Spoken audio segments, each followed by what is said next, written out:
Come in. Welcome. I'm E.G. Marshall. As Mr. Ibsen says, we are all ghosts. In us are all sorts of dead ideas, all kinds of old dead beliefs. We can never be rid of them. Whenever I read a newspaper, I fancy I see ghosts between the lines. There must be ghosts all over the world, countless as the grains of sand. And we are so miserably afraid of them. All of us.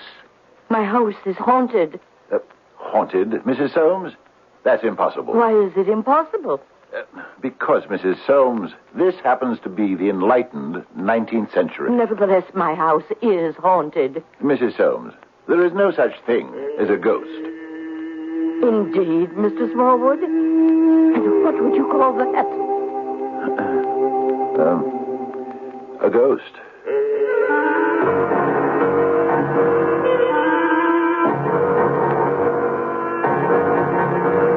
Our mystery drama, Indian Giver, was written especially for the Mystery Theater by Sam Dan and stars Fred Gwynne. It is sponsored in part by Contact, the 12-hour cold capsule, and X-Lax. I'll be back shortly with Act One.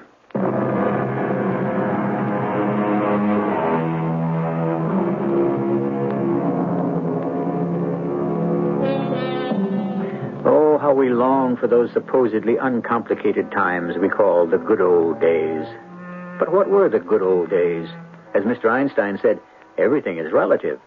Why, even back in the good old days, there were still those people who would yearn and sigh for, guess what? Right, the good old days. And just think, some 30 or 40 years from now, these will have been the good old days. Can you imagine?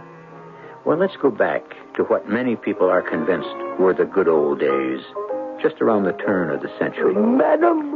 Jitters, I was about to send for you. Yes, madam. Is dinner late? My guests are simply famished. Concerning dinner, madam, it seems that other arrangements will have to be made. Other arrangements? Yes, madam. Such as? We shall have to send round to Delmonico's or Rex's for food, madam. But I had thought dinner was being prepared by our own staff in our own kitchen. It was. Jitters, suppose you tell me exactly what is going on here. The staff was busily engaged in the dinner activity, madam, and suddenly all of them decided to leave. Quit? In the midst of... Not quit, madam. Leave. I fail to perceive the distinction. It seems they were frightened. Frightened? Yes, madam. By what? By a ghost. A ghost? Yes. Jitters, you know perfectly well there's no such thing as a ghost. Yes, madam. Well, then how could anyone possibly... They heard it. Oh, it's ridiculous. And I heard it, too. You heard it? Yes, madam. We all heard it below stairs. The staff bolted. I came here directly to make a report. Oh, that was the proper thing. You say you heard a ghost? Can you describe what he said? Well, that will not be necessary, madam. Listen, you may hear him for yourself. Oh, my goodness. Ladies and gentlemen, my friends, please. Now, there's nothing to it. Oh, Mr. Vanderbilt, this is after. Mr. Frick, please, I assure you.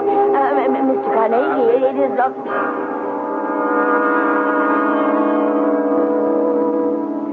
Yes? What is it, Miss Dowdy? There's a lady to see you. A lady? Yes, sir. Who is she? Oh, sir, she's one of them great swells. Now, Miss Dowdy, how many times have I told you not she's wearing diamonds and jewels. She's like a beautiful queen. What is her name, Miss Dowdy? Her name? Yes, hang it all, her name. Oh, Mr. Smallwood, when you shout at me, Dash, blame it, Miss Dowdy. She must have a name. Oh, yes, sir, but when you shout, I just...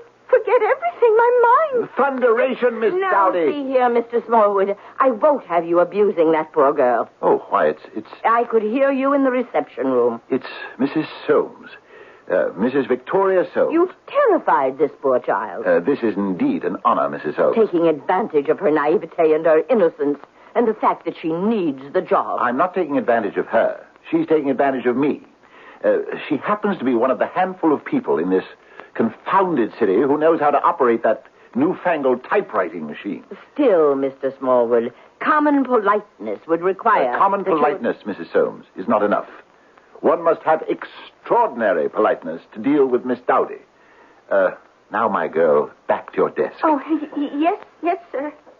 Well, Mr. Smallwood, I must say you have not made a very good first impression. It is not my business, Mrs. Soames, to make good impressions, but to create favorable results. Were it not for the fact that you are highly recommended by no less a personage than the police commissioner of New York City, Colonel Theodore Roosevelt himself, I should terminate our relationship at once. Madam, you cannot terminate what has not yet begun. I require the services of a private investigator. I requested my friend and distant cousin, Colonel Roosevelt, to recommend a gentleman of spotless character, unimpeachable reputation, and immaculate integrity. Oh. And the commissioner? The commissioner suggested that I lower my sights. He advised me to settle for you. Oh, indeed. Colonel Roosevelt says that you are a veritable Sherlock Holmes. Now then, I am Mrs. Victoria Soames. Wealthy widow of the late Gustavus Adolphus Soames. Everyone knows that. And you are here to consult me because of a disturbance in your house. I would say it's of, supernatural origin. Oh, who told you? Mm-hmm. You told me. I've said not one word concerning the motive for my visit. On the contrary, Mrs. Soames, you have been most eloquent. Besides, the thing is simplicity itself. Is it? We begin with the fact that you are colorblind. Well, who told you? You told me. You are wearing a yellow blouse with a maroon skirt. Oh, am I? In the ordinary way, you would not have committed such a gaffe because you were always carefully dressed by your personal maid. Isn't that so? You are the detective. But this morning she was not present, and neither was your coachman. And who told you that? You told me. On the bottom of your skirt there are some stains of mud.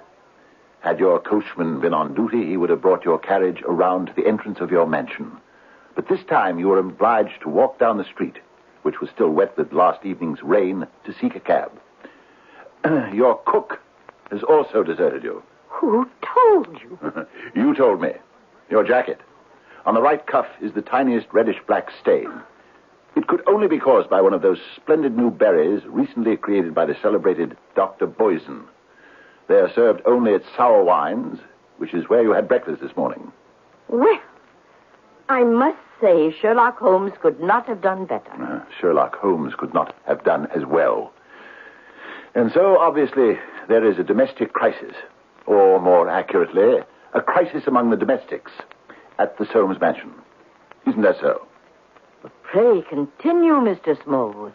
Most, if not all of them, have left you. And why?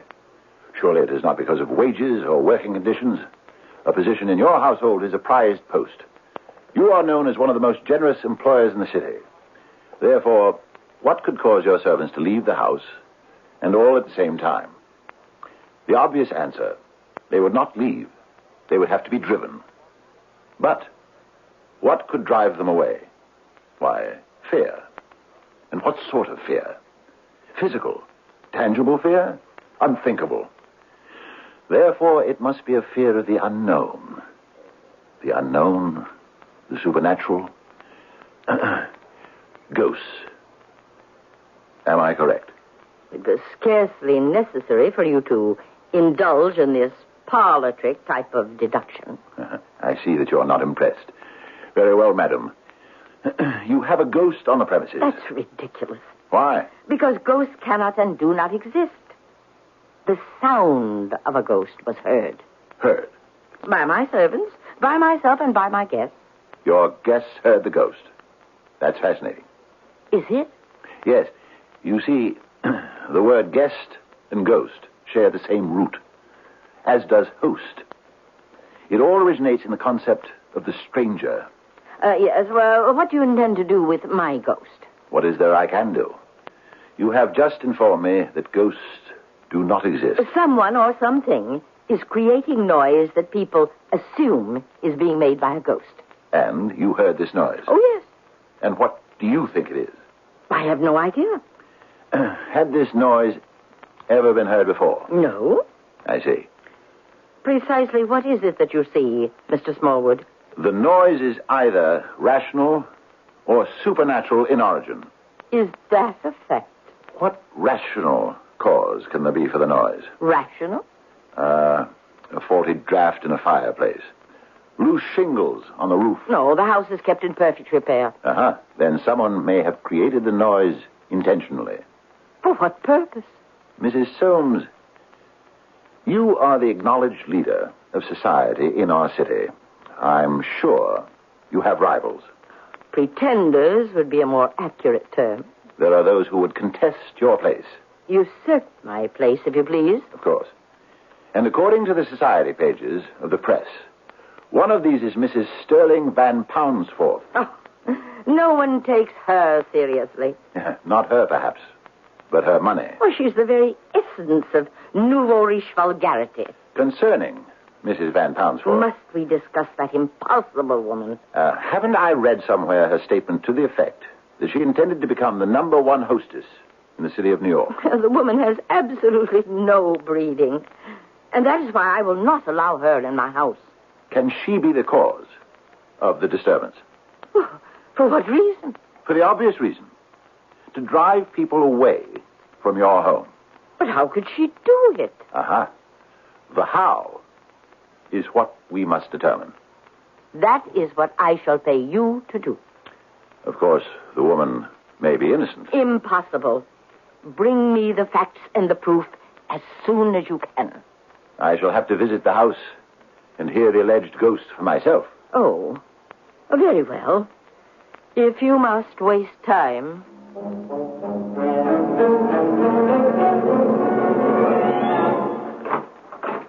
Good afternoon, madam. Jitters, this is Mr. Smallwood, a private investigator. Yes, madam. Have any of the staff returned yet? No, madam. Well, then, we shall have to see about hiring others.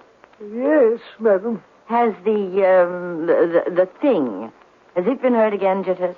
Yes, madam. Constantly. And what does this thing sound like, Jitters? Well, sir, if you will be kind enough to listen. Where is it coming from? Well, it seems to be coming from everywhere. The stairwell. Downstairs. I would say from the dining room fireplace, sir. All right, Jitters. You go in there. And I'll run downstairs. I shall go with you. No, Mrs. Soames. It may be dangerous. Nonsense. It's probably that Poundsworth woman. She's probably sneaked into the house and... Oh, wait for me.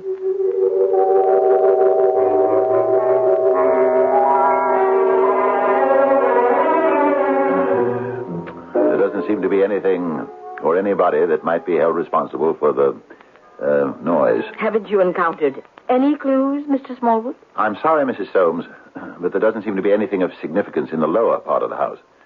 I suggest we ask Jitters if he has been able to find something. Jitters? Jitters, come in here, please. Jitters! Oh, now, that's strange. He always comes when he's called. Jitters! Wait, Mrs. Soames. Do you hear that? Someone is groaning. It's coming from the next room.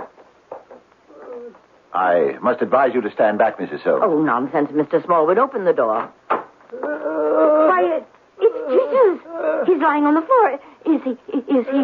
Obviously, he's still alive. He's groaning. Jitters, speak to me. What happened? You can relax for a minute or two. You won't miss anything because Jitters is not going to speak to Mrs. Victoria Soames or to anyone else until I return with Act 2, at which time we may discover that a disembodied ghost may have some rather physical qualities.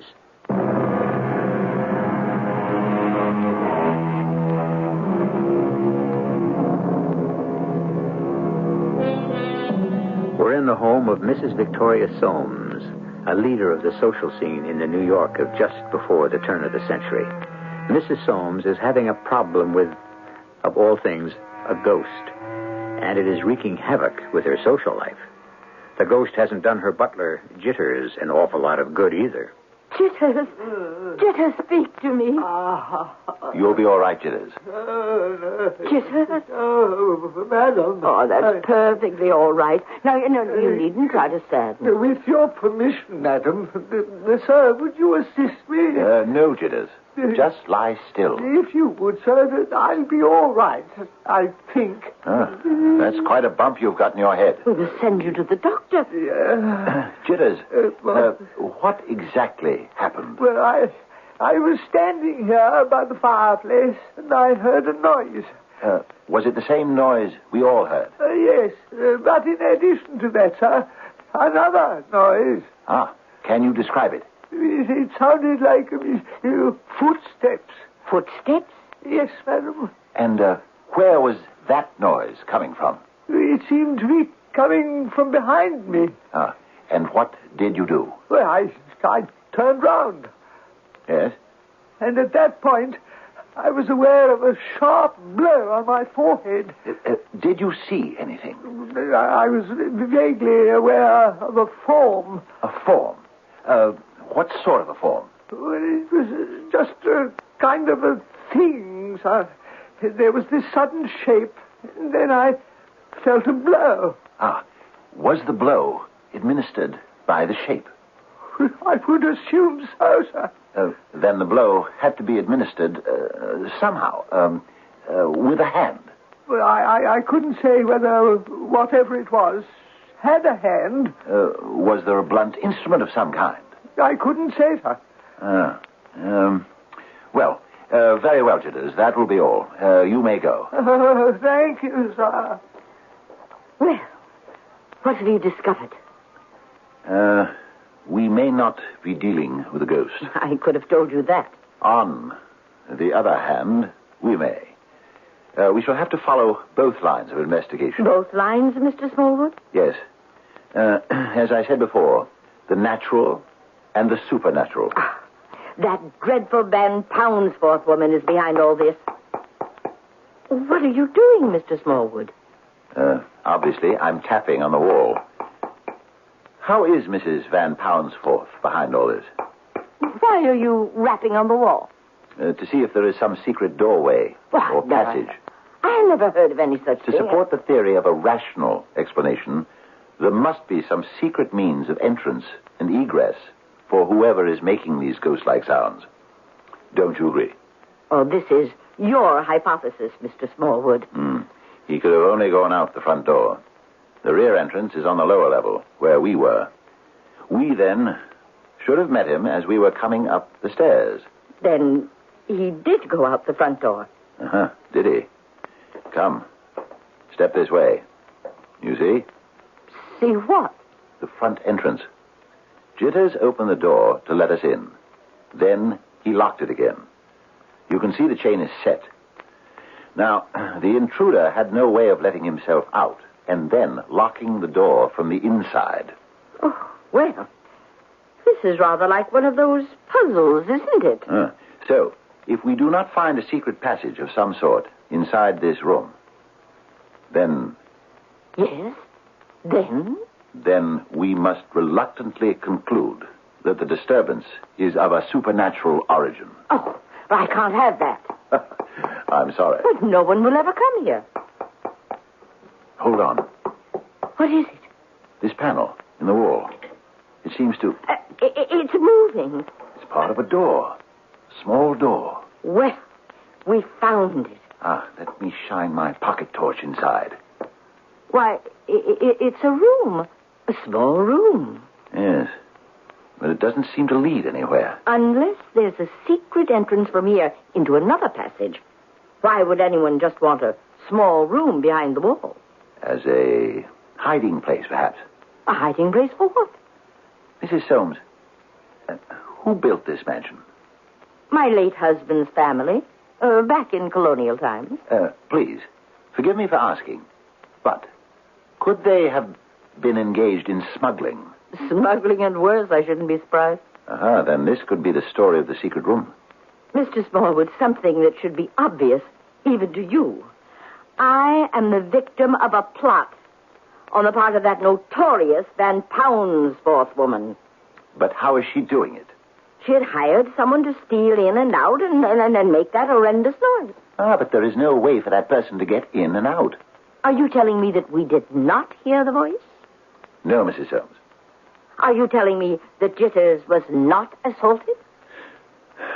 No, Mrs. Holmes. Well, are you asking me to believe in ghosts? There must be a way of getting in and out without being noticed. With your permission, Mrs. Holmes, I shall search the entire house.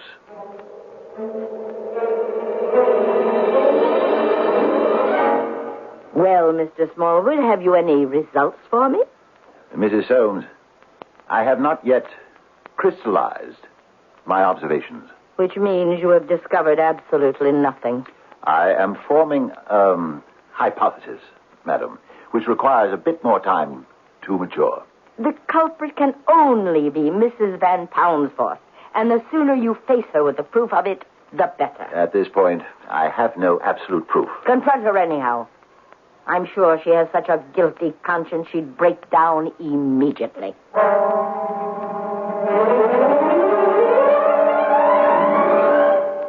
Ah, Mr. Smallwood. I was expecting you. Indeed, Mrs. Van Poundsforth. Oh, let's do away with indeed. There are no reporters around. And this society palaver is enough to break my jaw. Oh, see? You were going to say indeed again. Let's just relax, huh? Why were you expecting me? You know, behind your fancy suit and that highfalutin conversation, I can see Jersey City. I don't see how that is germane to the... Well, I'm from Newark myself, but I don't try to hide it. That's what's killing this Victoria high horse, Soames. You still haven't answered my question. Oh, why was I expecting you? Elementary, my dear Watson, as it says in the books. She sent you here. Uh-huh. What makes you think she would do that? Oh, climb off it. It's a plot, don't you see? Now, I'm trying to give her place the reputation of a haunted house, so it'll keep the other swells away. That's what she told you, right? Well, are you? Oh, what's in it for me? The leadership of the 600? The leadership of the 400. The 600 were the light brigade who rode into the Valley of Death. Same thing. I'm the leader anyhow. Not quite. Now, my husband, Sterling Van Poundsforth, has more money than everyone else in New York put together. Now, that fact may not be known. He doesn't get into the papers like some of those Morgans and Fricks and that crowd. But that's the crowd you're trying to dominate, isn't it? That's the crowd that acknowledges the leadership of Victoria Soames. And since she won't have you in her home, the rest of them won't have you in theirs. Oh, they can't keep me out. The next time there's a panic on Wall Street, they'll need Sterling's money to help stop it. But meanwhile, you are being systematically excluded. Oh, well, that means my revenge will be all that sweeter. Ah, you use the word revenge. Well, sure. And you claim you are doing nothing to hasten the arrival of that day. Oh, what could I be doing? You could be hiring someone to impersonate a ghost. Oh, I don't have to hire anybody. The ghost is already in the house. What ghost? Why don't you ask her? Oh, do you mean she hasn't told you? Hey, do you mean she's actually withholding valuable information? What ghost? Why didn't you ask me whose ghost? Very well. I'm asking. And I have to answer. It's not my place to tell you. How do I know you're telling me the truth? Oh, just go back there and ask her. Say, why didn't you tell me that your husband threatened you he'd come back to haunt you? Go ahead. Ask her. Why? Yes, Mrs. Soames. Why didn't you tell me? Because I didn't believe it was anyone's affair but mine. Well, obviously other people knew about it. Tell me about your husband, Mrs. Soames. Oh, very well. Gustavus was a very shy and retiring person. He could trace his family back to Governor Peter Minuit's time, when this was the Dutch settlement of New Amsterdam. Uh-huh. Yes, Mrs. Soames. As a matter of fact, it was said that this house, well, not this house exactly, but the original log cabin from which this house was expanded and rebuilt, was constructed on the most historic site in the history of New York. Do you know what that was? Suppose you tell me. On this very ground, the most famous financial transaction in history took place. Representatives of the Dutch West India Company, one of whom was my husband's ancestor, purchased the island of Manhattan from the Indians for 60 guilders, or $24. History has yet to determine who received the best of that bargain. Gustavus felt that he belonged to the oldest aristocracy in New York. His family, through the years, looked down on the new money. They considered anyone who could not trace his New York ancestry back for at least 2 centuries was an arriviste, a parvenu. I see. But the... I am coming to the point of the story. He knew my fondness for society, and he said to me, Victoria, I did not permit those vulgar steel and railroad and stock market millionaires in my home while I was alive, and you shall not have them here after I am dead.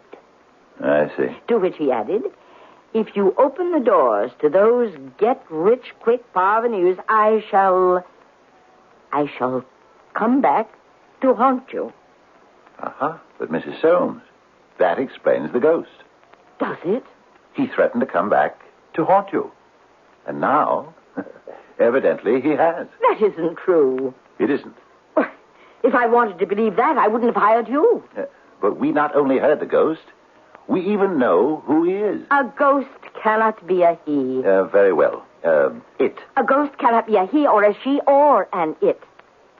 A ghost is nothing. A ghost does not exist. Oh. You were saying, Mrs. Soames. We're listening to this ourselves. Where's it coming from? If it's truly a ghost, it can be coming from anywhere. But if it isn't a ghost, then we have problems, don't we? Actually, a non-ghost in this situation would be even more mysterious than a real ghost. Fortunately, there is still a third act which should clear up most of the puzzle when I return.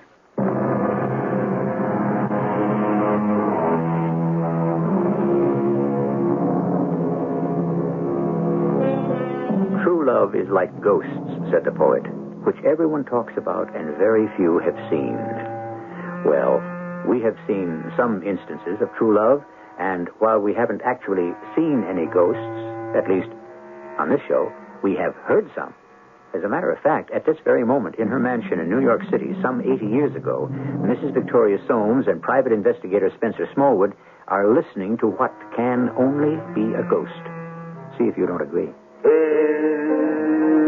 Yes, you're right. Please, Mrs. Soames, be quiet. But it's him. You mean he? It's Gustavus, my late husband, Gustavus Adolphus Soames. Oh, you were right. It is a ghost. There are ghosts. And this is the ghost of my late husband.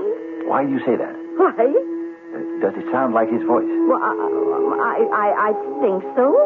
But you're not sure. Well, What exactly is he saying? I can't seem to make out the words.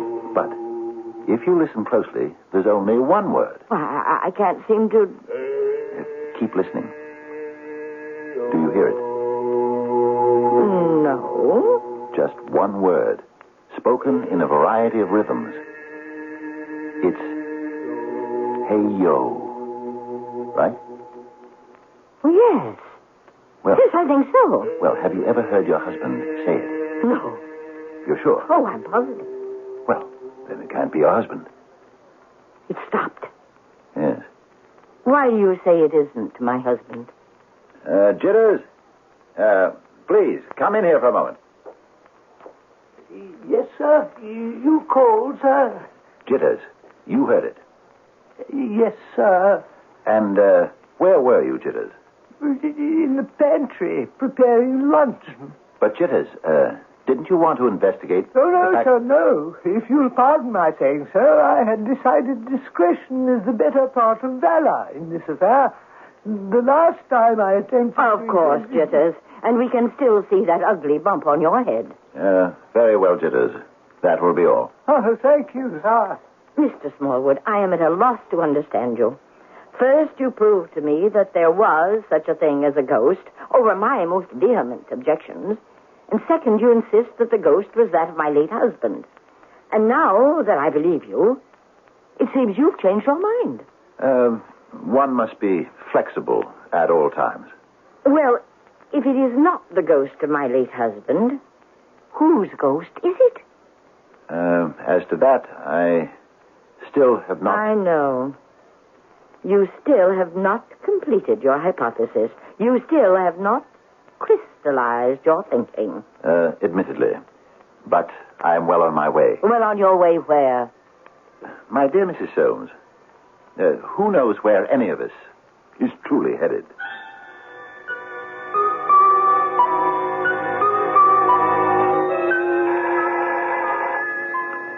Miss Dowdy, if that's Mrs. Soames, tell her I'm not in. Oh, yes, sir. Hello? This is Mrs. Soames. Is Mr. Smallwood there? Well, he says to tell you he isn't in, Mrs. Soames. Oh, for goodness sakes, Miss Dowdy, give me that telephone. Oh. Mrs. Soames. Mr. Smallwood, I have some news for you.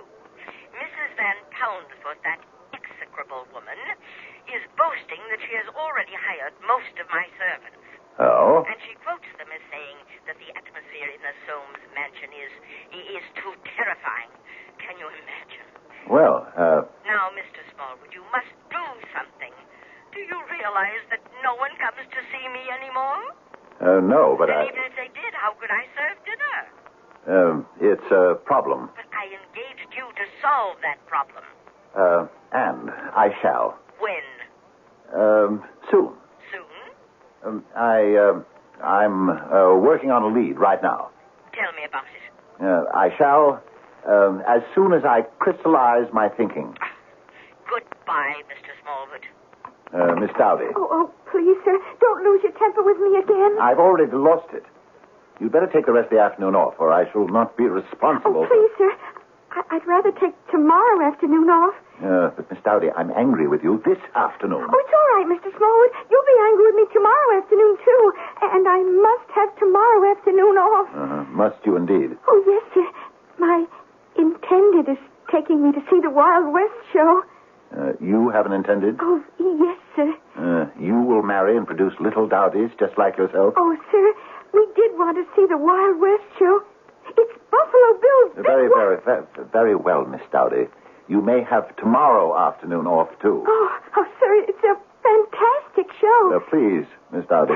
My favorite's always been the Indians. Spare me the agonizing details. Oh, it's so exciting. The way they come in on horseback and they're shouting their war chant. Hey-yo! Hey-yo! Hey-yo! Miss Dowdy, why don't you leave me now before I...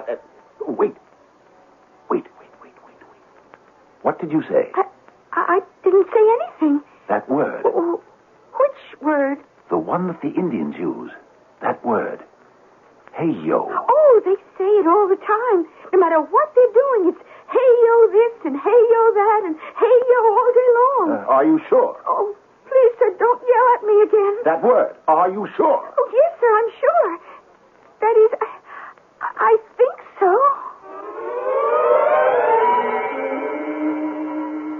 Mr. Smallwood, this is a surprise. You have news for me, I hope. Mrs. Soames, may I present Chief Old-Bonnet of the Oglala Sioux? Oh, a heap charmed, Chief. The pleasure is mine, Mrs. Soames. Oh, Chief Old-Bonnet has a doctorate in philosophy from Oxford University. Oh, of course. The chief has been kind enough to come here to listen to our most interesting phenomenon. Interesting? Well, of interest to an Indian. And why would it be of interest to an Indian? Because, Mrs. Soames, of that word. Which word? Listen. You hear it, Chief? It's the ghost. Yeah. Mr. Smallwood. Please, Mrs. Soames. But you must do something. But we are. What are you doing? We're listening. To what? To the ghost. What for? He stopped. Maybe you'll go away? No, I do not think so, Mrs. Soames. What are you saying? It's remarkable. What is remarkable, Chief? The story he tells us. The story? What story? I didn't hear any story. Oh, yes, it was clearly told. He's an Indian. An Indian? A long-dead Indian. Oh, no. An Algonquin Indian from one of the tribes that lived on this very island. His name was Little Head. Little Head? Yes. You see, he was the chief of the Manhattan tribe, and he was the one who made the deal for Manhattan Island, right here, where this house stands now. But what does this have to do with Everything, I'm afraid. You see, it soon became obvious to the Indian people that Chief Littlehead made, well, it was hardly a bargain. Oh, but I fail to see the significance of that. And he tells me he has been condemned to spend all his time, even until eternity, to try to get the island back.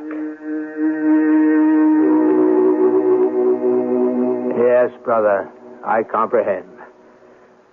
Tell them the diamonds were only glass that soon broke, and the hatchets couldn't chop, and the knives couldn't cut, and even the mirrors showed a false reflection. Yes, it was too bad. And the bright cloth faded in the sun. You mean he has told you all this? Of course. But how? He's only been saying one word. Hey, yo. True. It may be only one word, but it speaks volumes. It all depends on how it is said. You say, hey, yo. You say, hey, yo. You say, hey, hey, hey, yo. You say, hey, yo, yo, yo. You say, yo, yo, yo, yo. Hey, hey, hey, hey. Hey, yo, hey. It conveys a veritable treasure trove of meaning. Yes, Mrs. Holmes. And therefore, we have discovered that this poor chieftain wanders through this place as a ghost, vainly trying to change the course of history, mourning for what has happened and for what might have been. And this is what you have discovered? Yes. This is what Chief Oldbonnet has discovered. And I find it reasonable. Don't you? Oh, it's unfair. I'm dreadfully sorry. It was a cruel trick to play on Chief Littlehead and all the Indians. But how can it be made right? You would have to give them back the island. Oh, then once again they would be getting the worst of the bargain. At least you can now account for the ghostly noise. But that does me no good. It won't help me get people to come here to my house. No, I cannot accept this answer to the problem. You cannot, Mrs. Holmes. No, I cannot. Then I must give you the alternate solution, which happens to be the rational and practical one. You mean there is another solution to this problem? Of course. We need it for those people who do not believe in ghosts. Jitters, come in here for a moment, please. Well, what is it? You called, sir? Jitters, at first I was of the opinion that the noises were being made by a ghost. But I see now that someone else is responsible. Do you happen to know who? Why, no, sir. Uh-huh. You should, Jitters. Why should I? Because, Jitters, it's you. Me, sir? Jitters. Mrs. Van Poundsforth paid you to spread a reign of terror among the servants. Did she not? But, Mr. Smallwood, aren't you forgetting a small detail? Jitters was actually struck down by this, by this ghost. Aha. Was he? Well, you could see the bump on his forehead. Aha, can you indeed? I searched the premises in general. And your room, Jitters, in particular, I found this bit of flesh-colored putty. Is that what you have on your forehead? Jitters. Well, shall you remove it, Jitters? Or shall I do it for you? Thank you. You see, Mrs. Soames, Jitters only pretended to be struck down. Oh, Jitters, how could you? Well, I was merely following my late master's instructions. His instructions? Yes, madam. I was present when he said to you, Victoria, if you entertain all these people I didn't like while I was alive, after I'm dead, I'll come back to haunt you. You recall that statement, madam? Oh, yes. Yes, well, after you had left the room to call the doctor, he motioned to me to come closer, and he said, Jitters, see that I come back to haunt my wife if she pulls any of that stuff. Promise? He made me promise. Oh, my poor Jitters, you were only being loyal. Yes, madam. And I must keep that promise. Then what am I to do? There are two solutions, madam. Two solutions, Jitters? One, you could fire me. Oh, I wouldn't care to do that. Or two, Mr. Soames said he wanted me to help him haunt his wife.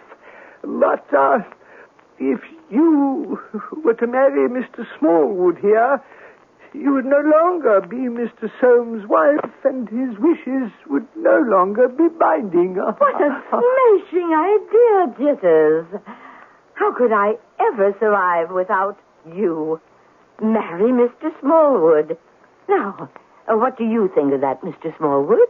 Well, Mrs. Soames, I have not yet had a chance to, I know. To crystallize your thinking. What do you think, Chief Old Bonnet? Hey, yo! Well, there you are, Victoria, my darling. It has just become crystal clear.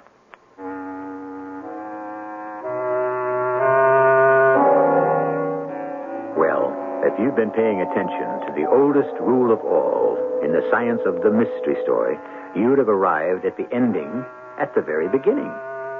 And what is that rule? Why, the butler did it. Well, we have some other deeds to announce shortly. I guess I'm lucky. My family's always been healthy. Oh, a touch of constipation now and then, but we've got X-Lax for that. Today, more American families trust X-Lax than any other brand. When you need a laxative, you can count on X-Lax for relief in the morning. For occasional use only as directed. Why X-Lax? My family trusts it. That's why. Now, you can relieve the misery of itching fast. Bicozene Cream has the fastest anti-itch drug you can buy without a doctor's prescription. Use only as directed. Get Bicozene.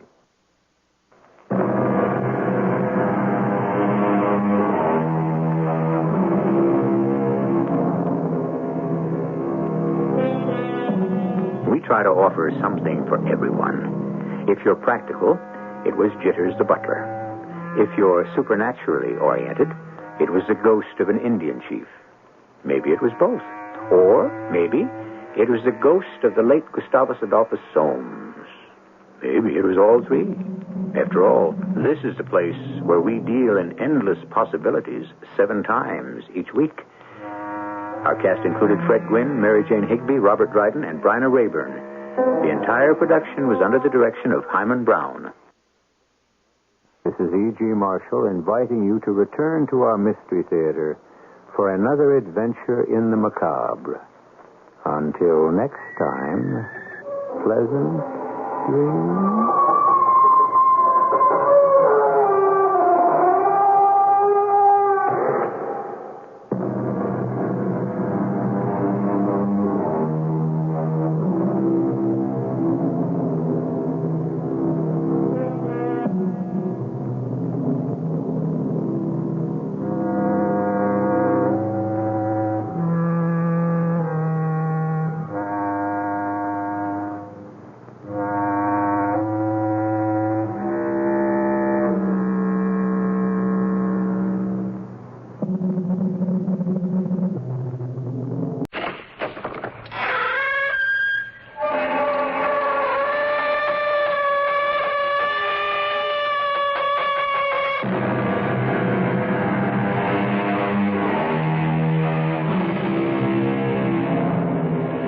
Come in. Welcome. I'm E.G. Marshall. You are all fortunate today, and I am indeed glad for you. For today's story was written by the genius who gave us Tiny Tim, Scrooge, David Copperfield, Oliver Twist, literally a world of unforgettable characters. Very rarely did Charles Dickens spin out for us a mystery, but today we will untangle the web of just such a story. Mr. Sampson, I came here this evening to tell you of the peculiar circumstances of the girl's death. She was very young. Too young to die. I don't know how or where to begin. It's difficult because you loved the girl.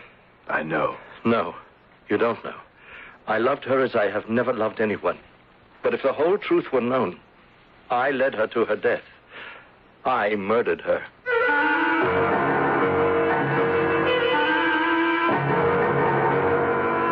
Our mystery drama, Hunted Down, written by Charles Dickens, was adapted especially for the Mystery Theater by James Agate, Jr., and stars Gordon Heath.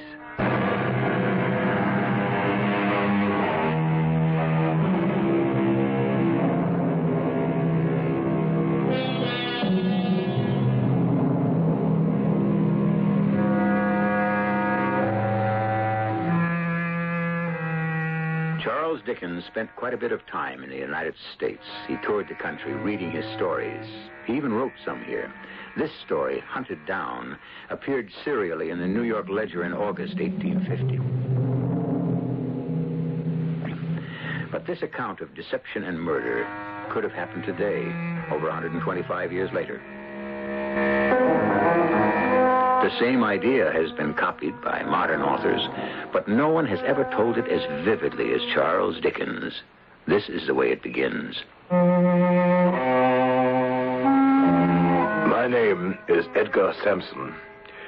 I am the chief manager of London Life, one of England's oldest life insurance companies. To deal in insurance, one must know how to judge a man. If you can't do that, chances are you will be deceived, and your company could lose a fortune to the unscrupulous. Which brings me to the first time I met up with Julius Slington. Adams, who is that man dressed in black who just left the office? Just now, that was Mr. Julius Slington. One of our clients? No, he's not insured with us, not as far as I know. He has an air about him, I say, like a warning. A warning? As if he was saying, not in so many words, take me just as I show myself. Come along, follow the gravel path, keep off the grass. I permit no trespassing. Oh, I see what you mean, Mr. Sampson. Mr. Slington is all business. Nothing wrong with that, but this gentleman wants to be sure you know it. Well, if that's it, he put on a very big act for the little he wanted. Which was? A few application forms for a friend of his who wants to take out life insurance. Why did he come to London Life, did he say? Yes, he did. Said he was recommended by a friend of yours. Of mine, Adams? Did he know my name? Yes, sir. He looked over here and said, there's Mr. Sampson. Not that I've had the pleasure, so I shan't trouble him. Huh. Well, that'll be all, Adams. You may go back to your desk. No, I didn't like the looks of this Slington. He had smiled too much at Adams, was too agreeable. A week later, I went to see an old friend for dinner, and who should be there but Julius Slington. Edgar Sampson. Well, the work seems to agree with you. Oh, I must admit, Tom, I enjoy it. It was nice of you to ask me over for a meal. Do you know that fellow over there, standing by the mantelpiece? Well, of course I know him. I'm not in the habit of inviting strangers to eat with me. Then, since we are both under the same roof, introduce me. Certainly. Julius, I want you to meet Edgar Sampson. Julius Slington. How do you do? How do you do? Well, you know, I thought you two had met. Julius was thinking about some life insurance. I told him to look you up. I did look in at Mr. Sampson's office on your recommendation, Tom, but since all I wanted was a few insurance forms, I didn't want to trouble him. I would have been glad to help you. I'm sure of that, and I'm very much obliged. Another time, perhaps? You're thinking of insuring your life? No, dear, no. I'm afraid I'm not so prudent as all that. I was inquiring for a friend.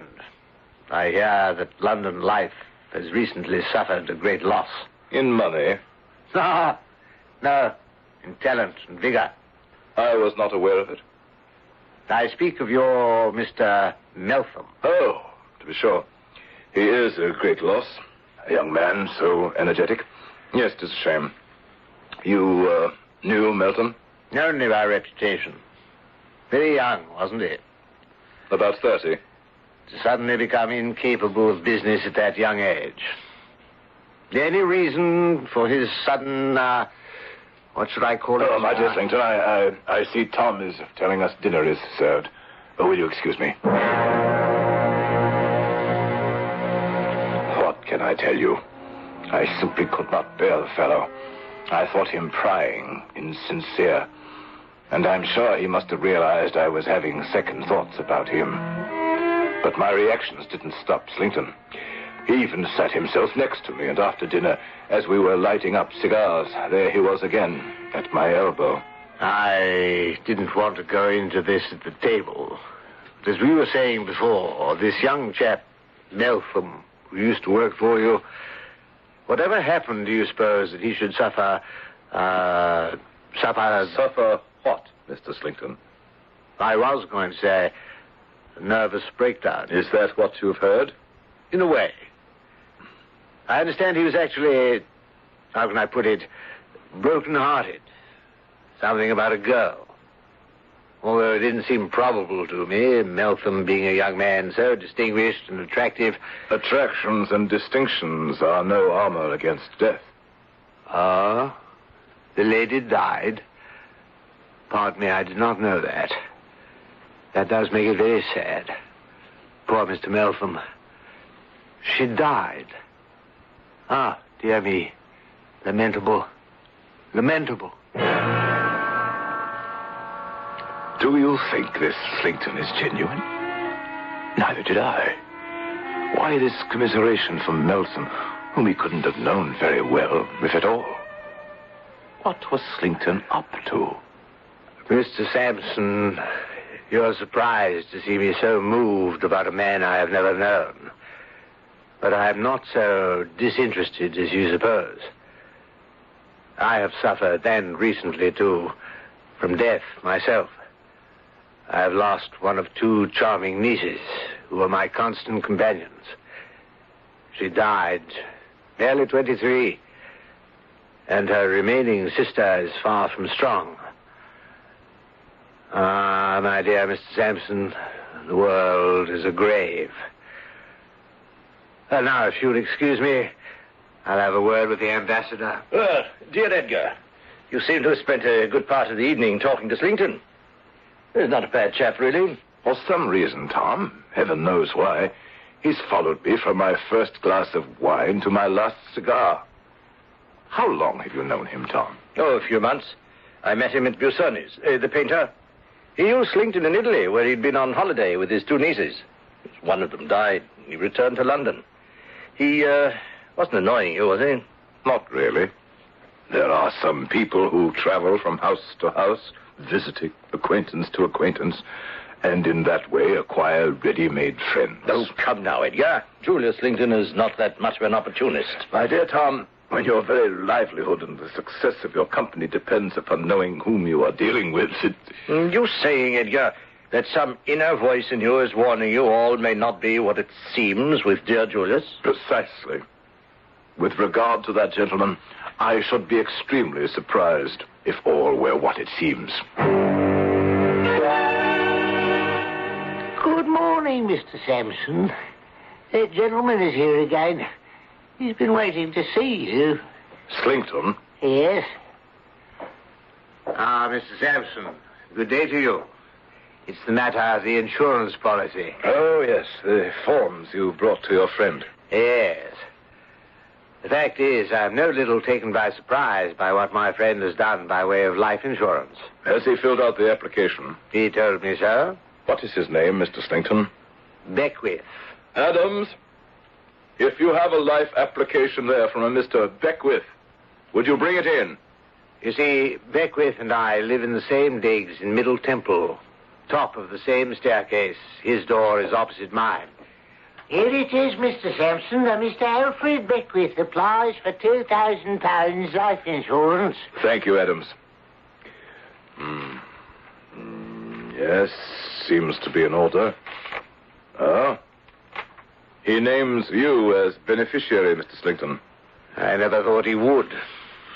I suppose he has no other relatives. Well, it's done all the time. The naming of friends as beneficiaries. Now, you, for your part, must also fill out one of our forms. That night, I was at home when I had a visit from a young man I had not seen in several months. John Meltham. Yes. It's been a long time, Mr. Sampson. Too long, dear John. My boy, you look terrible. What have you been doing with yourself? Well, I'm not up to sorts. John, I don't think you should have quit the company. When a sad event happens through an accident of fate... May I interrupt you, Mr. Sampson? This was no mere sad event, but a tragedy. A great tragedy. Nor, believe me, was it a simple accident of fate. My point is, no matter how tragic, one's days must go on. To do that, the best medicine is to fill your hours with work. Come back to London life, John. We'll welcome you like a shot. I can't do the work. I've lost faith in my ability to judge or understand motives. I would be worthless to you. All because a girl we insured dies? No, let's not talk about it. At any rate, I've decided on another line of work. Something I'd rather do. I hope it pays you well.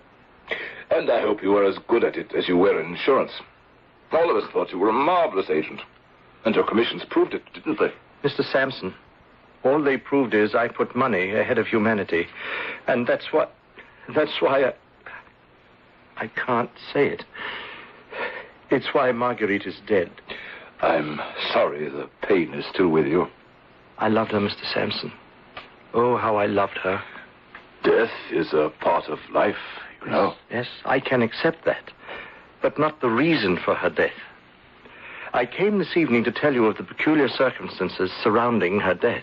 She was very young. Too young to die. Please. Say nothing. As you wish. I shall sit here and listen. This is very difficult for me to talk about. I'm sure it is. I know. No, you don't. I killed Marguerite. I did.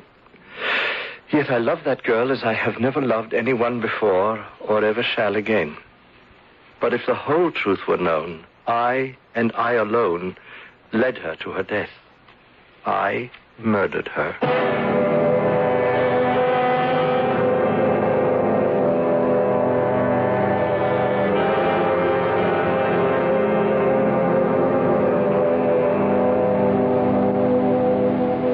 What have we here?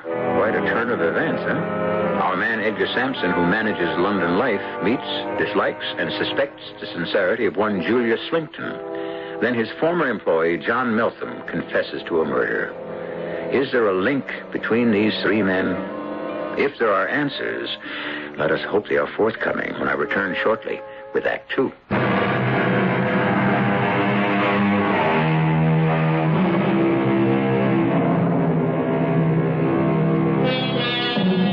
Charles Dickens came to his interest in mystery, murder, and the work of detection late in his creative life.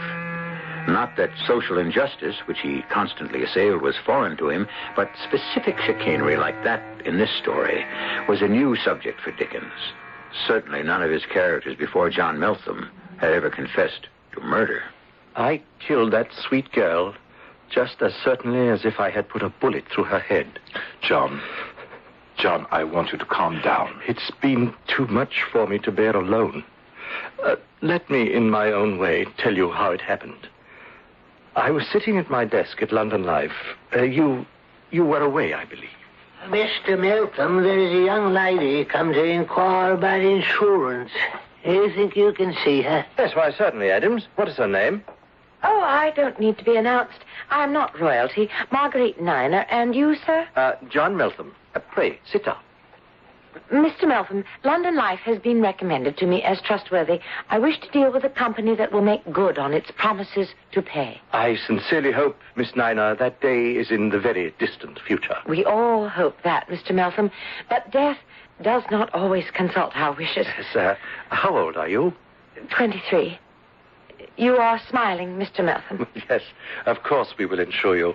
But may I say, for one so young and beautiful, it seems to me that you're... I appreciate the compliment. May I have the forms to...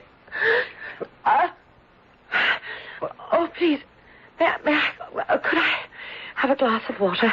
I don't feel at all well. Miss Niner. Miss Niner. Oh, good Lord. She's fainted. Adams, come here, quickly. In a matter of moments, she had come to of her own accord. Adams and I lifted this beautiful creature and carried her to the couch in your office, Mr. Sampson. I had heard she'd some slight indisposition, but I had no idea the poor girl had fainted. Well, she insisted we immediately begin to process her policy. When I asked her if she was under doctor's care, she actually implied they had all given her up. Well, right there, I should have said, my dear young lady, if indeed you have a history of illness, London Life cannot insure you. But she was so intense about taking it out as she lay there, looking at me deeply with her lavender eyes, reaching and touching my heart. Well, how could I refuse her? I could not. I understand. Extenuating circumstances. I loved her. There could be no other reason. I'm 30 years old, and for the first time in my life, I knew love. John, perhaps insuring Miss Nina without medical approval was foolhardy, but I would hardly call that an act of murder. Why, she was abroad in Italy when it happened. I know now. Marguerite did not die a natural death. You have proof? Not yet. But one must have proof. Let us say I have enough. But whether at this moment I have adequate proof or not, I shall follow the person I believe directly responsible until the ends of the earth. Surely the police... Oh, no. Now, they may have this person later. For now, it is my satisfaction to avenge the deed. John, I believe the death of this young lady is something you should completely erase from your mind. It is unhealthy to dwell upon it, and it could wreck your life. And supposing you were wrong, that hers was a natural death. I cannot forget the day she passed away. It was only 1 month to the day her life policy went into effect. It was also the day I had purchased a wedding ring. It was quite late when John Meltham left my house. We kept in touch, and in September, I went down to Eastbourne for a breath of sea air. Who should be walking the beach that very late afternoon but Julius Slington with a beautiful girl on his arm, a very delicate, very pale and melancholy young lady dressed in mourning. Mr. Sampson, as I live and breathe. Hi, Mr. Slington. This is a coincidence. How so? I was thinking of you just the other day. In a kindly fashion, I hope. Mr. Sampson, this is Miss Nina, my niece. Marjorie, this is Mr. Sampson. Delighted, I'm sure. How do you do? Are you strolling, Mr. Sampson? Shall we stroll together? With pleasure. Marjorie and I are about to take this rather steep climb to the top of Beachy Head. Ah, look there. The mark of wheels in the sand. The wheels of a hand carriage. Marjorie, my love, your shadow, no doubt. Miss Nina's shadow? Not a sun shadow. Marjorie, my dear, tell Mr. Sampson. There is nothing to tell except that I constantly see the same invalid old gentleman at all times, wherever I go. When I'm strolling the beach or, as we are now, mounting the path to the cliffs. There he is, within sight, being wheeled about in a bath chair. Strange. Does he live in Eastbourne? He is staying here. Do you live in Eastbourne? No, also merely staying. Dear Uncle Julius is concerned over my health, so he has me staying with the family. And your shadow? My shadow, I fear, is like myself. Not very robust. He's always bundled up. You can hardly see his face. I don't think I should know him if I were to meet him. I think I see his bath chair down there coming towards us. I've not seen him for days. But it does happen. Wherever I go, this gentleman goes.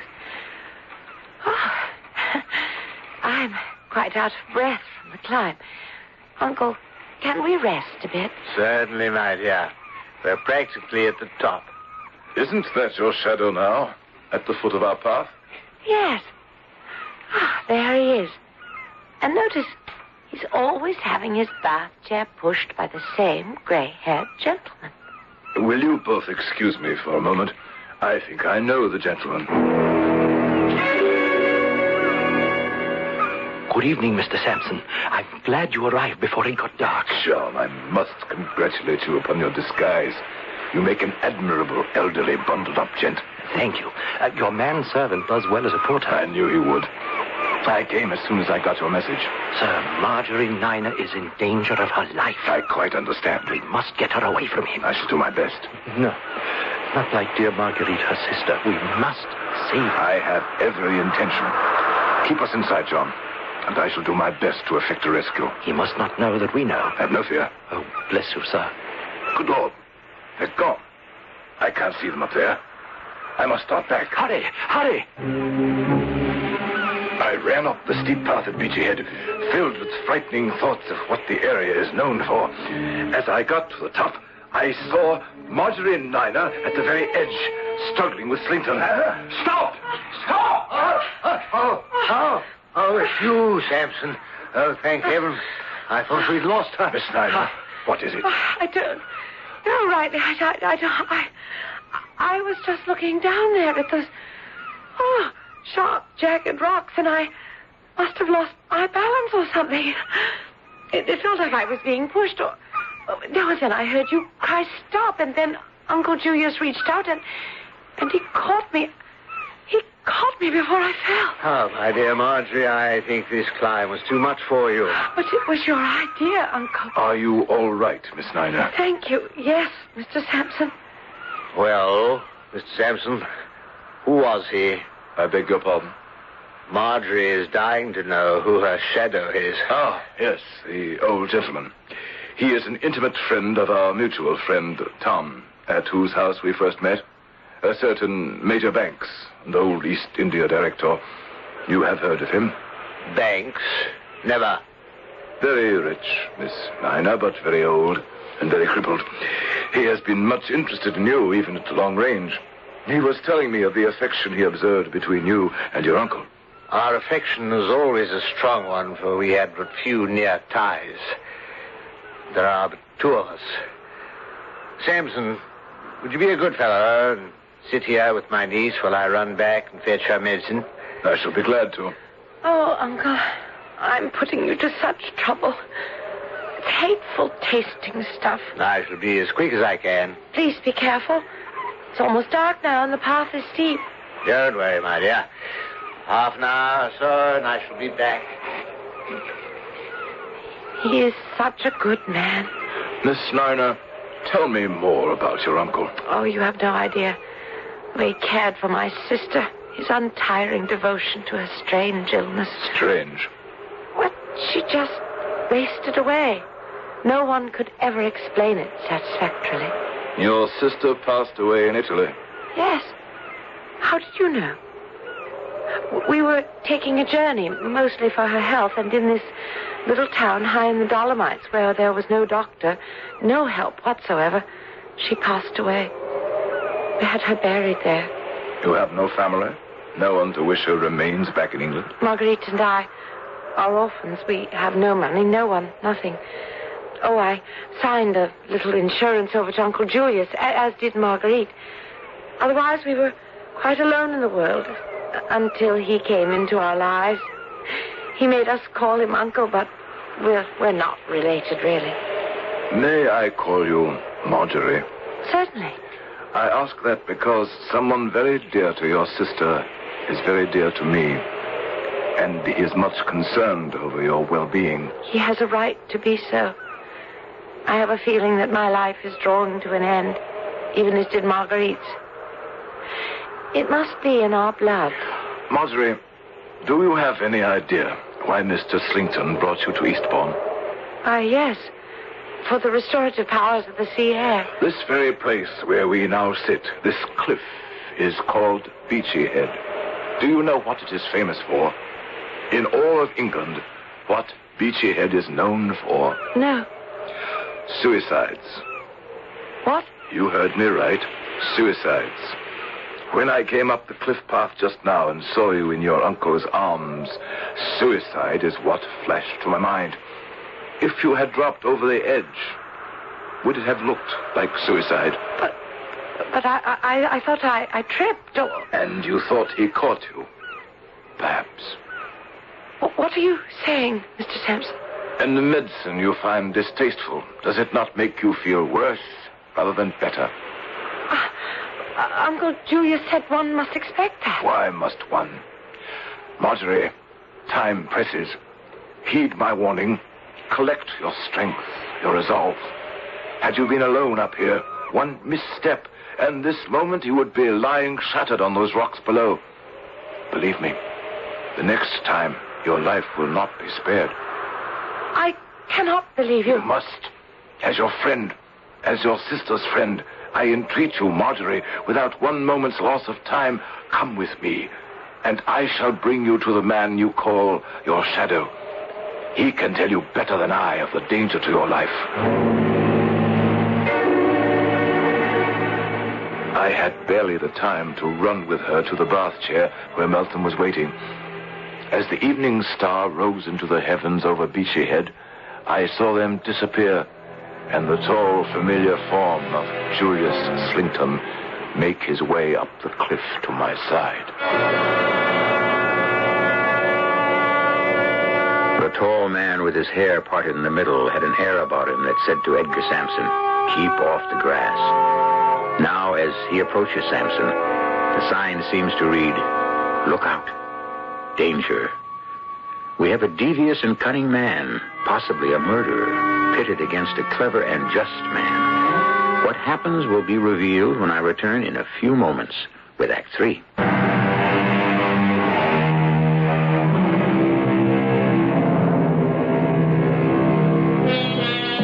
Night has fallen on the English seacoast town of Eastbourne.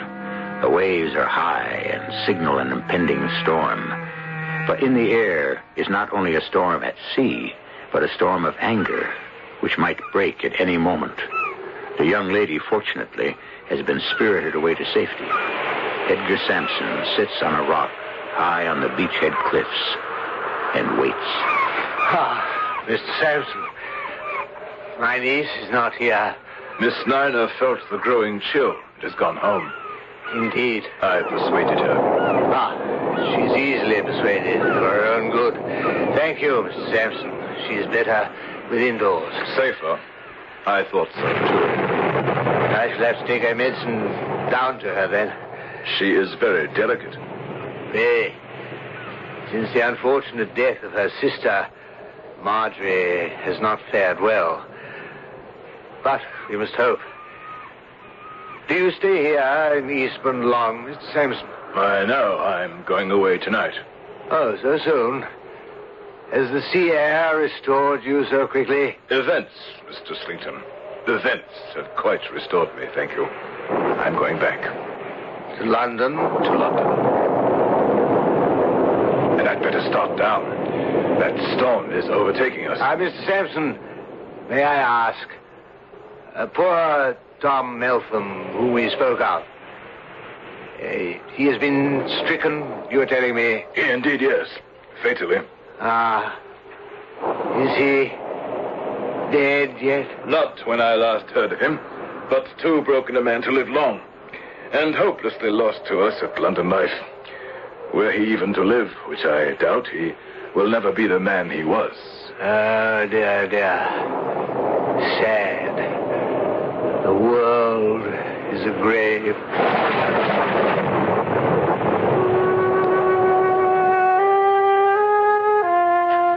A few days later, I arranged to see Marjorie Niner in London. I selected the safest place possible, an address where I was certain we could meet in broad daylight and not be observed. In front of the statue of Peter Pan in Kensington Gardens. Mr. Sampson, my head is still in a whirl. I honestly don't know what to make of all this. That is exactly the reason, Marjorie. Honesty. You mean? I mean that most of us take at face value the actions of others. We begin by trusting them. We expect them, in return, to treat us honestly. The man you call your uncle exploited you, and your sister, shamefully, criminally. And it is only a matter of time before he is caught in his own web. Uncle Julius. It's so hard for me to believe. He seemed so devoted to us. We often remarked at our extraordinary good fortune to have been befriended 2 girls working in a factory we were. By this charming, lovely, thoughtful person who never made an untoward move in any way. His only interest, Marjorie, is money. It seems a shame to be talking about such a man in this beautiful place. Do you know, I haven't been to Kensington Gardens since I was a little girl. And did you know another little girl was born right over there in Kensington Palace, and she always played in these gardens? Queen Victoria. Marguerite and I would roll our hoops right along this path. I miss her so, Mr. Sampson. I wish we had never met, Mr. Slinkton. I wish it with all my heart. Just try to believe all that has happened is perhaps a dream. You'll wake up, Marjorie, and the world will be beautiful again. I just thought that nice man, Mr. the one who helped me get away from Beachy Head, my shadow. Peter Pan could never get his shadow to stick on. That's better. You're smiling. Good things can happen tomorrow. Remember that. Even little Peter Pan believed that. I must be going now. I shall watch over you even more closely than your shadow at Beachy Head. How long must I remain with Mr. Meltham's sister? Until we are certain Mr. Slinkton no longer roams the streets. When will that be? Soon, I hope. Very soon. The final thread of the web led me to the building where Julius Slinkton lived, the top floor. He on one side of the stairs, and on the other, the gentleman whose life he had insured with us, Mr. Beckwith. Who is that? Oh, is it welcome? Enter, my good man. Excuse me, I noticed the name on the door. Alfred Beckwith. That is me. Do you know me? By name only. I'm with London Life. Ah, yes, you are looking for my dear friend Slinkton, no doubt. He is it's across the hall. I'll call him. Julius? Julius Caesar! You have a visitor. What did you say your name was? Sampson. Julius Caesar! The sun is over the yardarm! Alfred, what is the matter with you? Oh, Mr. Sampson, what brings you here? Mr. Beckwith, will you excuse us a moment? Where can we talk, Mr. Slinkton? Right outside, on the landing. Oh, yes, indeed. You are excused. But I shall expect you back. Is this your friend, Beckwith, who you insured with us? I'm afraid it is. I'm exceedingly sorry to say. But surely you could be of some help. He is your friend, you said. His rooms are in such disorder. How can anyone live like that? By the way he looks, I'd say he's in the last stages of delirium tremens. I'm as saddened as you. Yes, he's a very great friend. He must have been very ill, even before I knew him. Now I can do nothing with him. Nothing at all. How is your niece, Mr. Slinkton? My niece? Marjorie Niner, the one I met with you at Beachy Head. I'm sorry to say, Mr. Sampson, that my niece has proved treacherous and ungrateful. She left me without a word of notice or explanation, simply disappeared. No doubt she was misled by some designing rascal. You may have heard of it. I did hear she was misled by some designing rascal. In fact, I have proof of it. Are you sure of that? Quite. Are you both standing out there on the landing forever? Company to breakfast. Julius, boil the brandy. My dear Mr. Beckwith, I see no food about. Nothing to eat but these salted herrings. Yes, Julius believes in keeping up my thirst. You will forgive me, Mr. Sampson, the way I am dressed. This whole dressing gown is all I seem to have. My clothes have all disappeared. Sorry, Mr. Slinkton. You could fetch him some food to eat. The man is ill. Mr. Sampson, you're a man of the world. I'll be plain with you. Oh, no, you won't. I understand your object in visiting here. London Life wishes to save its funds and escape from its liabilities. These are old tricks of the trade with you insurance gentlemen.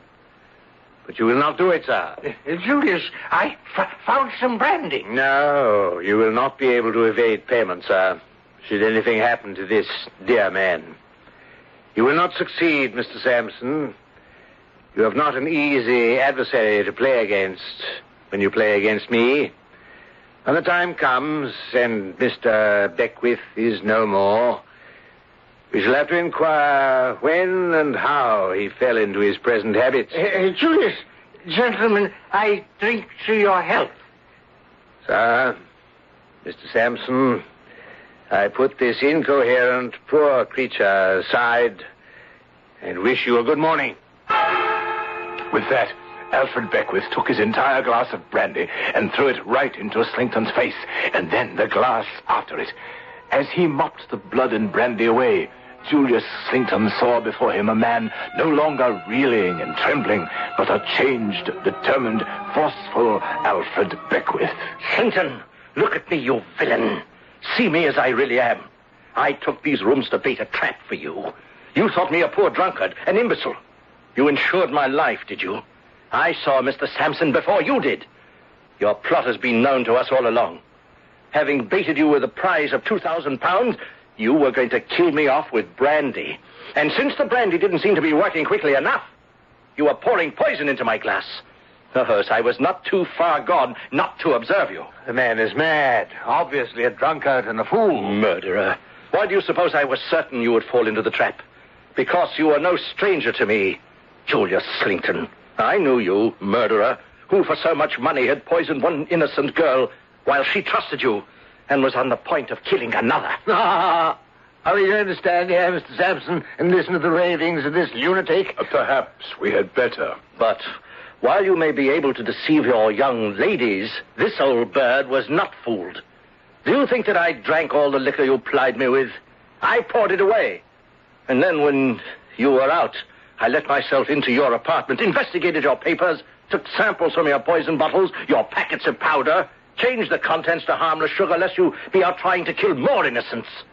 Dear me, Mr. Sampson, don't you find all this a little repetitious and boring? Not half as repetitious as your private journal, spelling out in detail, page after page, how long it took you to do away with your victim.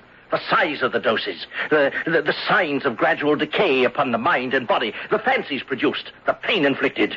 It's repetitious, but not boring. Mr. Sampson, I cannot remain in this poor demented creature's presence any longer. I'm going back to my apartment. You won't find that journal in the secret drawer of your writing desk any longer. And you are a thief. And I am also your niece Marjorie's shadow. I followed you to Eastbourne, made certain Mr. Sampson was on hand when you tried to use Beachy Head as the scene of a suicide. And all the while plying Miss Nina with medicine. You said, medicine indeed. Who are you? Why have you pursued me like this? Are you the police? No, Mr. Slington. We are life insurers. We bank on the life, not the death of those we insure. I am not the police. Beckwith, who are you? When you sent the sweet Margaret Nina, whom you murdered, to the office of John Meltham, it fell to his lot to see her, speak with her, give her the insurance forms naming you as beneficiary. But it did not fall to his lot to save her. Having lost her, he had but one object left in life, and that was to avenge her and destroy you. I am John Meltham. Julius Slington was apprehended, brought to trial, and condemned to pay for his crimes with his life. John Meltham, I am happy to say, is beginning to recover from the sadness of having lost his first love. At least, he no longer blames himself for her death. And it may very well be, if he and Marjorie Nina continue to see one another, they will both find a happiness long delayed. As for myself, Edgar Sampson, I look very carefully at the line marked beneficiary in your policy. I try to find out as much as I can before we insure your life.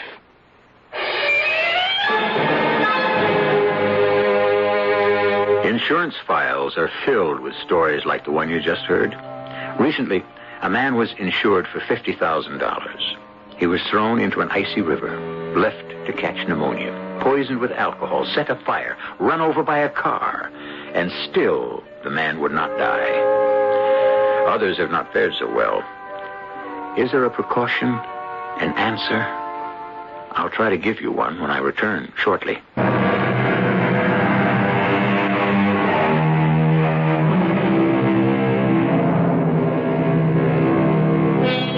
Yes, it was over 125 years ago that Charles Dickens wrote this brilliant expose, especially for American readers, serialized in a New York newspaper. Have times and crimes changed that much in well over a century? Deceit for gain, murder for profit? I'm afraid not. The answer, then, is to be on one's guard. Ask, who stands to win if you lose your life? Find out. Be careful, and you may live longer. Our cast included Gordon Heast, Patricia Elliott, Robert Dryden, and Earl Hammond. The entire production was under the direction of... So Mystery Theater presents...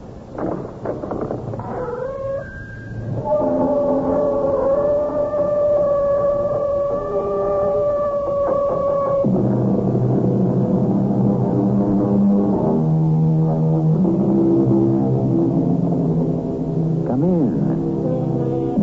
Welcome. I'm E.G. Marshall, bringing you, hopefully, an enjoyable shudder. Certainly, fans of the occult like the dark and dangerous tales we spin because of the vicarious enjoyment that comes from the delicious shiveries of the supernatural. But let me issue a warning to all you ghost lovers. Do not, I repeat, do not ever make the mistake of thinking that ghosts are fun. Mrs. Mary Boyne and her husband did, and this tale tells what happened to them. I stood at the library windows of the beautiful old house of Ling and peered out in the gathering dusk, and I saw a figure.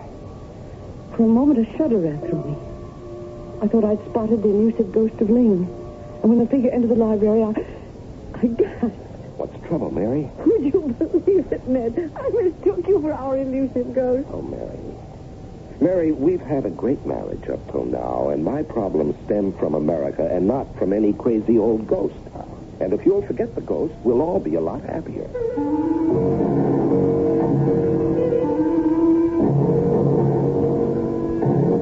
Our mystery drama, Afterward, was adapted from the Edith Wharton classic, especially for the Mystery Theater by Murray Burnett, and stars Celeste Holm. I'll be back shortly with Act One.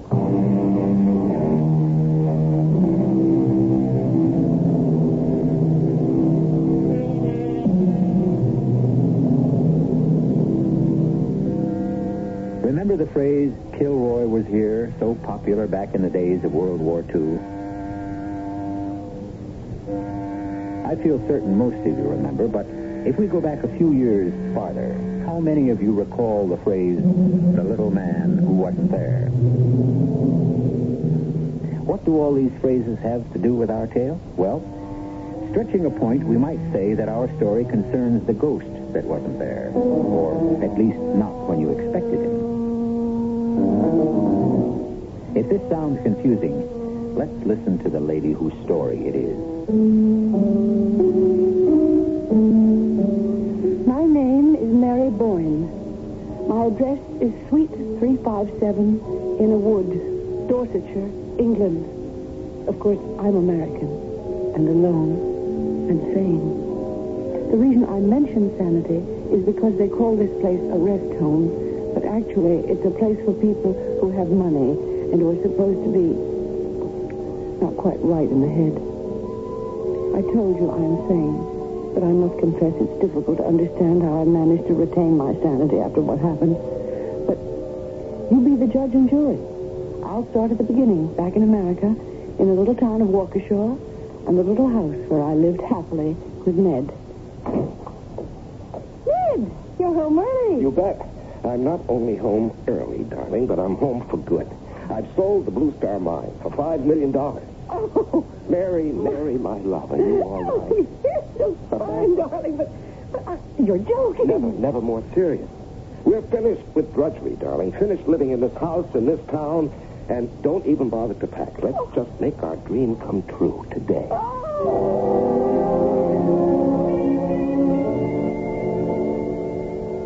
I know that Americans are often impulsive, generous, and even, forgive me, sometimes a trifle foolish. But I must say, Mr. and Mrs. Boyne, you are something new in my experience as a realtor. Well, is that a nice English way of saying you don't have a suitable house for us? Not at all, Mr. Boyne. Oh, please forgive my husband, Mrs. Stair, but our search for a house in England is the answer to what both he and I have always considered an impossible dream.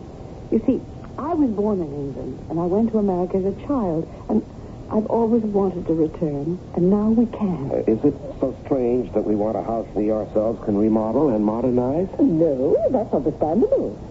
But to be so far from any means of transportation. Perhaps I should say that Ned and I are really looking for two things. To get away from our old lifestyle in America and to find our roots. Yes, I have a house that seems to be made to order for your specifications. It's been on the market for years because it needs so much remodeling, and it's 14 miles from the nearest rail station. Great. Let me finish. It was built in the time of the Tudors. Needs a tremendous amount of modernization, particularly in the matter of heating and hot water. Sounds super to me. But how about a ghost, Mrs. Stair? Oh, Dorsetshire, full of ghosts. That's nice. But I did so want one of my own, right on the premises. Mrs. Boyne, you shouldn't ask for anything like that. There is a traditional ghost that goes along with the house. Particularly nasty ghost. Ghosts are a rather strange one. Strange? How so? Because the history of the ghost of your house at Ling is that no one knows that they've seen the ghost until long afterward. Well, that's crazy. What in the world makes a ghost, except for the fact that you know when you see it? It either moans or wears white shrouds or touches you with icy fingers. Well, the only thing I can tell you is that there are stories about the ghost of King, and every single one of them is identical. The person who sees the ghost doesn't know it's a ghost until afterwards. Oh, forget it, Mary. No. Life is too short to enjoy a ghost. You've got to wait to find out if it's a real ghost or not. No, but this house at Ling seems to have so much else going for it. Darling, I think we really should take a look at it. We went, we looked, and we were conquered. Both Ned and I fell instantly in love with Ling. It was a lovely old Tudor house, just as the agent had described it. Exactly what we both dreamed of, and it was definitely secluded. We bought it and moved in. But although I was in seventh heaven and up to my ears in planning for remodeling the old house, there was something definitely wrong with Ned. Oh, these powders don't do a thing for my headache. The doctor said... I know what the doctor said, darling, and I followed his prescription, but I still have the headache. Darling, do you think perhaps we've made a mistake about this house? No, Ling is perfect. Perfect. We both knew it the moment we saw it. The gardens are a delight, and under your tender, loving care, grow more beautiful every day. Oh, with Hilton's great help. Nonsense. No, Hilton is a good gardener, darling, but he hasn't your green thumb. No, my love. The house is perfect, and there's absolutely nothing wrong. These headaches will go away in time. So you're not going to tell me? Dear heart, there is nothing to tell. But I knew better. Something was very wrong, and I intended to find out what it was. Lydia Westlake was the village librarian and had been ever since the oldest inhabitant could remember. Well, Mrs. Boyne, what a pleasure. Is there anything I can do for you? Miss Westlake, I really must apologize for not coming to see you in this lovely old library before. Oh, my dear, no apologies necessary. Everyone in town knows how busy you've been patching up Ling. Well, that's one reason I'm here. To ask if you have any books about the history of Ling. Oh, you mean about the architecture? Oh, not exactly. The whole, everything Maybe even something about the ghost. I really shouldn't say this, but it's best for everyone to try to forget about the Ling ghost, though. Believe me. Oh, I believe you, Miss Westlake, but I'm still interested in everything about Ling. Very well. You'll find some books on the history of Ling under G226. There were 3 books. I took them all and went back to Ling and started to read. 2 incidents mentioned the Ling ghost, and they were absolutely horrifying. What I hadn't told the librarian was that I wanted to find out more about the ghost because of the way Ned was acting. Who the devil is it? Well, it's me, darling. I'm sorry, Mary. It's just that I'm sorry. Had the service been interrupting you? No.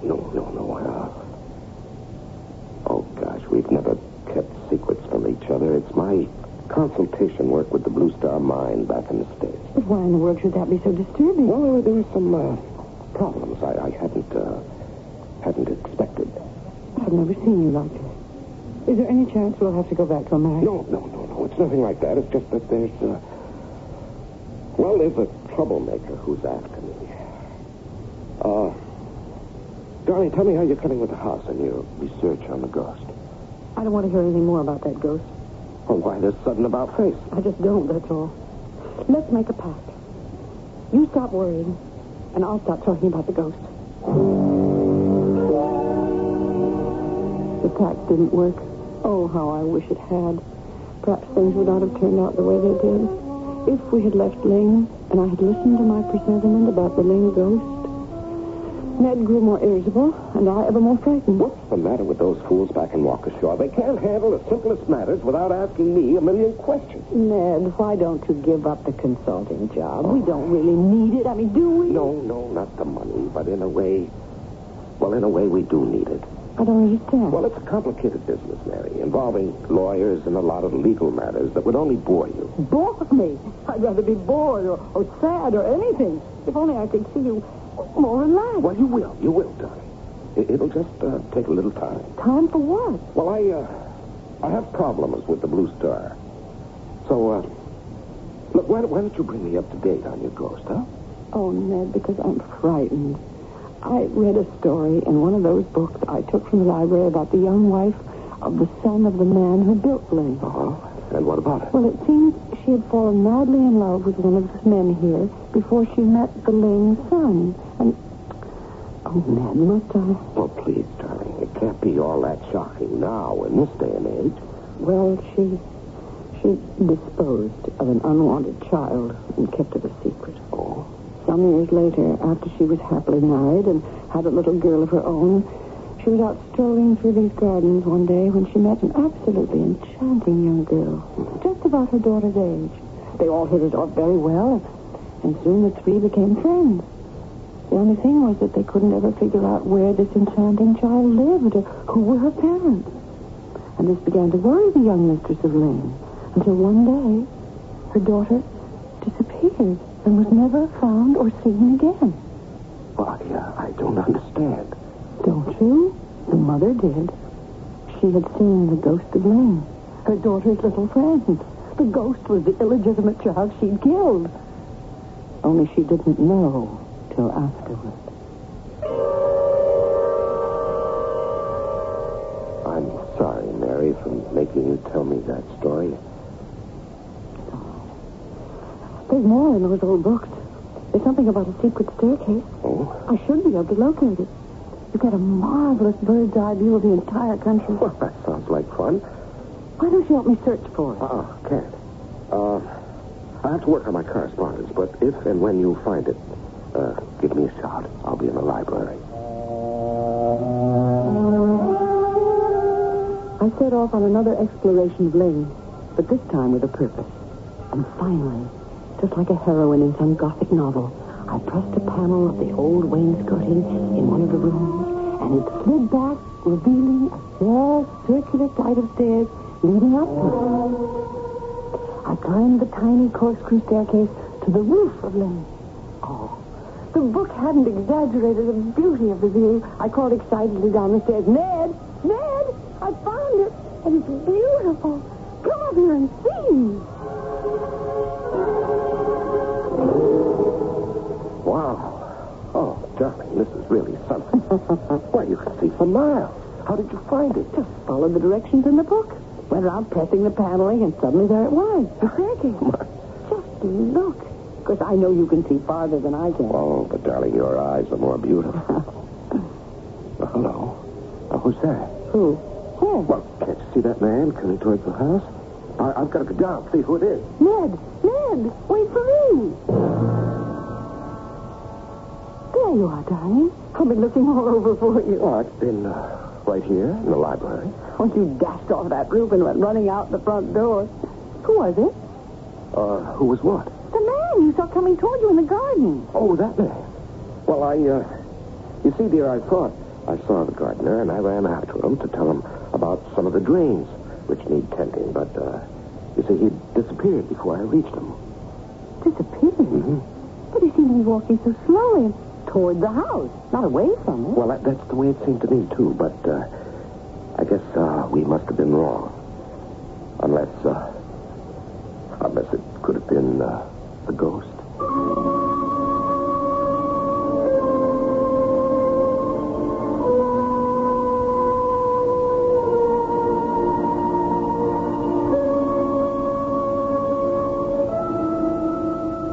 Now, we all know there are no such things as ghosts, or at least some of us know. But one thing we would all agree upon is that if there really are ghosts, they won't go away even if you don't mention them. I'll be back shortly with more mention and more answers to the mysterious ghost of Ling.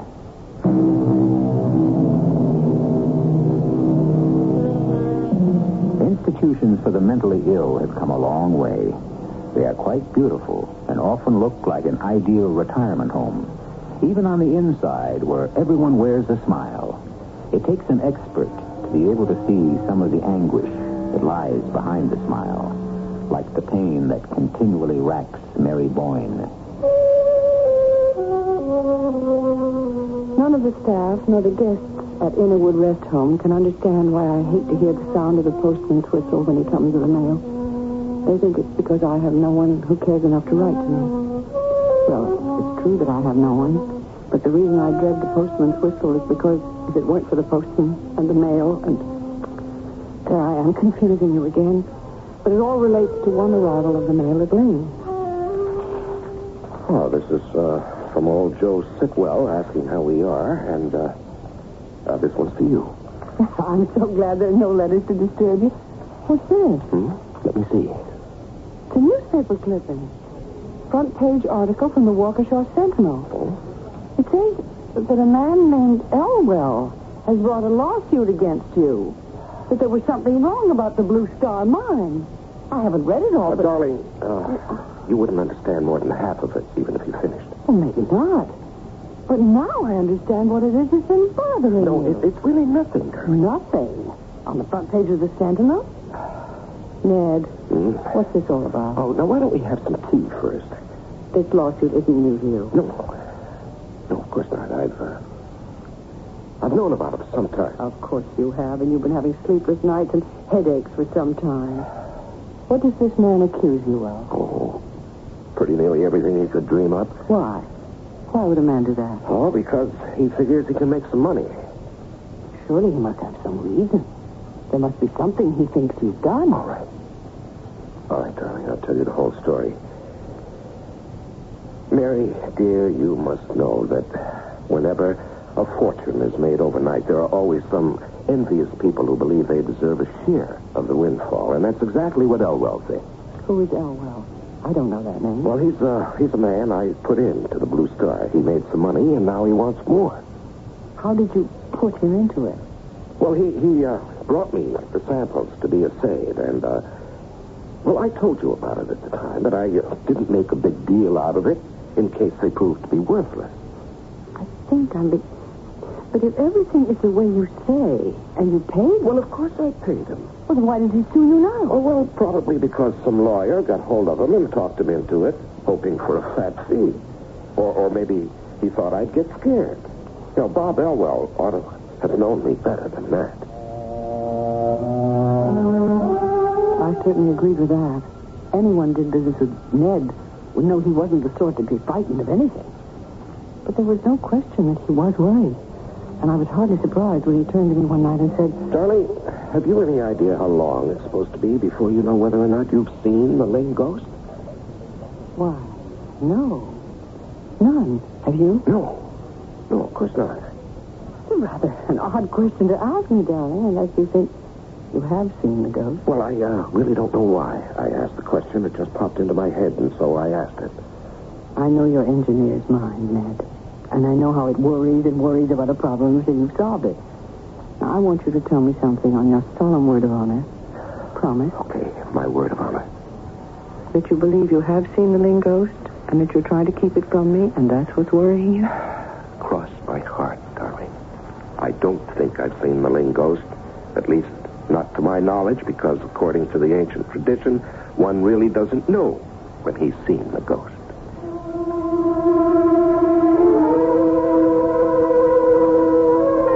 And with that, I had to be satisfied. I knew my husband. There was no more to be gained from questioning him.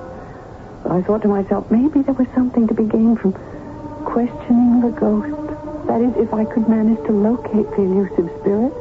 Of course, I knew that you weren't supposed to be able to know you'd seen the ghost, but I was haunted by the idea of the disappearing figure we'd seen from the rooftop. So once again, I climbed the small secret stairway and stood on the roof ledge. I cupped my hands and shouted to the sky, "Oh, spirit, specter, shadow, whatever you choose to call yourself, we've done you no harm. We want to live here in peace. Oh, ghost of Ling, break with the past, break with tradition, and show yourself to me." Mary, what on earth do you think you're doing? That's obvious, isn't it, darling? Well, if you mean you're making a darn fool of yourself, and incidentally of me, yes. Well, I'm sorry if I were stupid. It isn't stupidity, Mary. It's just this obsession of yours with a ghost. You're only adding to my worries. I don't want that. You know I don't want that. Well, then maybe we should leave Ling. Oh, but I love this house, and so do you. Well, but I think there's something else we have to do, and let's get right on with it.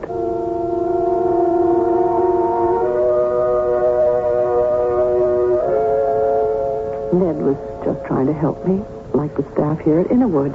And he thought maybe by arranging a seance with a reputable and respected medium might put my mind at rest. Ned thought that perhaps the medium might be able to get through and reach the ghost. Now, you both understand that as a man of integrity, I can promise you nothing? Yes, Mr. Wood, you've already made that very clear. It is difficult to overemphasize the possibility of failure. Can we start, please? Please be patient, Mrs. Boyne. All the research I have done on the ghost of Ling seems to bear out the tradition. He or she appears, and only afterwards do the people realize they have made contact with the ghost. Yes, we know all that, but isn't it also true that there's never been an attempt to reach this ghost through a reputable medium? That is so. Well, that's why we came to you. I want to find out if there is a ghost of Ling, and if there is, you should be able to reach him. I should, but as I said... Please, let's not go through all that again. Let's hope you will succeed. Right. Now, this is our first seance. Well, I'm afraid it is very much like what you have read in books and heard about. We would keep this room dimly candlelit, just as it is now. And so, I ask you to join hands with me. That is it. Now, close your eyes and concentrate. On what? On the ghost. But I want just think of the ghost, Mrs. Boyne. If there is any communication, it must come through me.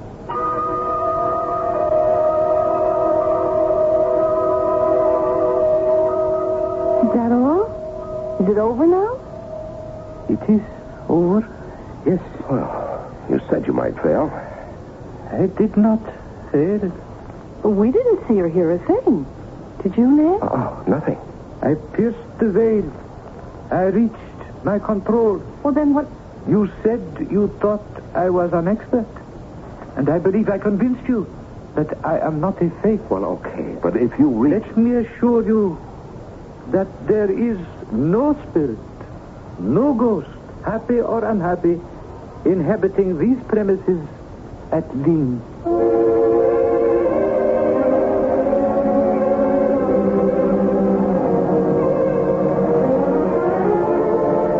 Ned, tell me, did you believe Mr. Woods? Well, darling, he's supposed to be the best, and he said there definitely wasn't any ghost at Ling. Hey, something's happened to you. What? It's happened since the seance. I don't know what you're talking about. You're different. Oh, come on, Mary. Maybe something did happen at that seance. What? I mean, those drawn lines in your face have disappeared. Smiles come back into your eyes. Oh. You slept better last night. Come on, admit it. All right, I admit that, but it has nothing to do with the seance. Well, then what caused the change? Well, perhaps it was a cable I received yesterday saying that I could probably expect some very good news about that Elwell suit very shortly. Then it was the lawsuit that bothered you after all. Yeah, well, yes, perhaps more than I knew. Well, at any rate, we'll find out with tomorrow's mail.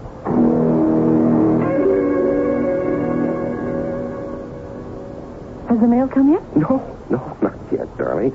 Anyway, I thought you were going to be all taken up with that engineer from Dorsetshire who's going to show us how to install a hot water system.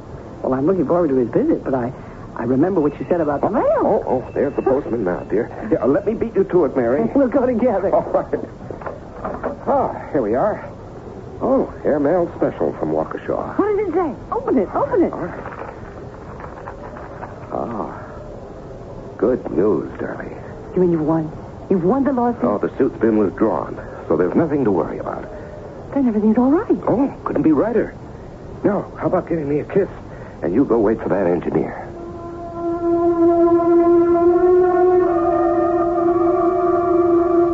One of the strangest things I remember was my total sense of security as Ned held me in his arms. I left Ned and walked out of the garden. Oh, the day was beautiful. It seemed even brighter than it actually was because of the change in Ned. As I walked along the flagstones, I heard footsteps behind me. I stopped and turned. I came to see Mr. Boyne. I'm Mrs. Boyne. Do you have an appointment with my husband? I think he expects me. Well, he's working on a book, and so he never sees anyone in the morning. Oh. Wait. You seem tired. Have you come a long way? Yes, I have come a long way. Well, then I suppose if you'll go to the house, my husband will see you.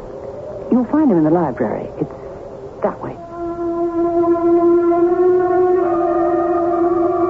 I watched the stranger enter the house, and then I went to find the gardener, and soon the engineer arrived. And the morning just sped by. We'd finished with the plans for the hot water system, and it was time for lunch. I went to the dining room, but Ned wasn't at the table. Nor was he in the library.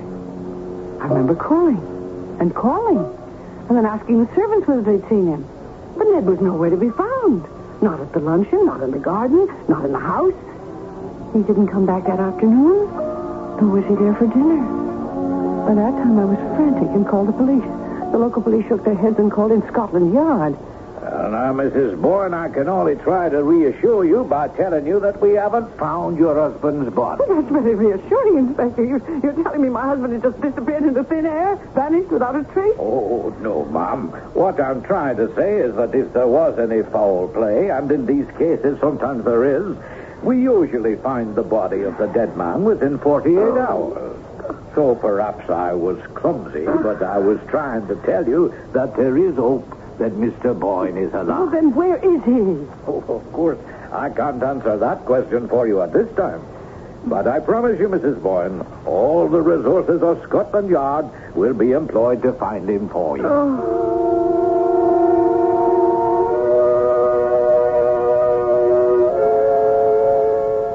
I must admit the inspector kept his word and also kept my hopes alive. The yard kept me up to date on every development. But alas, they were so pitifully few. They did nothing to nourish my hope that my darling Ned would soon come back to me.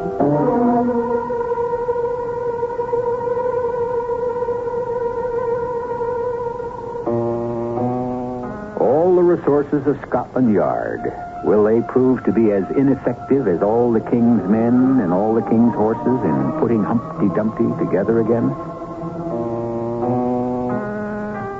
Or will they come up with some strange and sinister solution to the disappearance of Ned Boyne? I'll be back with the answers shortly. The disappearance of husbands is usually regarded by most police as a mystery with fairly obvious solutions. Most commonly, the police look for the runaway mate who's been unable to cope with a nagging wife, or, secondarily, a woman who has decided to strike out looking for a new mate by disposing of the old one. Of course, neither of these theories was even entertained for a moment by Scotland Yard in the case of the disappearance of Ned Boyne. Now, Mrs. Boyne, we all know what a good marriage you and Mr. Boyne had, but we're momentarily at a loss. A man just doesn't vanish off the face of the earth. Not without leaving clues. Something that will help us find him. Now, if you don't mind, we'll just go back once more over the way you found out he was gone. I spent most of the morning with a Mr. Loomis, an engineer from Dorsetshire, going over some plans he had for installing a hot water. If you don't mind, I'd like to get to the stranger who asked for your husband. Well, I've told you everything I know about him. And told it well, Ma'am. A good description. Much better than we got from Nellie, the housemaid. She saw him, too? Oh, yes, indeed. We even found out that he wrote his name on a card he gave her. Well, then you should know. If I may, Ma'am, let me just condense the maid's testimony from my notes here. Now, she said that the gentleman was a stranger and perhaps a foreigner. He asked for Mr. Boyne, and she asked who was calling, and then he wrote his name on a piece of paper and asked her to carry it into your husband. Well, didn't you ask her what Ned, my husband, said when she brought him the paper? Well, Nellie told us your husband didn't have time to say anything, because just as she handed the paper to Mr. Boyne, she realized that the stranger had followed her into the library. She left them together. If Nellie says that she left this stranger alone in the library with my husband, how can we be so sure that Ned left the house? It isn't the maid's evidence we're going by, Ma'am. Hilton, the gardener, swears he saw your husband leave the house by the front door, accompanied by a gentleman. And he gives a description which pretty much tallies with yours and Nellie's. But why? Why would Ned just go off like that without a word to me or to anyone? You've already said your husband has been worried. So if you could give us some clue as to what it was that was bothering him. Well, I told you about that lawsuit back in America. But you didn't tell us about the seance and your attempts to locate the Ling ghost. Now, surely, Inspector, you're not going to tell me that Scotland Yard is taking ghost stories seriously. Oh, no, Ma'am. But if Mr. Boyne did, it might be some explanation of his erratic behavior. Are you telling me that you think my husband was mentally ill?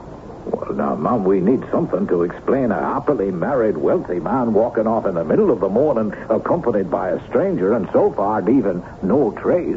Well, what about that unfinished letter you found in the library? Obviously had to do with that business in America, which you, Ma'am, assured us wasn't bothering your husband one bit. But he did write the word safer, didn't he? Who was Parvis? Now we've checked, and Mr. Parvis is a perfectly respectable attorney back in Waukesha. And your husband's unfinished letter simply reads, "My dear Parvis, I have just received your letter announcing Elwell's death, and while I suppose there is now no farther risk of trouble, it might be safer..." There. He says trouble, doesn't he? Oh, he does indeed. And you believe that trouble could be so serious as to make him disappear without a word to you about it? Or the reason for leaving? Oh, no, we just can't believe that, Mrs. Boyne. Then what do you believe? I mean, what has happened?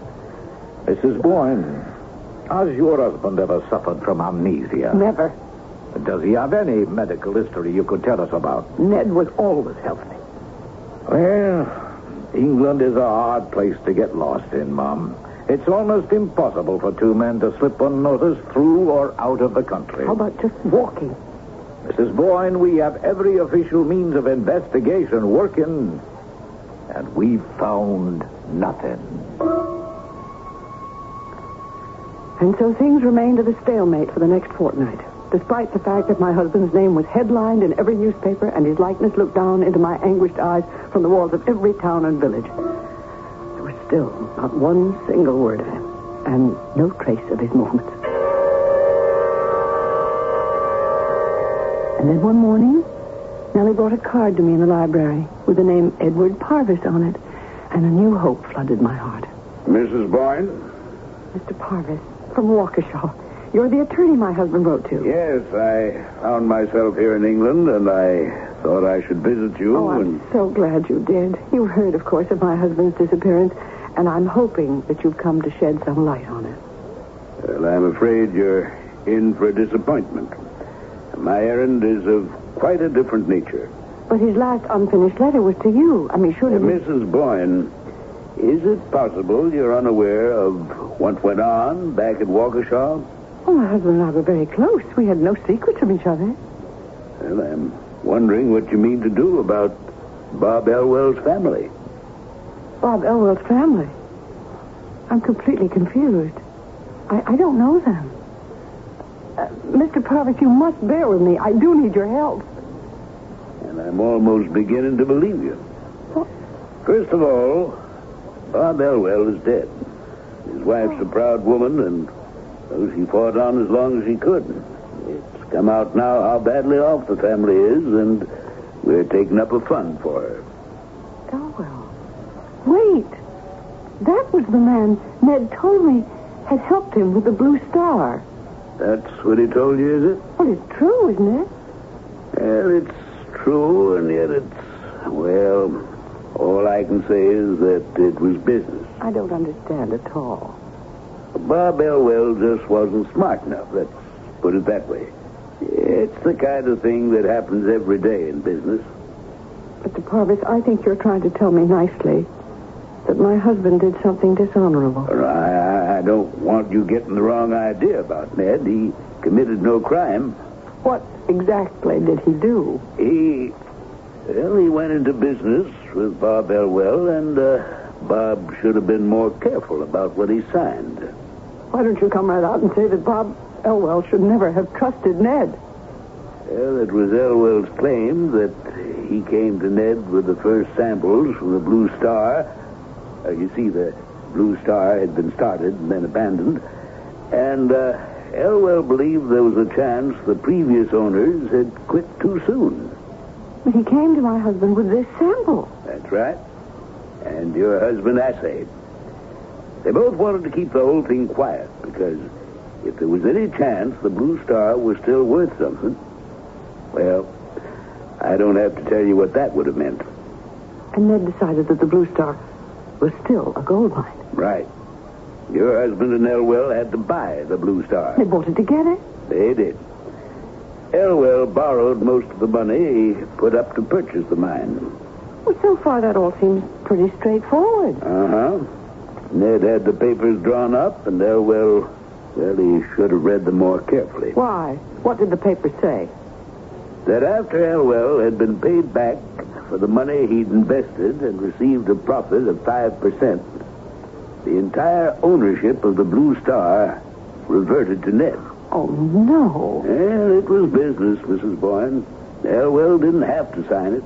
Evidently his lawyers felt that there was some merit to his claim when he sued Ned recently. Well, they soon found out they didn't have a leg to stand on. But if Elwell was so badly off, where did he find the money to hire lawyers?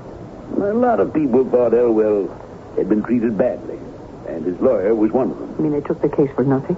On a contingency basis. But when they saw they didn't have a case, they advised Elwell to withdraw the suit. Elwell became despondent and shot himself. Shot himself? He killed himself because of that? Well, he didn't kill himself exactly. He dragged on 2 months before he died. And he tried to kill himself and failed? And then tried again? No. He didn't have to try again. Well, the newspapers got hold of it, and it's all been raked up again, and this collection thing's been started. You know, most of us back in Waukesha like Bob Elwell. Here's an account of the whole thing from the Sentinel. Maybe it would help you if you looked it over. From the headline, it would seem the Sentinel knows who's to blame. Widow of Ned Boyne's victim forced to appeal for aid. And I thought maybe you might care to... This picture! This picture! It says this is Robert Elwell. Yes, it is. But this is the man who came for my husband. I mean, I'd know him anywhere. Mrs. Boyne, I don't think you're very well. Shall I call somebody? No, this is Robert Elwell. This is the man who spoke to me in the garden. That can't be the man. It's Robert Elwell. It was Robert Elwell who came for him. Came for Ned? Elwell was dead. You know that now, don't you? Robert Elwell came for him. No, Mrs. Boyne, surely you remember your husband's unfinished letter to me. It was written after he'd heard of Elwell's death. Robert Elwell was the man who spoke to me. That's impossible. See, I'm mad. I'm not. I'm quite sane. Will you answer me one question, please? When did Robert Elwell try to kill himself? When? Yes, the date. Please try to remember. I don't think we should continue this conversation, Mrs. Boyne. I have a reason for asking. I'm sure you have, but... Well, I really can't remember. I'd guess about 2 months before he actually died. I need the exact date. We might find it in the paper here. Yes, here it is. Last October. The 20th, wasn't it? Yeah, the 20th. Then you did know about Elwell all the time. I know now. Sunday, the 20th. That was the day he came here first. Came here first? Yes. You saw him twice then? Yes, twice. First on the 20th of October. I remember because that was the day I first discovered the secret staircase. And we saw him from the roof. He was dressed just as he is in the picture in the newspaper. My husband saw him first. He was frightened and ran down ahead of me, but there was no one there. He had vanished. You say Elwell vanished? Yes. I see now what happened. He tried to come then, but he wasn't really dead. He couldn't reach us. He had to wait 2 months to die. And then he came back again, and Ned went with him. Oh, good Lord. I sent him to Ned. I told him where to go. I sent him to this room. That's what they say about the Ling ghost.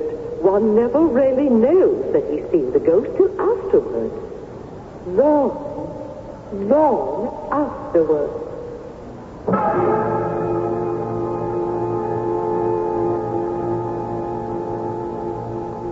All the doctors at the rest home where they're treating Mrs. Mary Boyne are convinced that she's suffering from an almost historic sense of loss and bereavement because of the inexplicable disappearance of her husband.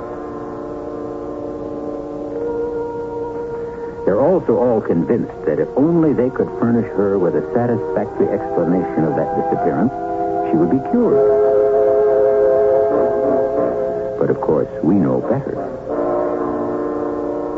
At least, we who believe know that it's the explanation rather than the disappearance that's the root of her trouble. I'll be back in a moment.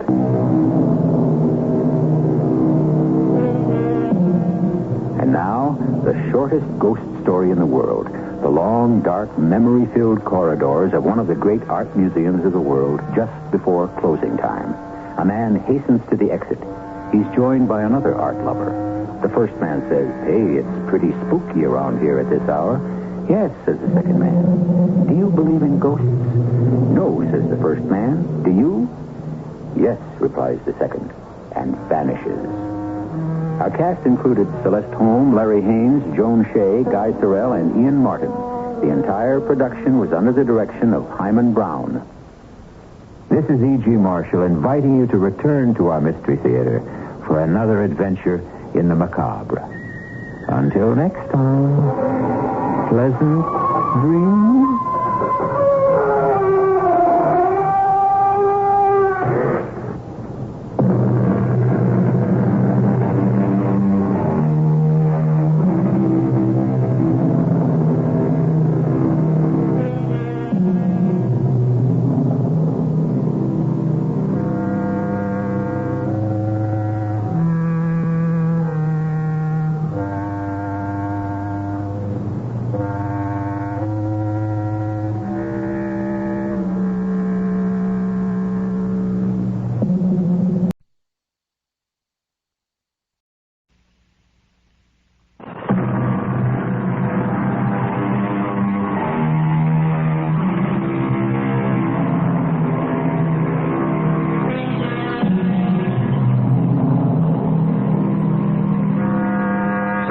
Conan Doyle is one of the giant figures of English literature. His Sherlock Holmes is immortal. But some of Doyle's lesser-known stories should also be rated as classics. Interestingly, even Doyle's stories which do not feature his great detective show the same preoccupation with the solving of seemingly insoluble problems. And today's Case of the Lost Special is one of his best. My name is Clément Roger. I am one of France's foremost attorneys. I hear you say, then, what are you doing in this dismal prison in Marseille in the year 1901? Well, I am here because of a most urgent and curious request from the most famous criminal in all of France, the notorious Herbert Lernac. Monsieur Roger, I appreciate your coming here. Lernac, before we start, like most of the French public, I have been following your case, and I must be honest, I see no hope. Hiring me as your defense attorney would just be a waste of money. I could not agree with you more. It's inconceivable how a man of my experience could have been so stupid as to kill a greengrocer in front of 3 reputable witnesses. Well, they say who the gods would destroy, they first make mad. That imbecile of a greengrocer made me very angry. But enough of that. Let me tell you the real reason I require your services. Oh, you don't want me to represent you? Oh, on the contrary, you are the only lawyer in all France who can perform the service I have in mind. And that is?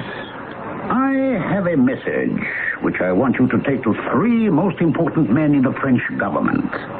You know them very well, and they will understand. Hold on, Lernac. What makes you believe these men will listen to whatever message I bring them? Oh, it's an excellent question.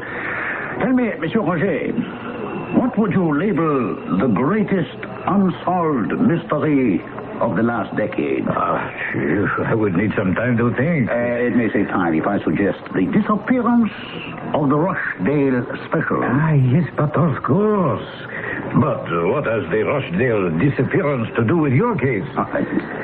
In order for you to see the connection, I must tell you a story. A story that began 8 years ago in Liverpool, in the office of the traffic manager of the London and West Coast Railway. Good morning. My name is Thomas Potter. May I help you, gentlemen? I am Monsieur Caratal. I would introduce my companion, but unfortunately, he is a mute. We must be in London by 3 o'clock this afternoon. It is imperative. Oh, dear. It's a pity you just missed the express.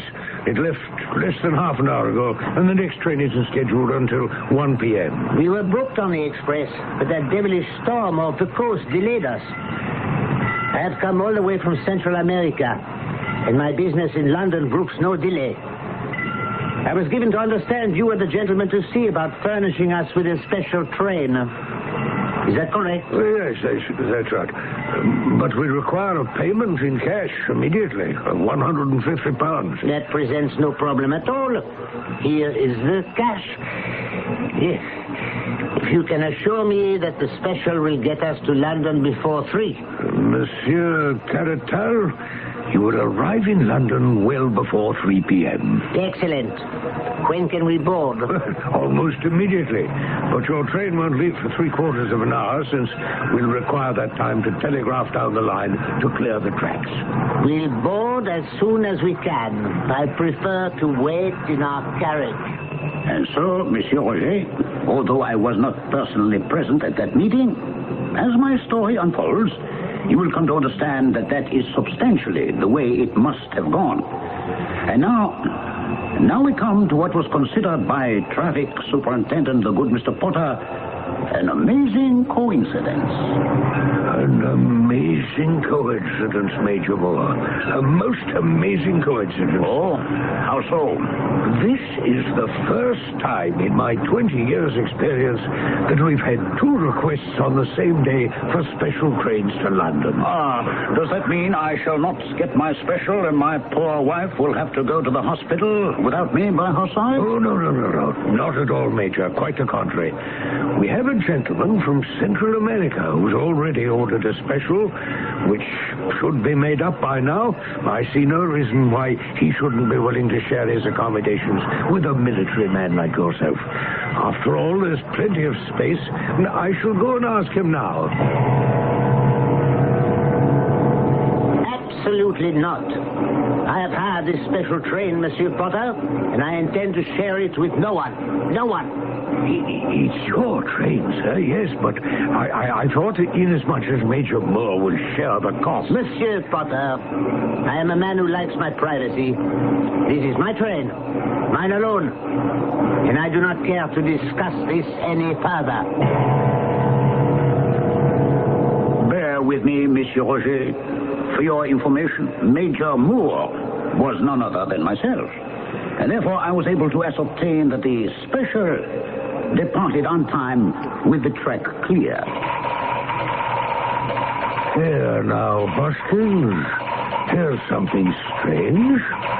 Manchester reports that the special hasn't arrived. Hey, I wouldn't worry, sir. She's only 10 minutes late. Well, it'll be devil to pay if she's broken down.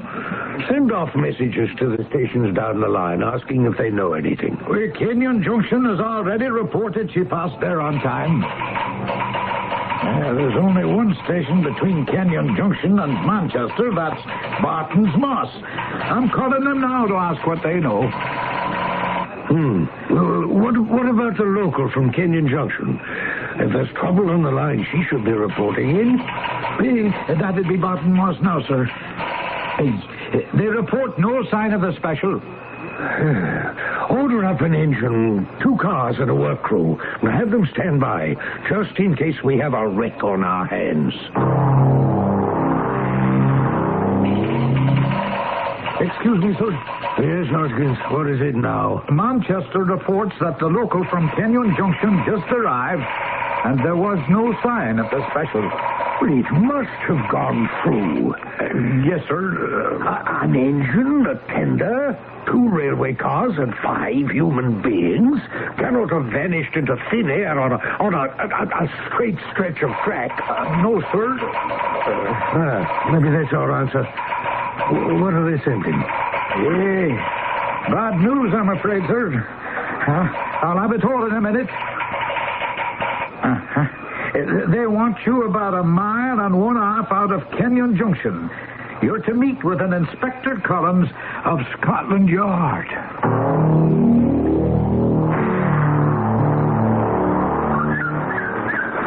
Superintendent Potter, I assume. I want to thank you for coming so promptly. I'm Inspector Collins from the Yard. I'm sure we can use all the help we can get, Inspector. But how did the Yard get into this? Step this way, please. You recognize this man? Good Lord. It's James Slater, the engineer on the Rochdale special. He's dead. As far as we can determine, he died of a fractured neck sustained in a fall.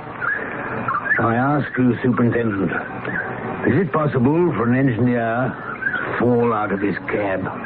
Well, it's possible, Inspector, but highly unlikely in this case. How so? Well, the very few times we've had anything like that happen, it was because the engineer was either drunk or ill, or he was leaning too far out of his cab on a bad curve.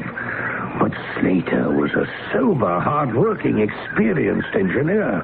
And as you can see, this is a perfectly straight stretch of track. But could it have happened? Could he have fallen? Well, in the absence of any other explanation, yes, Inspector, if it's possible. What is there not? Are you claiming responsibility for the vanishing of the Rochdale special?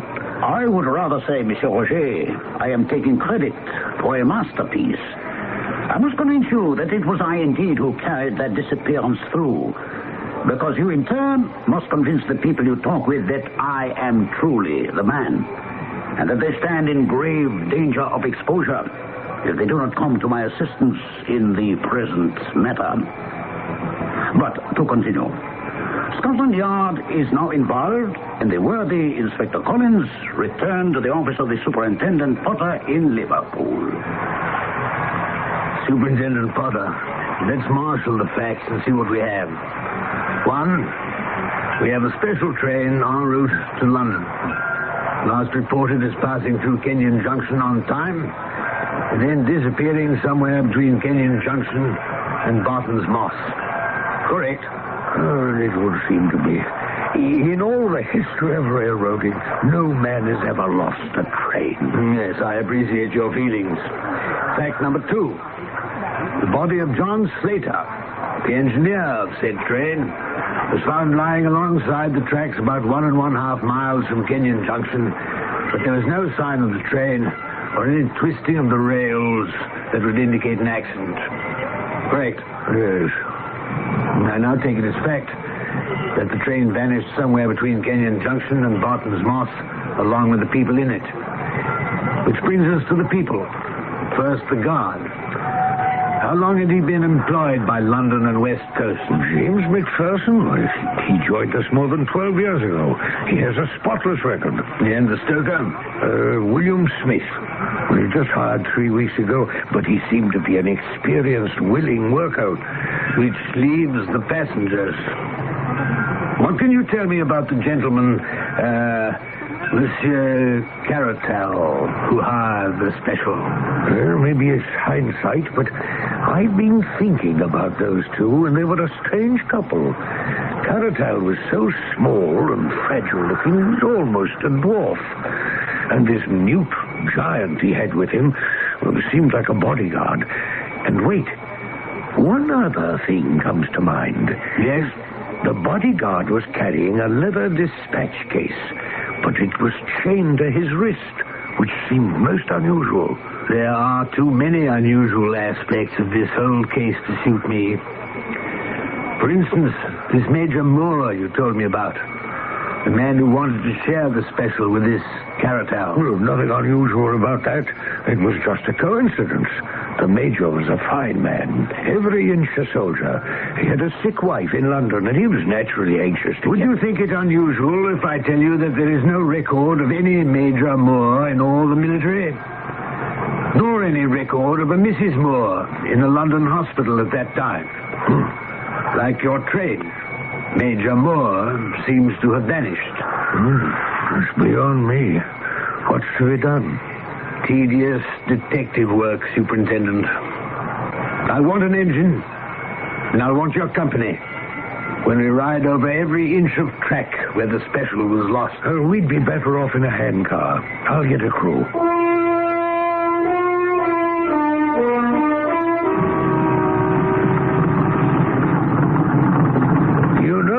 Sideline we just passed leads to the Cornstalk Ironworks. We've already checked it. The day that the special disappeared, there were 16 cars loaded with hematite blocking the entire track. I say, there's a signal flag. And the red is down at the next semaphore. Stop here, engineer. Stop here. What's this all about? Well, I'll find out in a minute. There's one of those newfangled telephone things on this semaphore.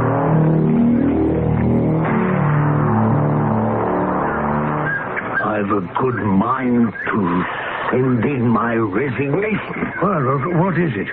What did they say to you on the telephone? It almost doesn't bear repeating. But they've got some kind of spiritualist at the yard who claims he had a vision. He insists your little man, Monsieur Caratal, wasn't a man at all, but the devil himself. And he spirited the train away.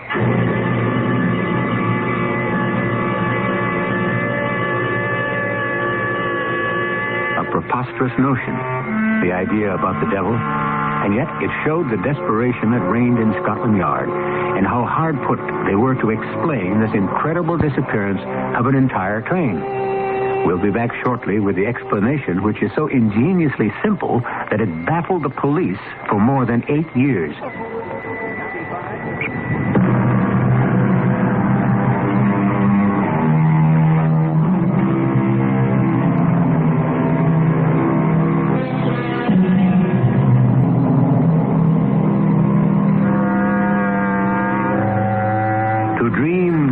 impossible dream might well have served as the theme song for the life of Sir Arthur Conan Doyle.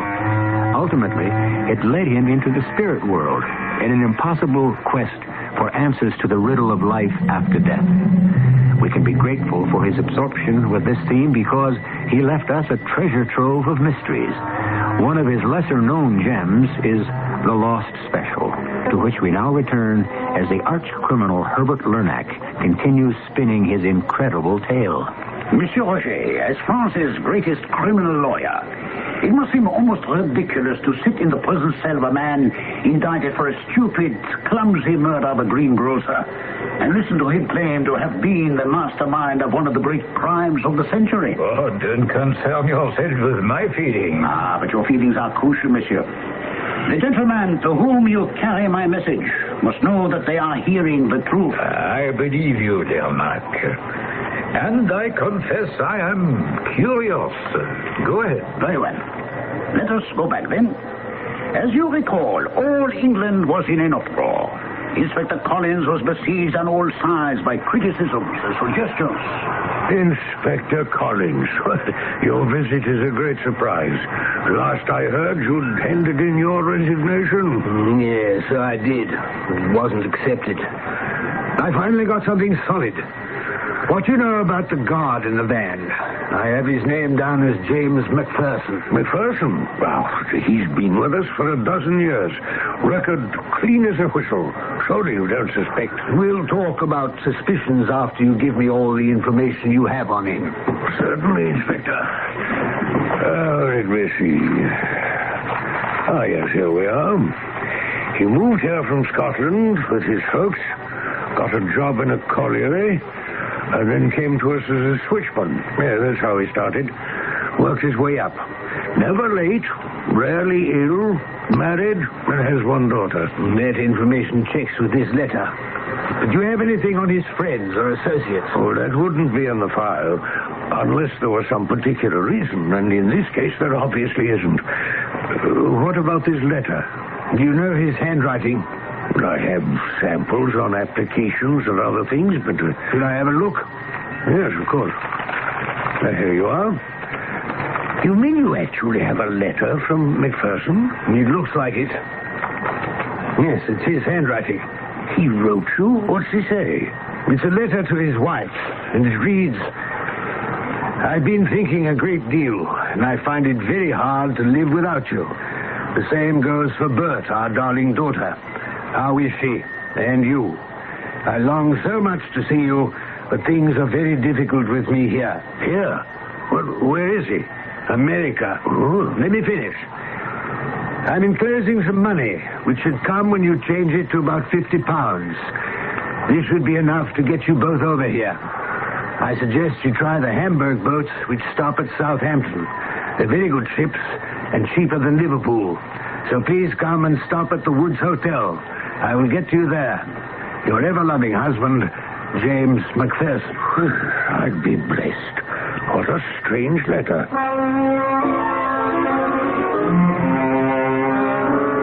Of course, Monsieur Roger, we had known all along that McPherson was the weak link, and he was under constant surveillance. Just one moment, Lernack. You are asking me to go to the 3 most important men in France with a request.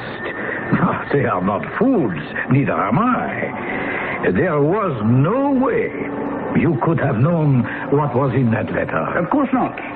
We knew he'd mailed a letter. Now remember, I had a confederate in England. The only way we could check was to see how Scotland Yard reacted, or if they reacted at all.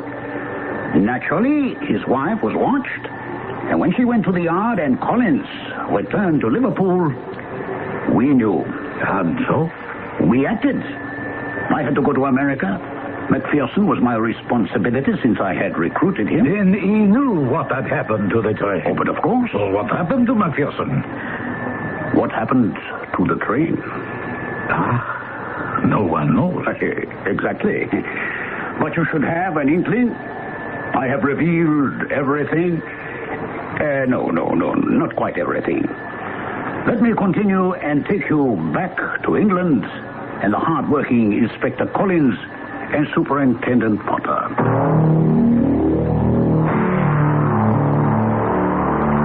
Good of you to come all the way to London, Superintendent. I'd go to the ends of the earth if I could find out what happened to the special.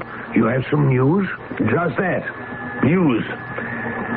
Mrs. McPherson and her daughter are back from America. They stayed at the Woods Hotel for 2 weeks, and McPherson never contacted them. Just another dead end. I must confess I was expecting more when I got your wire. I have more. An entirely new line of investigation has opened up. Who would want to steal a train? I went back and started from that. Oh, I've thought and thought about that, but I've come up with an absolute zero. It wasn't the train, obviously. It must have been Caratal, a man who needed a bodyguard, a man who insisted on absolute privacy, and whose bodyguard was carrying a leather satchel chained to his wrist. That was strange, and I said so at the time, but... So I put all the facilities of the yard to work on the background of Caratal. It turns out that he was a great traveler. Been around the world several times. Had friends and acquaintances all over, even in the Orient, from which he'd recently returned. I don't see where all this is leading. And Caratal dealt with some rather shady figures, and his dealings weren't always above board. In fact, just after his visit to China, there was a theft of a valuable inkstone from one of the museums. Oh, what in the world is an inkstone? That was my question also. These are ancient stones used by the old Chinese calligraphers. They were extremely smooth and took the ink and held it so that the scholar could use it for his writing brushes. I still can't see. They're rare and becoming rarer. Some collectors would kill for them. Now, that leather satchel, it wasn't very large, was it? No, it wasn't. Oh, I see. You think that it contained an inkstone? It's a possibility. But one thing is a certainty. No one wanted the train. They wanted what was on it. And the only thing I can think of that fits is whatever was in that leather satchel of Caratal's bodyguard. Well, I cannot dispute the logic, but that still doesn't even begin to explain what happened to the train. How could it vanish off the face of the earth? Perhaps it didn't. What? How many men do you have at Barton's Moss? It's a small station. There's one man in the signal tower who also operates the telegraph, and a station agent. They were both on duty that day. Well, I like their names. Then I want you to check them out with me. Yes, of course. What are you trying to say? That maybe we've been on the wrong track all along. Led down the garden path, so to speak. Maybe the train did pass through Barton's Moss after all. Your theory is way off, Inspector. Jameson, the signal tower man, has been with the road for 21 years. He's looking forward to retirement. He's absolutely 100% honest. That checks with what I've been able to turn up. And the ticket agent also cleared all our checks. Oh, absolutely. So there goes another theory down the drain. No, not necessarily. Not if my surmise about the inkstone is correct. What difference does that make? How much do you know about the Oriental religions and philosophies? Nothing at all. Well, I've been studying up on them. Do you know that many of them preach the control of mind over senses? And also some of them claim that in certain circumstances, illusions can be created. What are you trying to say? Is there a switch-off between Barton's Moss and the next station? One that is usable? One? There are at least 3 switch-offs. Then I'll stay with my theory that the special did pass Barton's Moss, and your 2 men never saw it.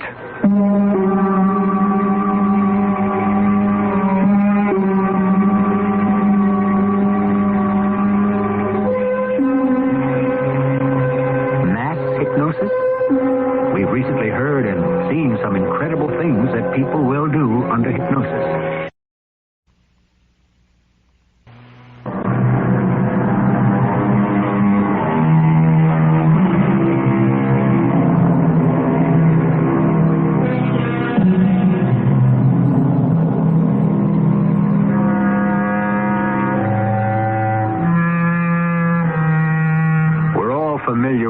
magician's catchphrase, now you see it, now you don't. But the Vanishing Act in the early 1900s, which had all England buzzing with speculation, was the frighteningly inexplicable disappearance of a steam engine, a tender, 2 railway cars, and a van on a straight stretch of track in broad daylight. How such a thing could happen baffled the shrewdest detectives and the most experienced railroad men in the United Kingdom. Nevertheless, Inspector Collins of Scotland Yard and Superintendent Potter pursued their frustrating investigation. Well, that's the last switch off between Barton's Moss and Lurstone. We've come up empty again, Inspector. What now? You go back to Liverpool, and I'll head for London. And then? Unless we can come up with something solid, some piece of evidence that will take us somewhere other than to a dead end, the case will go into the unsolved file. Now, Monsieur Roger, you have all the facts before you, just as Inspector Collins and Superintendent Potter had. You recall, of course, the rumors that were in all the papers some 8 years ago about the breaking of an impending scandal involving some of the greatest political and financial figures in France. So if you are referring to the Martinique A.T. Paris conglomerate, I am. Exactly. And you will also recall that it blew over. It was a 2-week sensation, and then nothing. Oh, yes, but what... The honor and careers of many of the greatest figures in France would have been at stake. Now, monsieur, you are a very skilled bowler. So just imagine a group of 9 pins standing so rigid, prim, and correct. And then comes a bowling ball. And plop, plop, plop. There are your 9 pins on the floor. Dear Mac, you are exasperating. You speak in simile, but facts seem to be lacking. Caratel was your bowling ball, monsieur. The most important men in France were your 9 pins. And they knew that Caratel was coming. Oh, yes, they knew. And thus they took steps. They formed a syndicate, a group to finance the stopping of this bowling ball. And I was chosen as agent to see that Caratel should never set foot in London. Very well. I understand the premise. They hired you as an assassin. Oh, no, monsieur. Assassins come cheaply. They needed 2 things. 1, that Caratel be stopped. 2, that the papers he was carrying, the damning documents, which proved beyond the shadow of a doubt that they were all guilty, these had to be destroyed. Thus, I was given unlimited funds. Unlimited, you understand? But would it not have been cheaper to buy off Caratel? Undoubtedly, but Caratel was not only carrying these proofs, he was also carrying a grudge against some of the men involved. In this matter, he could not be bought. Mike, I think we could proceed more rapidly if you would allow me to do a sort of cross-examination. But certainly. Where was Caratel when you received this commission? In Central America. Then why did you wait until he actually arrived in Liverpool before you... I did not. I immediately dispatched an agent to take the boat with him and report to me. But unfortunately, by the time my agent arrived, Caratel had already sailed. And so you decided to wait until he arrived? No, monsieur. I fitted out a small armed brig, which was sent to intercept Caratel's ship. But would that not have been piracy? Well, certainly. But that is just a word. We would have accomplished our purpose except for the same storm that made Caratel miss the express. The brig was blown, of course. We missed him. And what would have happened if Caratel had arrived in Liverpool in time for the express to London? Every first-class compartment on the express was booked by 3 of my men. They left only 2 vacancies in each compartment. Whichever compartment Caratel was assigned would have been covered, and the extra men served as backups. It seems a most elaborate conspiracy. You mean to tell me that Caratal was unaware of all this activity, completely unsuspicious? On the contrary, he is extremely wary.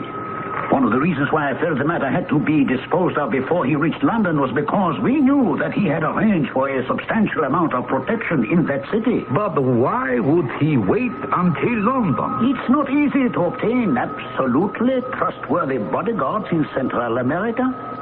As it was, the man Gomez, the mute, was a rare find for him. All right. You have him arriving in Liverpool and missing the express. Now, if you had succeeded in getting the superintendent to persuade Cartel to share his special with you, what then? Oh, things would have been much simpler for everyone. It would no longer have been necessary to make an entire train vanish. The affair with the engineer Slater would not have been bungled. Oh, yes, I admit that was bungled, a major flaw. Very well. Please, let us get to the special.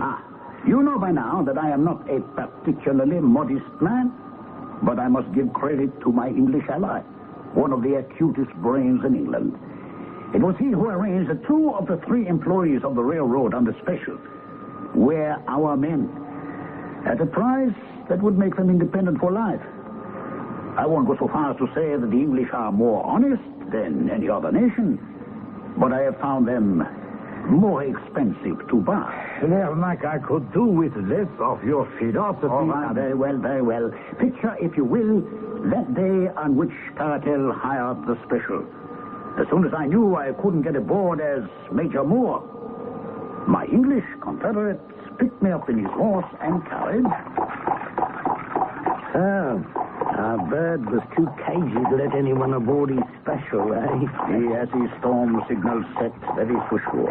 It doesn't matter. My men are waiting. Out of sight, I trust? They're in a culvert alongside the tracks. How much time do we have? The special isn't scheduled to leave for another half hour or so, and then it will have to get to Barton's Moors. Not to worry. The wooden ties leading to the Heartsease mine had never been removed, even though the tracks had been. When I heard that our pigeon had missed the express, I got the crews to working almost immediately, with breaks in their schedule when trains were supposed to pass. No one saw them. How much work has to be done? We took all the rails, fish plates, and rivets from the abandoned sidings. There were plenty to lay tracks. And the switching? Well, I'll be at the points myself, and I've got a perfect location for you. Atop the culvert, where you can see the train approaching and also oversee the siding and the tracks leading to the mine. Then let us whip up the horses and get there and see to it that everything is going according to plan.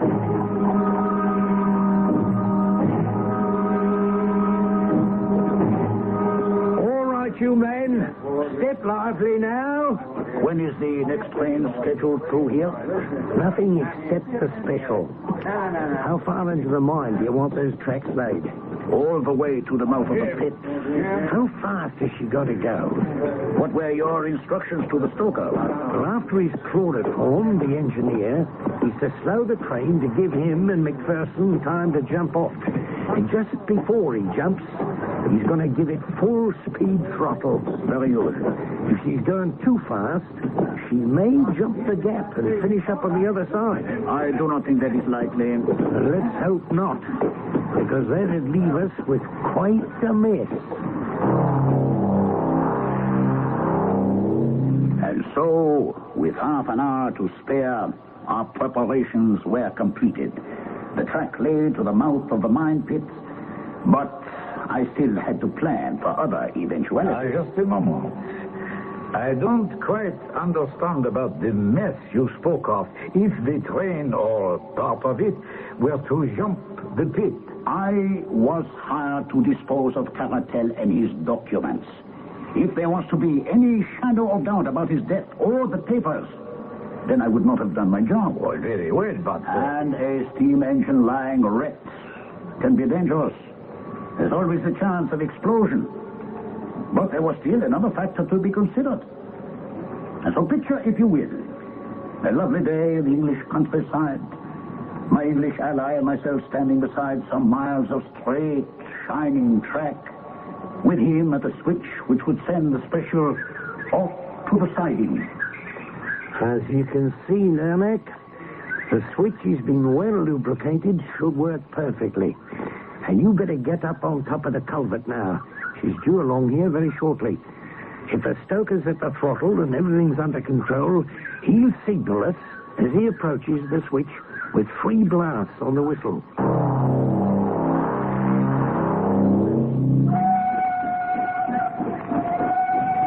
Prearranged, the engine came into view, moving slowly. My perch commanded a view of everything, the switch, the siding, and the entrance to the mine. The special drew closer and closer. I saw my English confederate throw the switch. The special rolled onto the siding so smoothly that the passengers, Caratel and his bodyguard, never realized they were no longer on the main line. I saw a man leap from the cab of the engine. At the same time, McPherson jumped from the van, and I stood riveted as the engine started to pick up speed. The wheels began to scream as they raced over the rustic track. And then I saw at the window of the first-class compartment the faces of Caratel and his henchman Gomez. They realized what was happening, and they were screaming. Although the mute could make no sound, and suddenly I saw the bodyguard jerk at his wrist, point to the leather satchel, and fling it out the window, as if to say, here are the documents. Take them but spare my lives. There's nothing I could do now. The train rushed on, ran off the track, and for a moment I feared that it indeed would jump the gap. When it hit the far edge, shuddered for a moment, and then plunged into the open shaft. With a tremendous roar, the boiler exploded.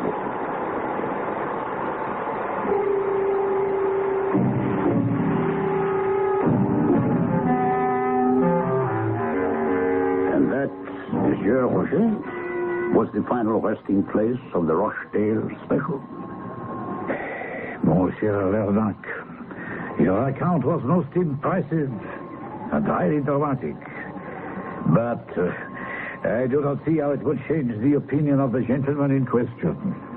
With all due respect, Monsieur Roger, you lack my experience in dealing with the rogues.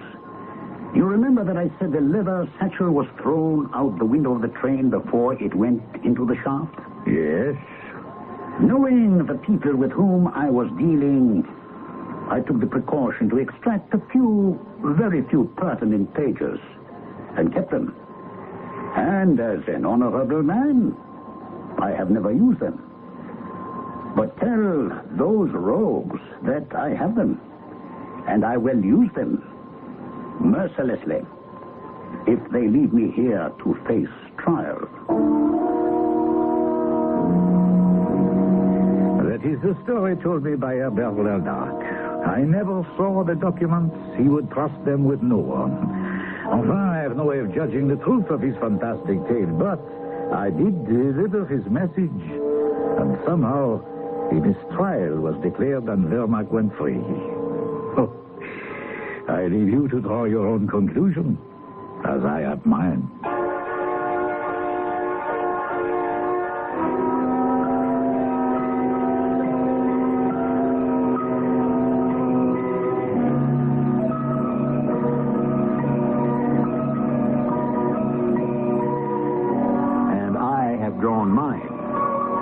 That this little-known story of A. Conan Doyle has been aired, it may very well be that a number of sightseers will find their way along the old-time tracks of the London and West Coast Railway, looking down mine shafts for a broken and rusted steam engine and 5 railway cars. Who knows? Perhaps their search will someday be successful. CBS Radio Mystery Theater presents...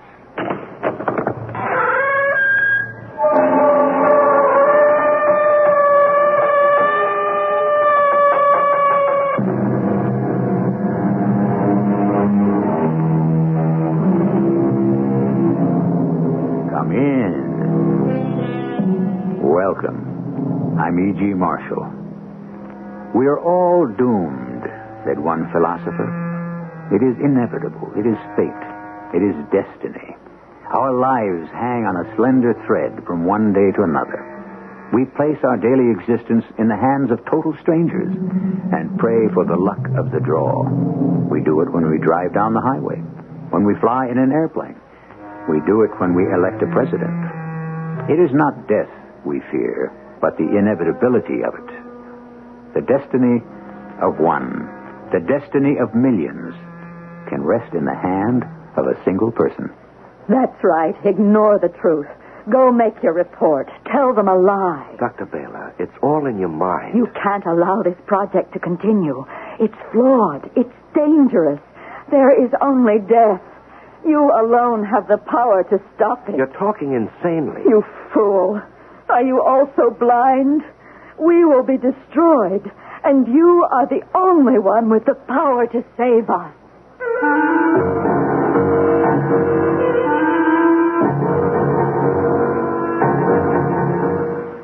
Our mystery drama, Death on Project X, was written especially for the Mystery Theater by Victoria Dan and stars Larry Haynes.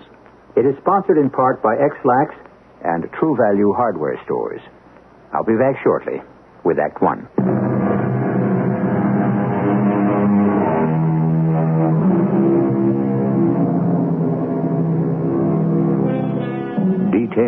Details. In the infinity of government bureaucracy, have you ever wondered about those workers whose job it is to look after the tiny pluses and minuses? The supposedly insignificant paperwork that maintains the order of our society. For them, the sum total of any of our lives is written on a slip of adding machine tape. This is in no way to demean those who pursue these rather thankless back-office careers. But even the dullest of jobs is never totally predictable. And obscurity can often end with a call to the front desk. You're probably wondering why I've sent for you, Jenkins. Jenkins is on sick leave, sir. I'm Hughes. What happened to Krebs? Transferred to another department, sir. Well, what about... Haggerty retired last month. Hughes, huh? Mm-hmm. How long have you been with the Project Planning Office? 5 years. And, of course, you've served on the review board before? No, General. No? You worked for the planning office all this time and you've never gone on a field inspection? No, sir. Well, then how can you possibly be acting assistant director? Seniority, sir. What was your previous position? Until last week, I was supervisor of accounts and records. Accounts and records? No. You won't do. You won't do it all. Hello, Haskins. General Glynn here. What do you mean sending me this Hughes fellow? He has no experience. What? Are you sure? He is. Well, no. All right. I'll get back to you. This is incredible, Hughes, but according to the director, you're the only available staff member familiar with Project X. Yes, sir. The accounting section is acquainted with every detail of every project. Well, let's hear what you know, Hughes. Yes, sir. Project X, filed under Category 723, Miscellaneous Research, Secret Type D, Defense. Total expenditure to date, $1.87 billion. Location, 1/2 mile underground. Craig installation. Personnel, 89 men, 43 women. That's enough, Hughes. You certainly know the raw facts, but knowledge is no substitute for experience. No, sir. This department is overextended. Just find us an excuse and we'll drop Project X. Drop Project X, sir? Or Project W or V or whatever we find sufficient grounds for termination. General Glynn, what would you call sufficient grounds? Bad morale, for one, and misuse of funds for another. Yes, I'm sure you could spot that particular one, Hughes. And, of course, there's also the high-risk quotient. Now, in other words, you have reasonable doubt that adequate safeguards exist to ensure a margin for error. Well, I'm supposed to be able to determine that, sir. I'm no scientist, sir. I'm an accountant. Hughes, I've got my hands full as it is. General, the responsibility. I mean, I've never... I know that, Hughes. And you know that. But so help me, don't you let them know it's your first assignment.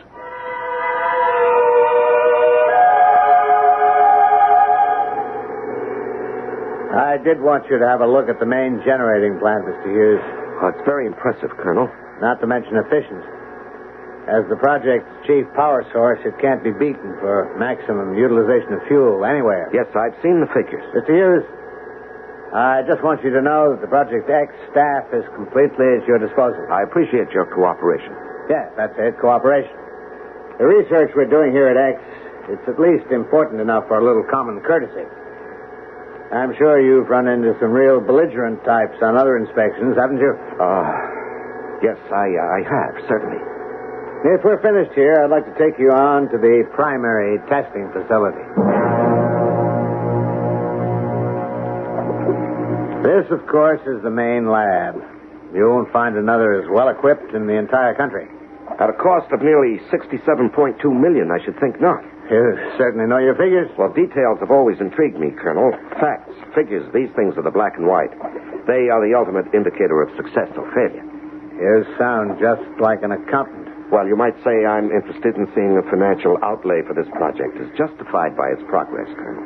In other words, the boys at the planning office still want to know if they're getting their money's worth. Well, I assure you, Mr. Hughes, at Project X, you certainly are. By the way, I'd like you to join me for dinner. If you have no other plans. Thank you, Colonel. I'd be happy to. Memo to General E.F. Glynn. My first day at Project X. Record most favorable first impression. Project director extremely cooperative. Facilities well planned and in good order. Staff efficient and congenial. No evidence of any morale problems. Come in. I said come in. Oh, that's strange. Nobody's there. Wait a minute, what's this? That's a note. Who'd write me a note? Let's see. Beware, the end is near. Beware, the end is near. And what kind of a message is that? You say someone slipped the note under the door to your quarters? Yes, that's right, Colonel. Strange. Colonel, do you have any staff members here who might be a little unstable? Mr. Hughes, our people are carefully screened to avoid just that. Over 130 men and women engaged in top-secret defense research, constantly under stress, and there are never any difficulties? Well, of course, we're human. Occasionally, some of our people experience depression, fatigue, but it's normal. And you say there's no morale problem? Here? No, not at all. I'm sure even you noticed how well our people seem to work together. Do you have any conception of how crucial our research is? Do you think I'd risk it all on demoralized personnel? Well, Colonel, sir, I merely inquired. I wasn't insinuating. I told you we have nothing to hide. We're an open book. Then you won't mind if I paid a visit to your infirmary? Of course not. I'd like to meet your staff psychiatrist. Staff psychiatrist? Yes, I just think a brief talk would clarify things for me, Colonel. I'm sure there are no real problems, but I pride myself on being thorough.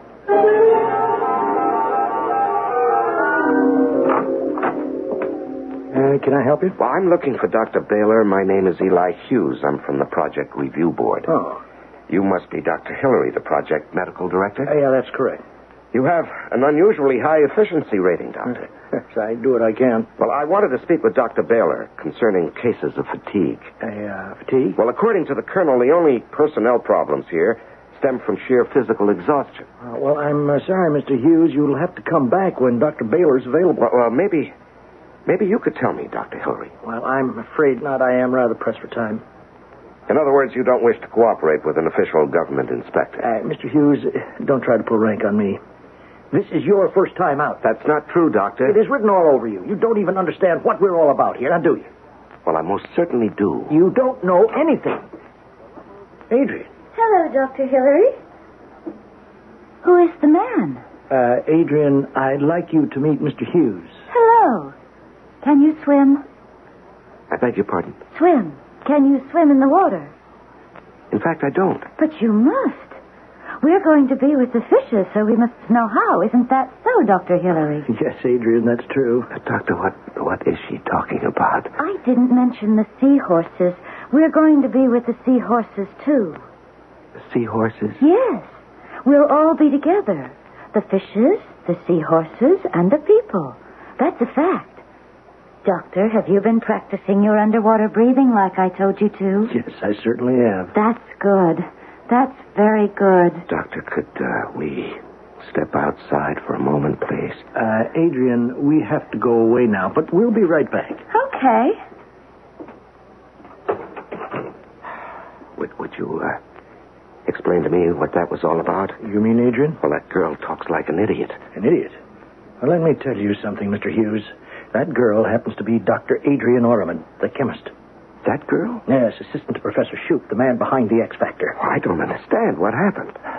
Well, a few weeks ago, she just snapped. Just like that? Yeah, I'm no psychiatrist. I'm a surgeon. But I can tell you this. She was very dedicated, a perfectionist. She wasn't satisfied with the final conversion formula. Shoup's formula? Right. She insisted that there was an error somewhere. It just didn't feel right, was how she put it. In any case, she went for days without sleep, without food, looking for some imagined error. Well, she finally cracked from sheer fatigue. Oh. I'm very sorry. Are you? Are you really? Yes, Doctor, I really am. Well, you shouldn't be. To feel sorry is to care, and to care is to become involved. What's wrong with that? He's here, isn't he? The man from Project Review? Jerry, this isn't good for you. Now, you should stay in bed. I'll go. I will, just as soon as I talk to him. You're the man, aren't you? I'm Eli Hughes from the planning office. Please listen to me. Jerry, I want you to stop this. But he has to know. He has to know how sad it is. A tragedy, that's what it is. Jerry, you can talk to Mr. Hughes later. Now, we're busy now. I'll go, but please, tell him how sad it is. Yes, I'll tell him. Because he shouldn't be afraid to cry. Tell him. Make him see. He'll cry, too. Yes, Jerry. Because it's so sad. Dr. Hillary, that woman is crazy. Yes, I know. That's all you can say? What else can I say, Mr. Hughes? I've already told you. Yes, I know. You're a surgeon, not a psychiatrist. Well, what does the project psychiatrist have to say about this?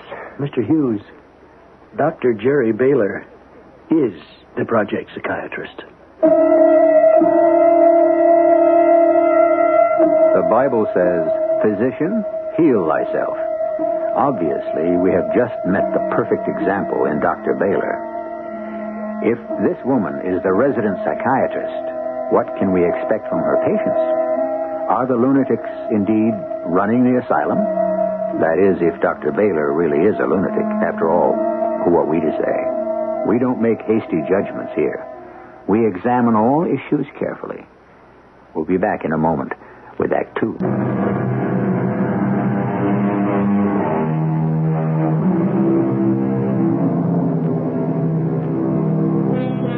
For the past 5 years, Eli Hughes lived a carefully ordered life in an adding machine world where 2 plus 2 always came out 4. Suddenly elevated to the rank of project investigator, he has been sent out on a seemingly routine check of a top-secret research center. And he must make a judgment based on only 2 things: experience and instinct. Lacking the first, we can only hope he has a little of the second. Instinct, that subliminal sense that tells us something is wrong. Colonel, what I want from you is an answer. An answer to what, Mr. Hughes? That woman I met just 10 minutes ago in your infirmary. According to my records, she's still on salary as a full-time staff psychiatrist. I'm aware of that. Well, then perhaps, Colonel, you can explain to me your reasons for not reporting this situation. Mr. Hughes, what do you really know about Project X? I'm acquainted with all the facts. Oh, I'm sure you are. You know the statistics, what we spent. What do you know about us? What are we doing here? You're doing research. What kind of research? Complex research for the defense program. Do you know the nature of the research? Yes, you're developing another weapon. No, not just another weapon. The ultimate weapon. This weapon will render all others obsolete. Yes, I've heard that before. No. This is the highest level of achievement we can ever hope to reach. Nothing will be as sophisticated. X is capable of destruction on a level that is incomprehensible. Colonel, I was talking about Dr. Baylor. So am I. The X factor is the cause of Dr. Baylor's breakdown. Let me explain. There are over 130 men and women working on this project. They have actually constructed a device which, if ever put into operation, could obliterate an entire country in a matter of moments. Moments? Well, I don't see what this has to do with... Let me finish. Our people are working on the ultimate weapon. Can you imagine the moral and ethical implications? The guilt resulting from association with the most devastating weapon ever built by man? Dr. Baylor worked around the clock with some of our people. She listened. She cared. Unfortunately, she had no one to discuss her own doubts and guilt she had absorbed from others. The strain was too much. You mean she broke from the pressure? That's right. And so you understand why... Yes, I'm sorry, Colonel. I had no idea, but... Still, this must be reported. The woman must be sent home. Why? Well, because this woman is a government employee drawing a $37,000 salary. That's your reason? Well, Colonel, isn't that reason enough? We're speaking of a broken woman, Mr. Hughes. Yes, I understand that. Well, if you understand, then where is your compassion? How can you send this woman back into a world she no longer fits into? A record forever ruined. I can't help that. At least here, she does no real harm. That woman is harmless? Absolutely. She still has the delusion that she's helping her fellow workers. She feels useful. Would you take that away from her? Well, I'm not trying to. I mean, I have to follow regulations. So you'd send her away and strip every last vestige of dignity from the woman? Do you have any idea how overextended this project is? She no longer qualifies as a member of your staff. And how do you know what qualifies someone as a member of my staff? Now, listen, Eli. Now, let's forget the formalities for a while. I want you to erase from your mind the stereotype of cold-hearted military officers. I care about this project, and I care about these people. And I think what's good for one is good for the other. But I'm talking about efficiency. And I'm talking about humanity. Well, you can't have both. Who says so? Maybe you've been behind your desk too long. Or maybe you've been on so many field inspections that we all begin to look alike to you. No. In fact... In fact, what? Nothing. You'll have to excuse me, Colonel. I have work to do. You're making your first mistake, Mr. Hughes. You are becoming personally involved with this project. I am not. If something is disturbing you, why not just put it in your report? Because I want to be fair about this. I know you've just been talking with the colonel. As a result, you've made your second mistake. What are you talking about? I mean, you just can't leave well enough alone, can you? You're beginning to doubt yourself. Doubt this project. Is it really worth all the expense, all the trouble? And what do you think? Well, I can't answer. I refuse even to let myself think about it. If you want answers, why don't you talk to the man who made it all possible? And just who are you talking about? The man behind the X Factor, Professor Shoup. But I want your opinion. I already told you I have no opinion. And if I did, I certainly wouldn't advertise it. To you or to anyone else. Project X is the only sure way to a permanent and lasting peace. The ultimate weapon, Professor? But of course. Well, I don't understand how a weapon will bring peace. Isn't it obvious? Well, frankly, no. If we have the means of destroying our enemies before they are capable of responding, who would ever dare attack us? Well, what if you did use it? Wouldn't it destroy everything? No. Let me explain to you what the X Factor really is. It is the power to harness the elements contained beneath the Earth's crust and channel them for our own use. A virtually unlimited source of natural energy combined with the power to control it, actually direct it. In other words, pinpoint destruction. Yeah, that's right. Oh, I had no idea. That is why it will bring us peace, because to contemplate war in the face of Project X is to be faced with obliteration without hope of escape. the choice will have to be that of trust and peace. Yes, I never thought of that. You must admit it all puts the matter quite in perspective, does it not? It certainly does, Professor.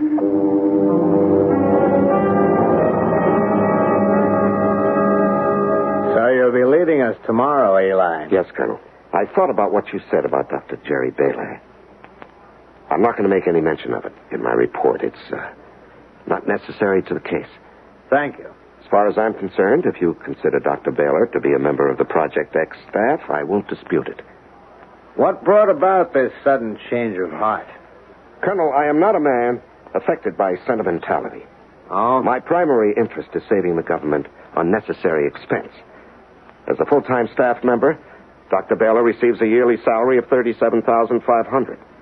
If, however, she were discharged from her position here and put into the care of the Army Medical Center, annual cost for maintenance and therapy would approximate $52,000, not to mention the monthly stipend to her dependents, bringing a total expenditure per annum to well over $63,000. Keeping the doctor on at Project X will be a savings to the government of $26,500. You're very efficient, Mr. Hughes. I try to be.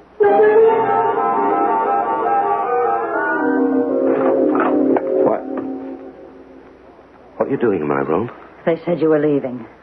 Yes, that's right, Dr. Baylor. But you just arrived. Well, I've been here 3 days. That's not long enough. Don't you realize that? Doctor, I find that the time was sufficient. I know what you're going to tell them. How could you? You don't have to be a mind reader.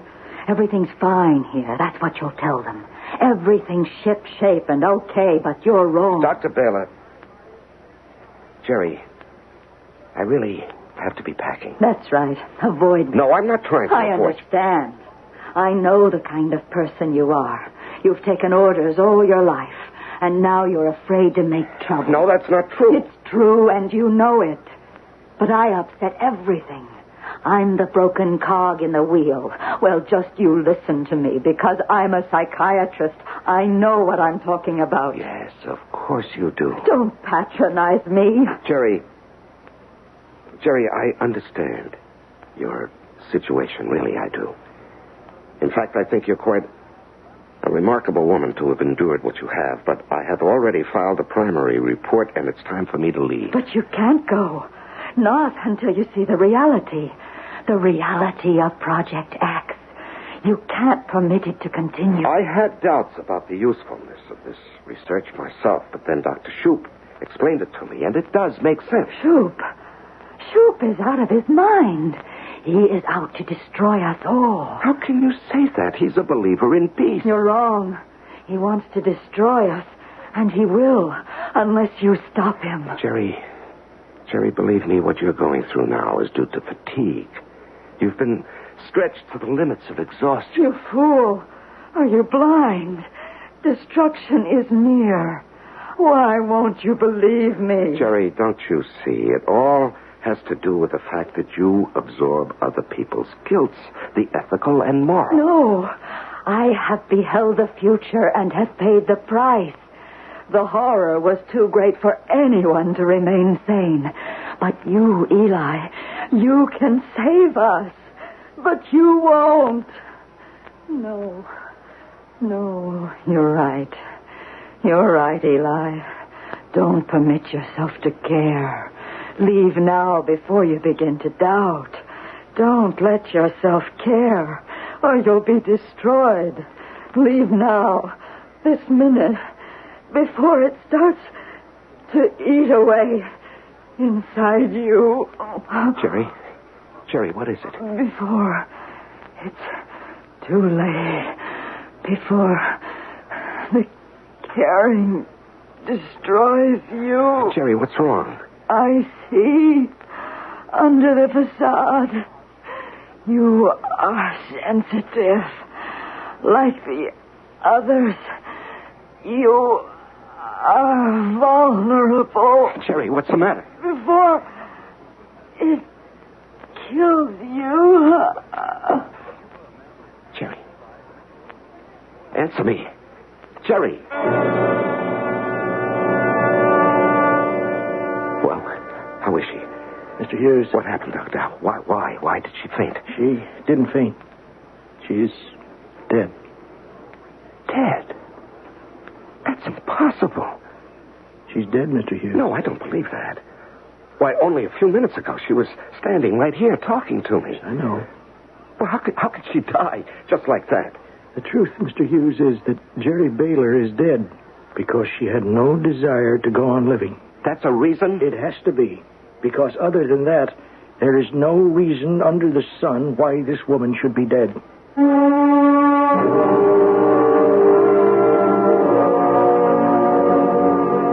The road to resolution starts with doubt. The best way home's the farthest way about, so said the poet. Doubt. It begins as a wispy thread of curiosity. It would have been so simple, so easy to have gone back and declared that all was well at Project X. But now doubt, the ultimate weapon of man's own conscience, has been planted inside the practical, well-ordered mind of Eli Hughes. And that is going to prove very unfortunate for him when I return with Act 3.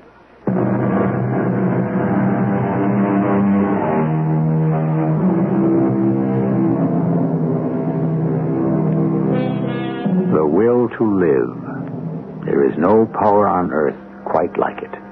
And even doctors are at a loss to explain the most critical patients whose sheer tenacity brings them back from death's door. Conversely, many people believe that there exists also the will to die. But what about Dr. Jerry Baylor? Could we say then that she actually died of despair?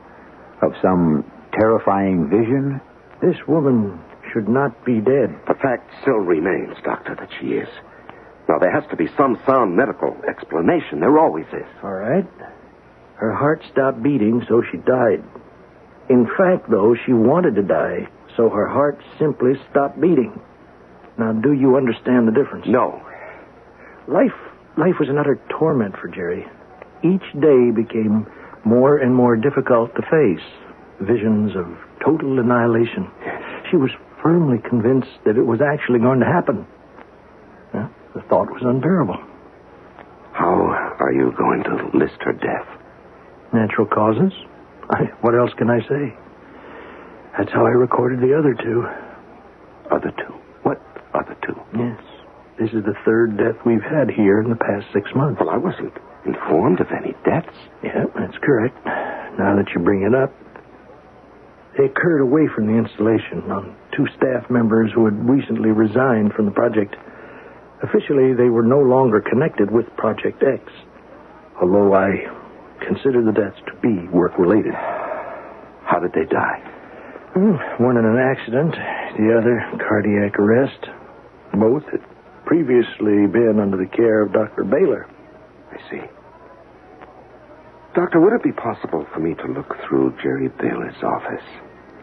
I thought you were leaving, Mr. Hughes. Not just yet.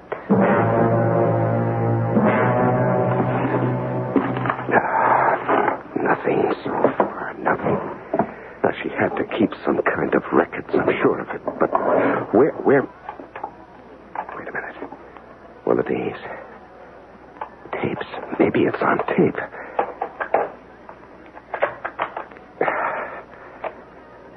Tape 3. Received news today of Dr. Vanetti's death. The second death in under a month. There must be a correlation. She did put it on tape.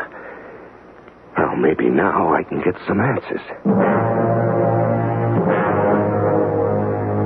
In conclusion, both of the deceased scientists had the following in common. They worked in the same lab. They both had previously expressed anxieties to me connected with the safety of Project X.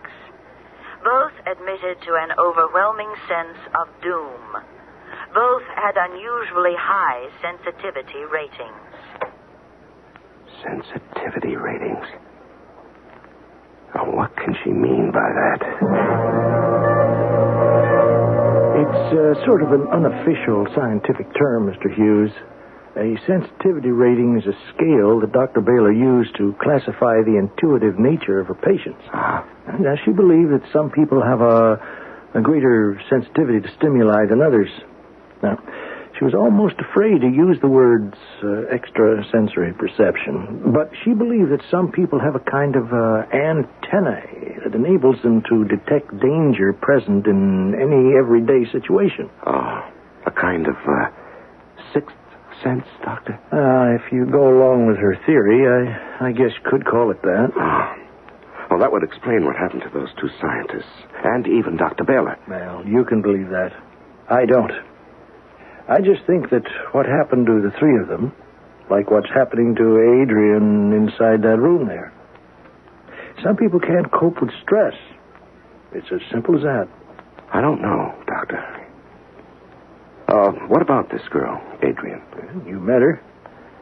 She cracked after Jerry was no longer able to function as staff psychiatrist. Well, maybe there's a connection somehow. I'd like to talk to her again. Well, if you want, Mr. Hughes, but I really don't think it's going to give you any answers. Unless, that is, you already have one in mind. Hello, Adrian. Oh, hello. Do you remember me? You're Mr. Hughes. You can call me Eli. Okay. Eli, have you learned to swim yet? No, but I will. You better hurry up. You don't have forever, you know. Yes. Adrian, did you know a man named Dr. Venetti? Who? Dr. Venetti. He was a chemist like yourself. Both you and Dr. Venetti came to work at X around the same time. Dr. Venetti? Yes, he worked alongside you and Professor Shoup. Professor Shoup? Yes, that's right, Adrian. Now, maybe you can tell me about Dr. Venetti. No, I don't want to. All right. I don't want to upset you. Do you see these figures, Professor Shoup? What are you talking about? Do you see our calculations, Shoup? You've made a mistake. Why won't you double-check your figures against ours? Professor Shoup, why are you so stubborn? Your calculations are off. What calculations? I can do a backstroke and hold my breath underwater for almost 1 whole minute. Adrian, what calculations are you talking about? I don't want to talk to you anymore today. You're too serious.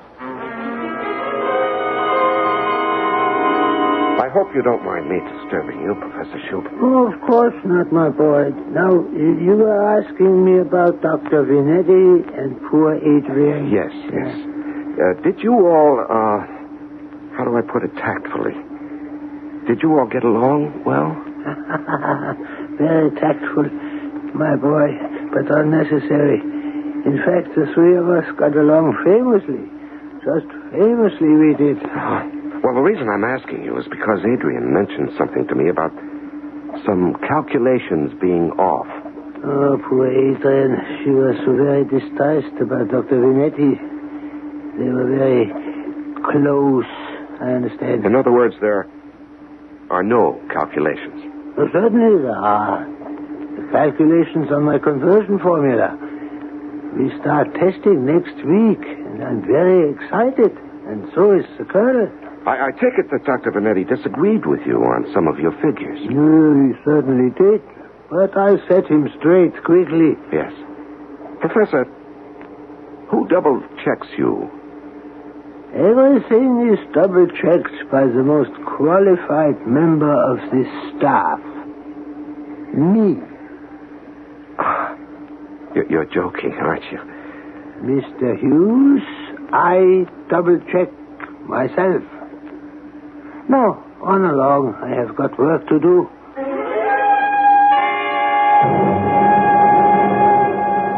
I think you're taking this all too seriously, Eli. Colonel, I heard him with my own ears. He said he double-checks himself. Well? I don't know about you, but I call that an extremely unscientific attitude.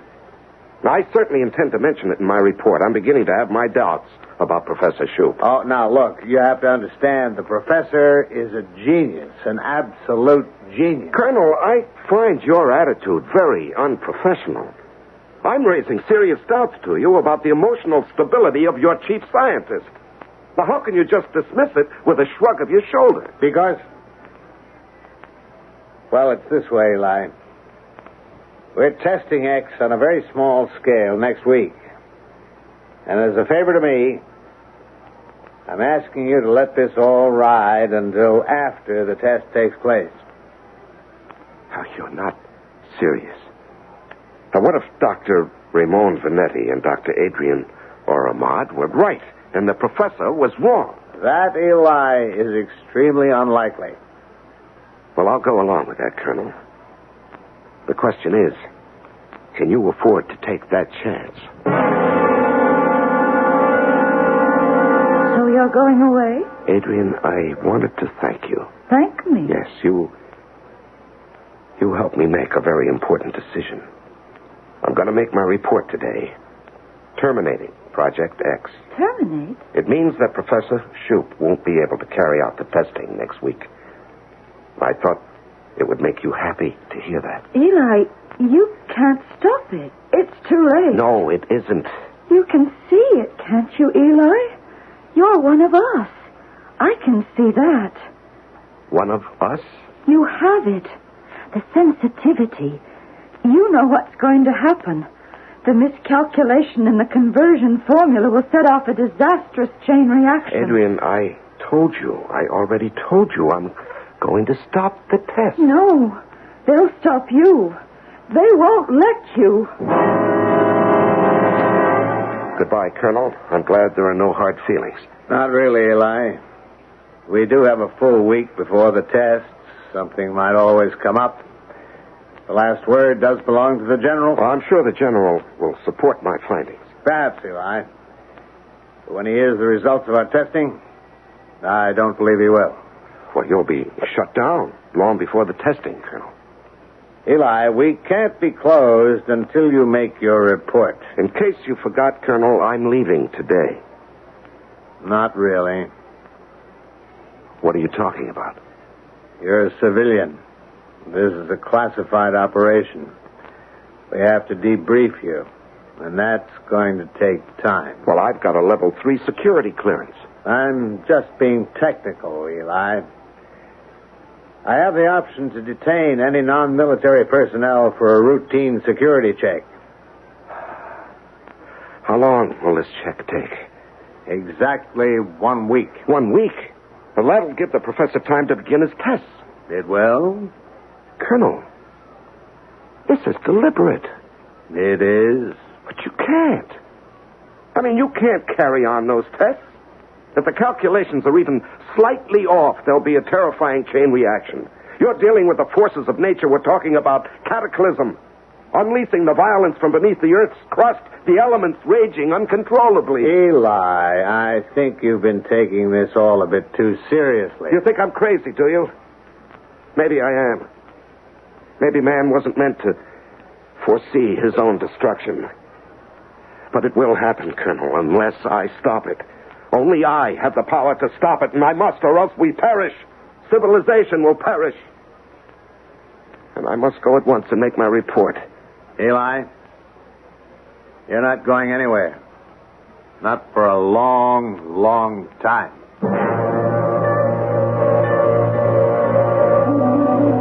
No, lie down, Mr. Hughes. How long have I been here, Dr. Hillary? Almost a week. Doctor, it still isn't too late. There's still time. I told you, Mr. Hughes, not to become emotionally involved. Now, look what it's done to you. No, it doesn't matter. Not really. I can't stop destiny. Please, don't tire yourself. She was right.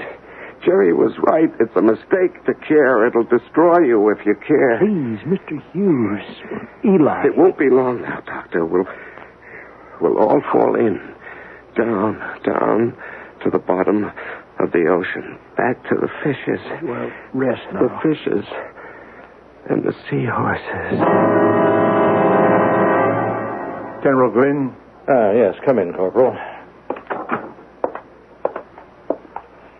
I want you to take a letter to the director of Project X.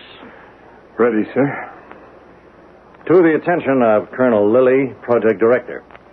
Sir, In lieu of a progress report from investigator Eli Hughes, our secondary review committee has voted to send a replacement sometime in the following few weeks. In the interim, as Project X poses no immediate threat to the safety of this country, permission is hereby granted for you to continue with your research. Signed, Major General E.F. Glynn, Commander-in-Chief of Military Forces, Atlantis.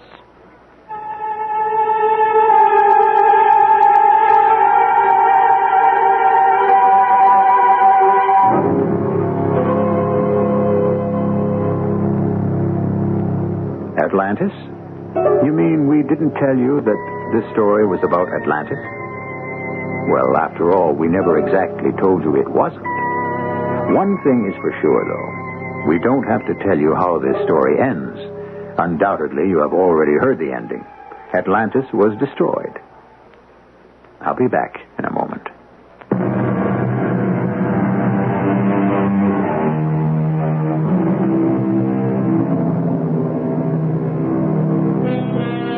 Is man bent on destroying himself? This story was offered merely as a fable to make you think and wonder. That's what this program is all about. To expand the imagination, heighten the senses, tantalize the curiosity. Was there really an Atlantis? What could have happened to cause such an advanced civilization to vanish from the face of the earth without a trace? Our cast included Larry Haynes, Robert Dryden, Catherine Byers, and Court Benson. The entire production was under the direction of Hyman Brown. This is E.G. Marshall inviting you to return to our Mystery Theater for another adventure in the macabre. Until next time, pleasant dreams.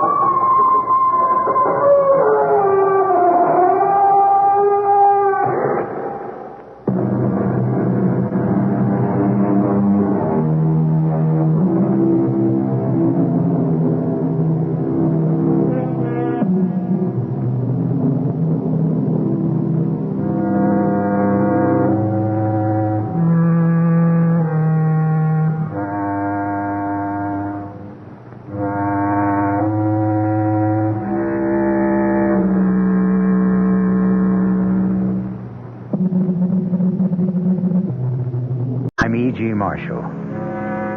Of all the sounds in the universe, perhaps nothing stirs the imagination more deeply than the sounds of the sea.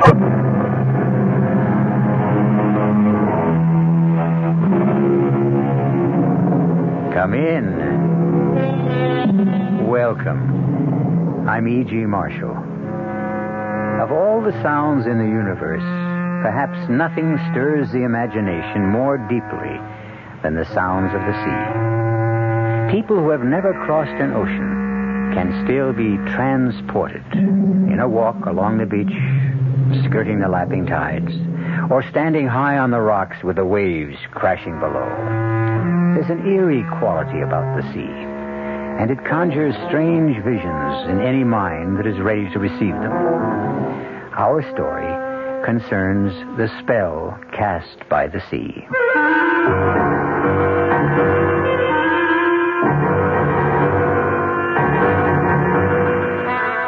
Our mystery drama, What Happened to Mrs. Forbush, was written especially for the Mystery Theater by Elizabeth Pennell and stars Patricia Wheel and Gordon Gould. It is sponsored in part by Buick Motor Division and Anheuser-Busch Incorporated, Brewers of Budweiser.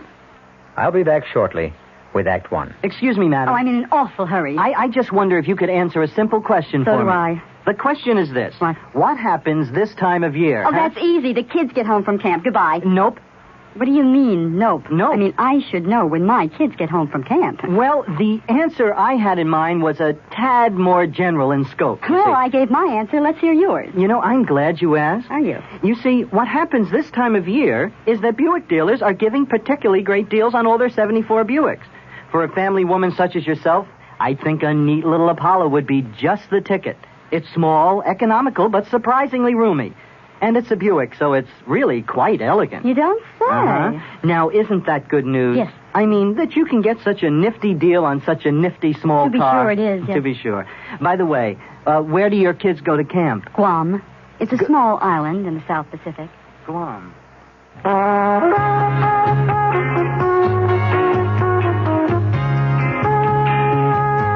Suburban Savings in northern New Jersey would like to set you straight on savings. Straight off, Suburban offers you the highest interest allowed by law, a big 7.90% effective annual yield on Suburban's 7.50% savings certificates. And Suburban guarantees it from 4 to 10 years. Minimum $2,500. Federal regulations allow premature withdrawals on savings certificates, provided prescribed federal penalties are adhered to. Of course, Suburban also has a whole selection of other savings plans that keep your savings headed in the right direction, straight up. Why not head straight over to your nearest Suburban savings office, conveniently located in Bayonne, Edgewater, Elmwood Park, Emerson, Hackettstown, Morris Plains, Nutley, Paramus, Sparta, and Wayne, and let them set you straight on savings.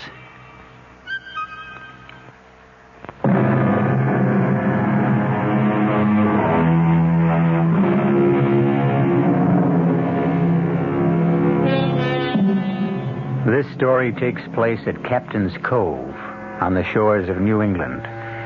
Bert and Marjorie Desmond are inspecting a picturesque old house on a bluff overlooking the sea. They're city people, and in the past they have spent their vacations at mountain resorts or in dry desert places considered beneficial for the health of their son. But this year it's different, and they're getting more intrigued by the minute as Mr. Smith, the rental agent, shows them around. Bert, the view and the window seat. I haven't seen one like this since my grandmother's house when I was a child. I'm more interested in all these carved pieces over here. What do you call this stuff? Scrimshaw. Oh, yes. The things sailors made when they had time on their hands. Old Captain had quite a collection. Most of it's over to the museum. What can you tell me about this ship model? A schooner, isn't it? Yeah, that'd be Captain Forbush's ship, Desdemona. Sank, with all hands aboard. Oh, Mr. Smith, is that an island I see way out there? Nope, that's Dead Man's Rock. Oh, what a gruesome name. Was it the scene of a shipwreck? I understand some fella got murdered on that rock. I don't rightly know the circumstances, but there is an island further on out, known as Hiram's Hideaway. Said to be the place old Captain Forbush took himself off to when he wanted to get away from his wife. Good fishing. I'll have to look into that. Oh, Bert, are you sure we really want to take this house? Let's see the rest of it. There's a fine old staircase. Beautiful railing. I don't think it's been dusted in years. This house has been closed up most of the time. That's why it's such a bargain. Is there anything wrong with it? Nope. Tight as a drum. And a real historic monument. Now, you take this roof. Oh, it's wonderful. I've never slept in a four-poster bed. Oh, boy, it's a big one, too. And this door leads to a veranda. Oh, my. This porch goes all the way around the house. It always does in a captain's place of residence. A trademark, you might say. Well, sure. This is what you call a widow's walk. No doubt Miss Forbush did her share of pacing when the captain was away. Well, no pacing for me, thank you. My husband has a desk job. What do you think, Bert? About the house? Yes. In a strange way, I've fallen in love with it. But I'm wondering... Wonder no more. We're going right into that room I already call my study and sign a lease for the summer.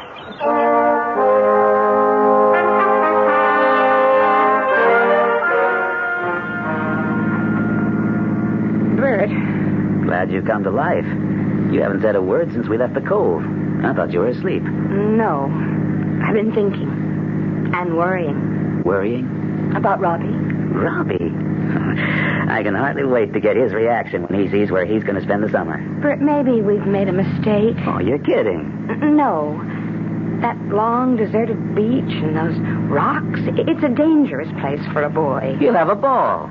But it's not like any place we've ever stayed before. Have you forgotten how much of Robbie's life he's had to spend in bed? I haven't forgotten. But that's all over. The doctor said so. He said it was time Robbie started doing the things boys his age like to do. Not dangerous things. Bert, we're going to spend 3 months by the ocean. You bet we are. And the sea air will be good for all of us. Only, Bert, Robbie's never learned to swim.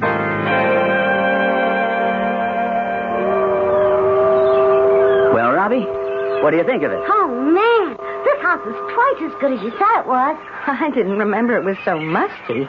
The place needs airing. I'm going to open some windows. Dad, who's the old guy in the picture? Why, that must be Hiram Forbush, the sea captain who built this house. He sure has a lot of red whiskers. He sure does. You know, they knew how to paint pictures back in those days. Watch this, Rob. Walk over here and see how his eyes follow you. Sort of as though he was looking at everything you did. It's spooky. You think he's a ghost? Oh, come on, son. You don't believe in ghosts, do you? No. Well, I'll let you in on a secret. I think your mother does. Mom believes in ghosts. Sometimes. Oh, Pop. What's all this about ghosts? I'm teaching Rob to be the man of the house, so he can look after you when I'm gone. Hey, I want to go to the beach. Well, you can if your father goes with you. And not right now. I have some things to do. I'd go, only it's time to think about getting dinner ready. I can go alone. Sure you can. Oh, no, Bert, not the first time. First time for everything. And speaking of first times, how about that? It's so strange to hear a telephone in a house like this. Glad there have been some improvements since the captain's day. Guess I better find out who it is. Pop said I could go to the beach. Now, Robbie, I want you to be very, very careful.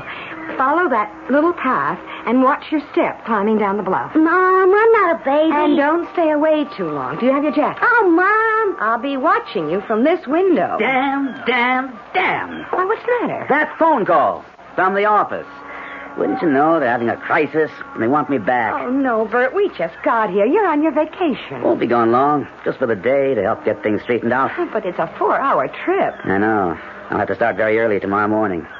And I guess I better spend tomorrow night in the city. But you promised that first thing tomorrow you'd see about swimming lessons for Robbie. It was a part of our bargain. I know, honey, but it's just a matter of putting it off for a day. Oh, you said... I thought I'd asked you not to climb on those rocks unless someone... Beach club and make arrangements for swimming lessons. And we'll meet some people so that you'll know the neighbors, and Robbie will have someone to play with. Robbie, dear, what were you doing on those big rocks today? Just throwing stones in the water. Mom, I can make them skip real good. I thought I'd asked you not to climb on those rocks unless someone was with you. I only climbed a little way. Well, no more climbing, young man, until your father gets back. But he's been gone for 3 whole days. Well, he's coming tomorrow. And we're going to let him know how well we've been getting along. Go to sleep now. I'm going out on the porch to watch the moon come up. Mommy, you promised to open the window very wide so I can hear the sound of the water? Yes, dear. The weather's changing. I can scarcely see the beam of the lighthouse. It's getting all misty. And don't be frightened if you hear the foghorn. I like that sound. Night. Good night, dear.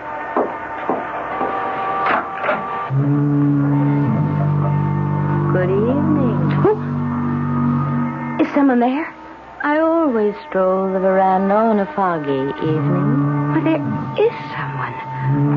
Who are you? I am Lavinia Forbush, and I presume you are the lady who is staying in my house? Why, I guess it was your house. Only I'm staying here now. My name is Marjorie Desmond. Didn't they tell you, Mrs. Desmond, that I never left this house? It belongs to me. Belonged to you, Mrs. Forbush. Now it belongs to a man who lives in Boston. Ah, he thinks he owns it. No one will ever take my place in this house. Come, let's walk this way. Ah, the fog is creeping over Dead Man's Rock. Just the way it was that night. No, I'm getting rather cold. I think I'll go inside. Poor soul, you need a fine shawl like mine to keep you warm. It looks like a lovely old paisley. Won't you come inside where it's warm? We could have a cup of tea. No, indeed, Mrs. Desmond. I only set foot in my house when it becomes necessary to get something I want. I'll stay right here where I always stay, keeping my vigil. But the fog is closing in. Really, Mrs. Forbush, I must go in. Oh, how thoughtless of me. The damp night air must have chilled you to the bone. Here, let me put my shawl around your shoulders. What about you? Oh, I no longer feel the cold as I once did. My, it is grand to have a woman to talk to once more. Mrs. Desmond, my captain was a bold and adventurous man. He brought me precious gems from India, from Persia, and from China. Oh, dear Mrs. Desmond, you must not make my mistake. You must take your most cherished possessions and leave my house. Oh, but I have no jewels, Mrs. Forbush. Oh, dear lady, you have the greatest jewel of all, a son. How old is your boy, Mrs. Desmond? Robbie's 9.5. Just the age of my Jason. A most dangerous age. I know. I worry about him. And well, you might. What happened to me is history. And history has a way of repeating. Really, I don't think I want to... You will listen to me. Please. My Jason, oh, he was a strapping lad who helped me with the chores around the house. And when Hiram's ship was in, the boy spent hours talking to the sailors, learning how to tie knots and carve those intricate things from bone and bits of wood. My Robbie would like that. And then one day, when Jason was 9 years old, his father came to me and said, I'm taking the boy on a journey. It is time he began to learn the ways of men. Why, Bert said something like... Too soon, I said, too soon. But my Hiram was a very determined man, and when he made up his mind, there was no stopping him. It's only a short journey, he told me. We are taking the Desdemona to the Caribbees, and Jason will go with me. I watched through the spyglass until the ship was far enough at sea to hoist the big sail which caught the wind. You do know what happened, don't you, Mrs. Desmond? Don't tell me any more. I must, if you would save your boy. Late that evening, the fog closed in the way it has now. And then began the long days and the lonely nights. Where is your son, Mrs. Desmond? Why, he's in bed. And I hope fast asleep. You hear that? Yes. Foghorn is a lonely sound. It's a lonely sound for women like you and me when we've lost. Stop trying to frighten me. There's still plenty of time. For what? To take your son away from here. Take him away and guard him with your life. A foghorn is a lonely sound, and a ghost-ridden house by the sea is an unsettling place for a woman who is worried about her son. Perhaps in the light of day, when her husband returns, Marjorie will be able to shake her fears. On the other hand, suppose Mrs. Forbush is really trying to tell her something. We'll find out more shortly when I return with Act 2. There's nothing wrong with drinking Budweiser sip by sip, is there? Well, the brewers of Budweiser think there's a better way. Sipping's fine if you're drinking wine. But Bud is the king of beers, a hearty drink. Look, rinse a 10 or 12-ounce glass with cold water. Then open a can or bottle of Bud and pour it right down the middle so it kicks up a good head of foam. Now, take a big drink and then swallow big. No sips. That's how it should be done. More taste, more beer drinking enjoyment. Thanks to exclusive Beechwood aging, Budweiser has a smoothness that lets it go down especially easy. Sure, it's an expensive way to brew beer, but brewing beer right does make a difference. That's why, when you say Budweiser, you've said it all. Anheuser-Busch, St. Louis.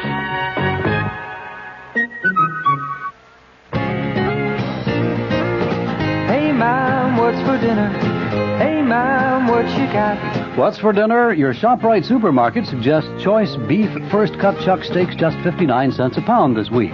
Save, too, on smoked ham, shank portion 69 cents a pound, butt portion 79 a pound. For a quick meal, try Swanson's Frozen Hungry Man dinners, just 99 cents each. For dessert, ShopRite's produce department is featuring fresh honeydew melons, 79 cents each. They're great topped with ice cream. There's a lot more for a little less at ShopRite, so stop in soon.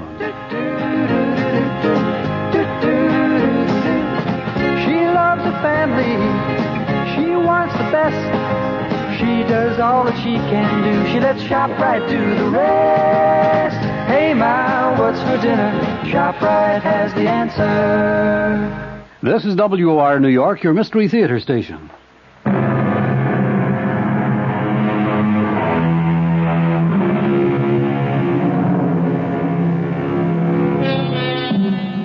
If you're afraid of what the future has in store, perhaps you look to the past for guidance. But Marjorie Desmond has had a strange encounter with the past, which only bolsters the fears she already has for her son. Is it possible that a ghostly presence from a former time can prevent or promote an impending disaster? Marjorie's husband has returned from his business trip, and we'll soon find out how he feels about what's going on. Bert, it's so good to have you back. Way longer than I expected. But I've only been gone a few days. Same old thing. You should be used to it by now. But this time it was different. I mean, this place... Well, now, tell me what you and Robbie have been up to. Bert, I want to show you something. Hey, where did you get that paisley shawl? I like it. So do I. It has such nice mellow colors. Where did you find it? In the old captain's sea chest? No. It was given to me. Well, that's a nice gift. Who's been around while I was gone? You're not going to believe this. Well, let me guess. It was given to you, only it wasn't really a present. You had to pay some enormous sum for it, and now you're afraid to tell me how much it cost. No, Bert. And I know you won't believe me. I won't believe you if you say Captain Forbush came to the door and said, "My dear Mrs. Desmond, please let me in. I've returned from a long and tiresome journey, and it would please me very much if you would cook up some bacon and eggs." No, Bert. It wasn't Captain Forbush. I'm happy to hear that. It was Mrs. Forbush. What? You're going to laugh. I know you won't understand, and I didn't either, only it happened. For heaven's sake, Marge, what happened? It was a foggy night. You sure? Spooks always come out on foggy nights. Now tell me, where did you really get that shawl? I got it from Mrs. Forbush. Let's not play games. I'm tired. She was there, She Bert. was where? On the widow's Oh, hall. cut it out. I talked to her, and she told me what happened to her husband. Sure. Mr. Smith told us that. The captain was lost at sea. But Jason... Who in heck is Jason? Their son. Marge, will you please talk sense? Now, where did you get that shawl? I told you from Mrs. Forbush last night when we had a long talk. Now, I've heard everything. Okay, it's a joke. And I do think it's pretty funny. We're living in a haunted house, so let's enjoy it. If you don't want to tell me where you found that thing, okay. I'll play your game. At least until tomorrow. Don't you want to hear what she had to say? I don't want to hear any more of this crazy story. Come to bed. And tomorrow we'll have a great big laugh over this whole thing. And maybe you'll remember where you really found that shawl.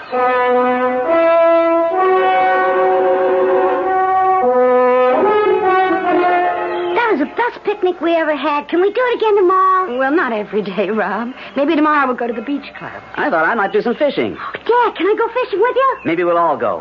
How about it, Marge?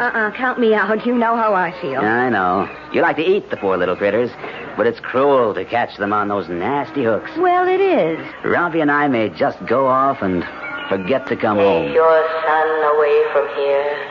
Take him away and guard him with your life.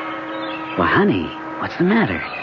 You look as if you'd seen a... It's nothing, Bert, nothing. I just have to be alone for a minute. Hey, Dad, what are all these things over here on the shelf? That's called scrimshaw, Rob. Scrim? These are things that were made by sailors a long time ago. When they were on those sailing ships and the sea was calm, they didn't have much to do. So they carved pieces of bone or wood and painted shells. I'll bet I could do that. You'd have to learn how to use a knife. Would you teach me, Dad? It's bedtime, young man. Up the stairs. If I was on a boat, I wouldn't be going up any old stairs. I suppose you'd be climbing the ropes. Or walking in the gangplank. No, I asked that fisherman today where he slept, and he said down below. Unless you want to sleep in the cellar, the direction is up. Get going. Aye, aye, Captain. Nice day today, Marge. And I don't know when I've seen Robbie so happy. Oh, he's certainly having a good time. And tomorrow when we go to the beach club, we can make arrangements to have him start taking swimming lessons. I'm not sure they have regular classes. Then we'll get him a private instructor. Marjorie, I am perfectly capable of teaching him myself. I won a medal in college, remember? Well, of course you're a good swimmer, Bert, and I thought... Oh, I suppose if Robbie had been well, you would have taught him long ago. But don't you think he'd learn more quickly now if an outside... Hey, there's nothing wrong with his old man, is there, Marge? I have to finish up the dishes. Let's talk about it when I'm through.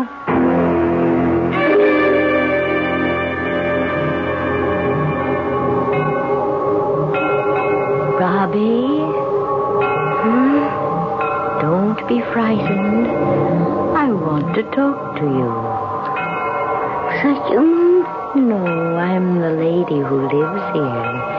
My name is Mrs. Forbush.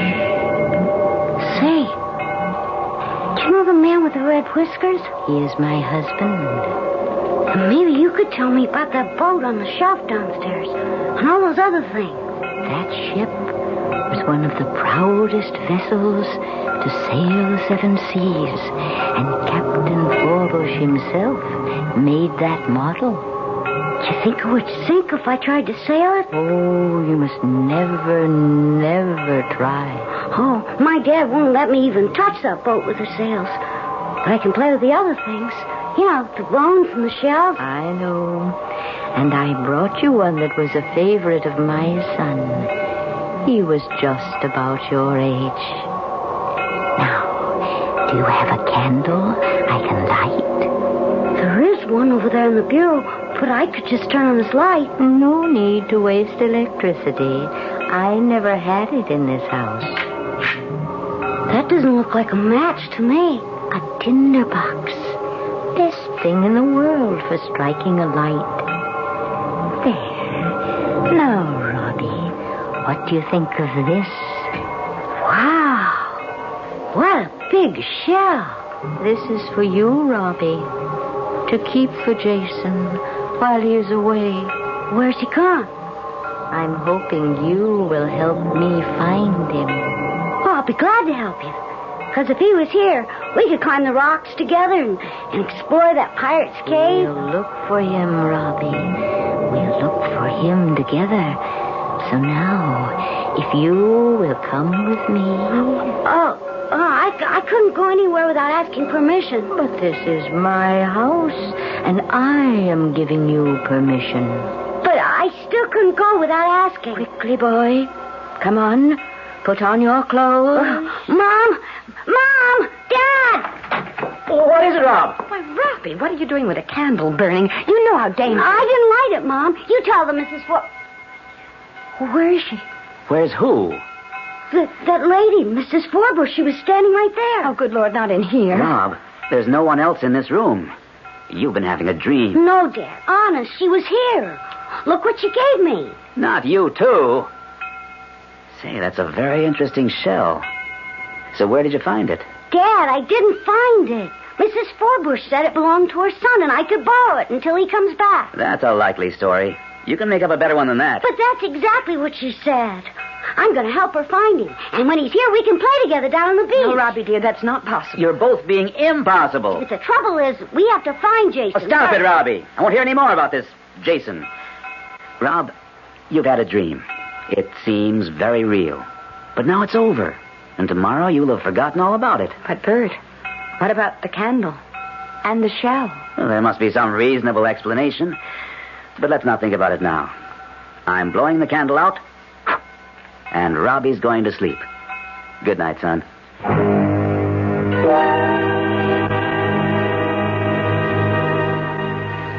You've been playing a joke on me, and I'll admit it's been a good one. You were very clever to get Robbie to go along with you. And I must say, he played his part well. But I can think of better games for a boy his age. This was no game, Bert. You didn't coach him to put on that act? Of course I didn't. Well, if it was a nightmare and he dreamed all those things about Mrs. Forbush and her mythical son, it was only because you filled his imagination full of stories. I have never mentioned either Mrs. Forbush or Jason to Robbie. Then there's a book about them somewhere around the house. Well, if there is, I haven't seen it. You must have had one of those imaginary conversations out loud, the way you do sometimes. And Robbie overheard you and you thought he was asleep. Oh, Bert, I don't do that anymore, and I don't see how he could possibly have been listening the night I talked to Mrs. Forbush. Marge, there is no Mrs. Forbush. How would you know? You weren't here. Honey, we're taking this whole thing too seriously. Mrs. Forbush lived nearly 200 years ago, so she can't be hanging around here now. I suppose you're right. That's my girl. Give us a smile. Well, I'm trying. Now, repeat after me. No more conversations with Mrs. Forbush. No more conversations with Lavinia Forbush. Where'd you get that kooky first name? Well, she told me. Okay. No more conversations with Lavinia Forbush. And what will we tell Robbie?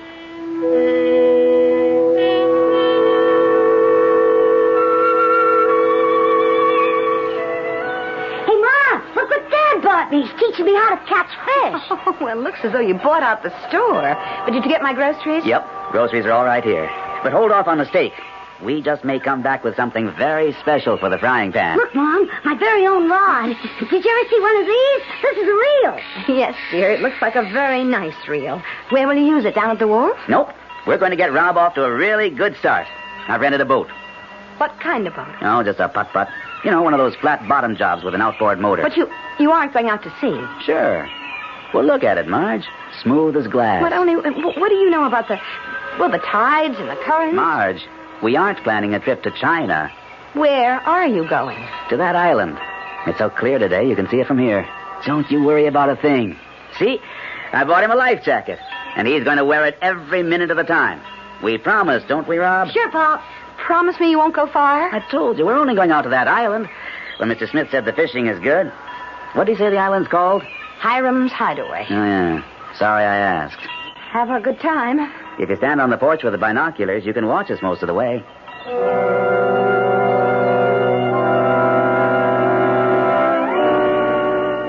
Well, Mrs. Desmond, I'm sorry you did not heed my warning. Oh, no, please don't come back. I've not been away. But I don't want to talk to you. It was bad enough that you upset me, but you had no right to bother my son. It was you who interfered, Mrs. Desmond. You and your husband. You spoiled it all. I was trying to save your son before this happened. Nothing has happened, Mrs. Forbush, and I won't let you alarm me anymore. But you are alarmed, Mrs. Desmond, and well you might be. Why did you let him go? See, they're already out of sight. And if you don't act quickly, you'll never see either your husband or your son again.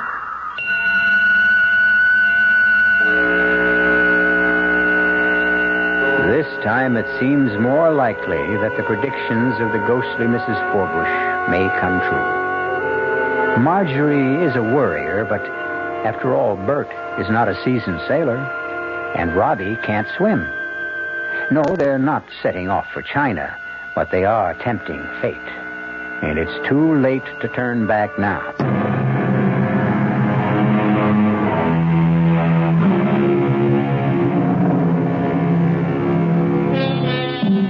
It is a calm and beautiful day at Captain's Cove, and it looks as though the fears of Marjorie Desmond were totally unfounded. Father and son have explored the island. A whole new world has opened up for a boy who has been housebound much of his life. And Bert is savoring the joys of feeling a new closeness to his son. It is late afternoon, and they are heading back reluctantly to the mainland. Hey, Dad, can we do this every day? I'm going to catch a bigger one next time. For a first try, you did very well. Maybe we can go deep sea fishing someday. Maybe tomorrow. Could we? Hey, we're doing all right with these smaller fellas. Flounder's good eating. You'll see. I bet Mom will be surprised. We caught 1, 2, 3, 4. Hey, Dad, remember what you promised about that rock? Oh, it's late, Rob. I think we better not. But you promised, Dad. Honest, it'll only take a minute. Well, I'm not sure I can get right up to the rock. The water's starting to get a bit choppy. Where was it you saw that piece of driftwood you wanted? Up there, see? Looks just like a couple of deer's horns. Otherwise known as antlers. Only I'm going to turn it into whatever that other word is. Scrim, you know. Hey, Hey, stop the boat, Dad. It's right up there. I can't just stop the boat, Rob. There's no place to anchor. I could almost reach it if I stood on the seat. Get down, young man.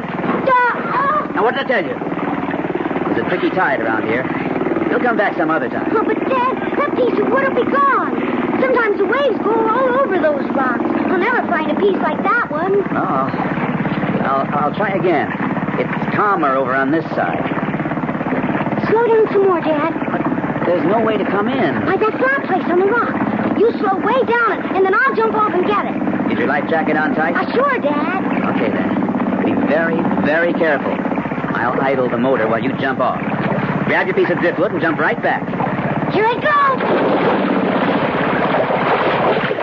Uh-oh. The motor's died, and the boat's drifting. You stay right there, Rob, while I get it started.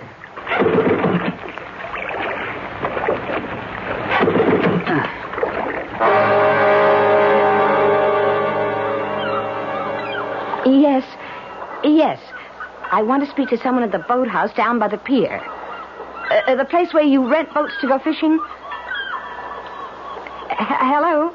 Hello, this is Mrs. Desmond. My husband and son, are they there? No, they rented a boat from you this morning to go to the island. Well, I expected them back long before this, and I was afraid something might have happened.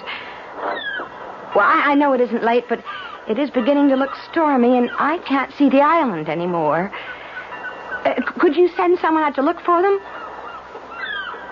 Coast Guard Patrol? How do I reach them? No, thank you. I'll go to their station down on the beach.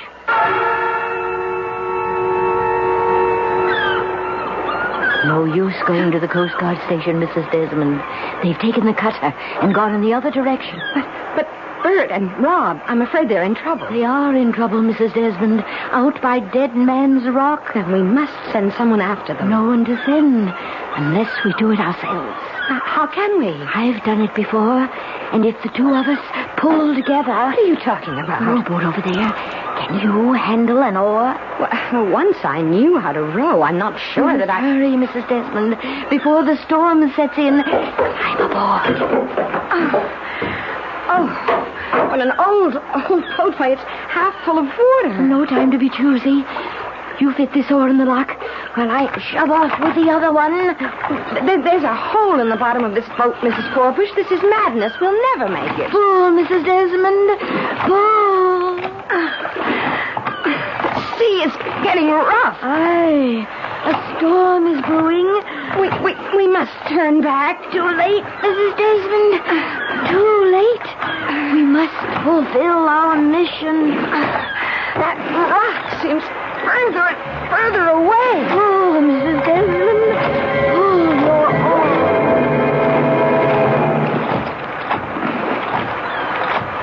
It's no use, Mrs. Forbush. We're going to sink. Stay away from that warning bell. The boat is sinking, Mrs. Forbush. It's going straight to the bottom. We'll have to swim for it. Swim for the boy. Save yourself, Mrs. Desmond. I don't know how to swim. I've got hold of it. Mrs. Forbush. Mrs. Forbush. Help! Help!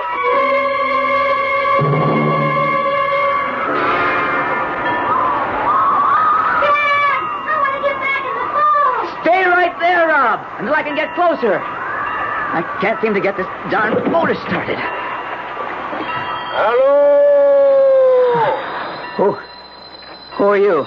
Hiram Forbush, at your service.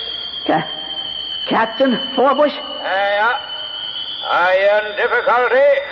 I can't seem to get this stupid motor started. Give me wind and sails any time. But they're not going to help me now. My son and I... Is your boy over yonder? Yes. I should never have let him off on the rock. Dead Man's Rock's a dangerous place to be. But one of my men will get him. I'll be very grateful for anything you can do. We have to get home. Couldn't you put us ashore in a rowboat? Can't spare the men to take down a long boat. And my only rowboat was most rotted away. So I left it back on the beach. Oh, there must be some way.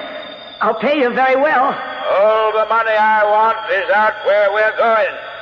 and we can't stay around here any longer. So climb aboard and... No, I'll take my boy back in this boat, and someone else will come along, or they'll send the Coast Guard to look for us. You won't last long in that thing. There's a storm coming up. Then please, send up some kind of a signal, a flare, a rocket, Shoot off a cannon and rouse the whole town? No need for that. We're not in any trouble. But we are. My son and I. You know how it is. I believe you have a son. I always wanted a son. Fine boy, this one. Just the right age for a first trip before the mast. Well, I'm giving you your last chance. Captain Forbush, let's be sensible. I have obligations to meet. Sounds to me as though you have a guilty conscience. Lively with the sheets, men. She's coming about. Up with the sails and dead ahead. You're both slipping away. Oh, come around to the side, Rob, and jump. I'm scared. Jump, Rob. Jump. That's it, Rob. Hey, dog paddle. The jacket will hold you up. Here, son. Grab my fishing pole. I got it. Good boy. Hang on. That's it. Now, get hold of the side of the boat. Yeah. Dad, I lost my stick. Oh, forget it. Easy now. I've got you. Are you all right? I'm okay, Dad. Boy. Did you see what I was doing? I was swimming.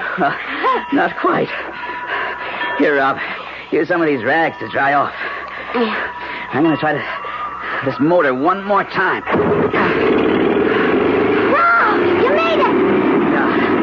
Everything's going to be all right. Hey, Dad, think sometime we could get a sailboat? I'd rather not think about this just now, Robbie. We've had a close call. Well, then maybe we could sail off. Robbie, no more. We're lucky. Dad, I hear someone calling. Well, let's not let our imagination get... Over there, Dad. By that thing standing up in the water. Good Lord. There's someone clinging to the buoy.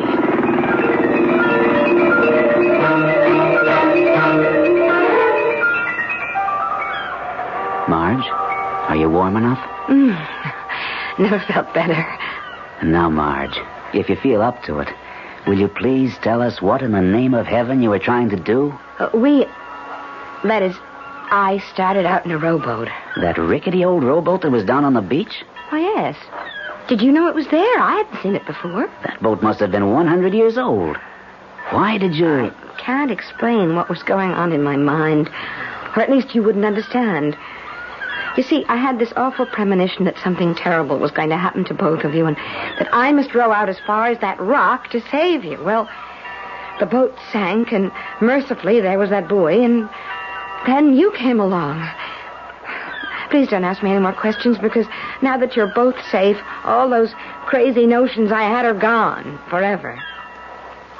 But something did happen, didn't it, Bert? Something happened, all right. We were starting back when the motor conked out. And you won't believe this, Marge, but suddenly everything was deathly still. And out of nowhere came this big old ship, like the one in the model over there. That's right, isn't it, Rob? Oh, Dad. And over the rail leaned that face with the cold blue eyes and the bristling red beard.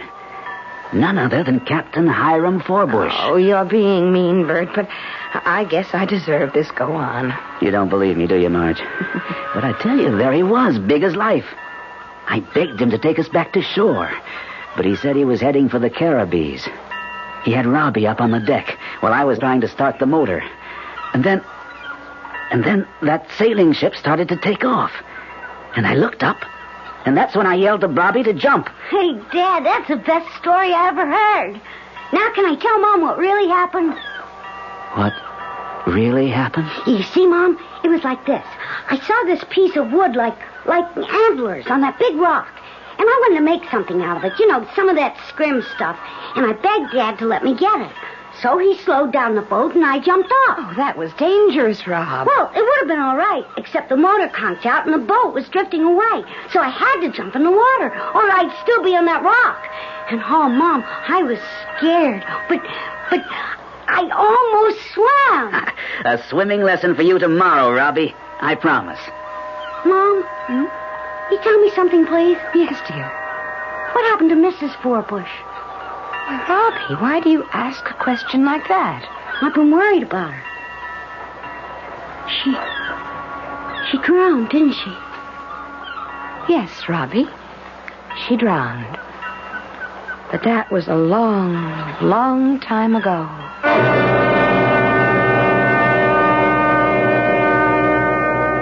What happened to Mrs. Forbush was not as important as what happened to the Desmonds. A possessive mother learned she must loosen the bonds with which she held her only child, or live in an ever-present nightmare of fear. And a self-centered father discovered that if he neglected his wife and son, he ran the risk of losing them. Such lessons are learned and sometimes forgotten in strange and frightening ways.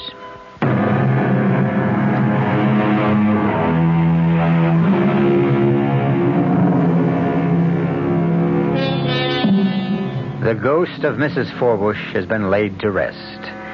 But the captain, since no trace of his ship was ever found, you may see the Desdemona sometime off in the mists on a foggy day. The sights and sounds of the restless ocean stir something deep within the soul. There are countless tales to be told of the sea. We'll look for some, to bring them along with other probings into those things which touch the dark and mysterious recesses of the human mind. Our cast included Patricia Wheel, Gordon Gould, Billy Lou Watt, Mary Jane Higby, and Guy Sorrell. The entire production was under the direction of Hyman Brown. This is E.G. Marshall inviting you to return to our Mystery Theater for another adventure in the macabre. Until next time, pleasant dreams.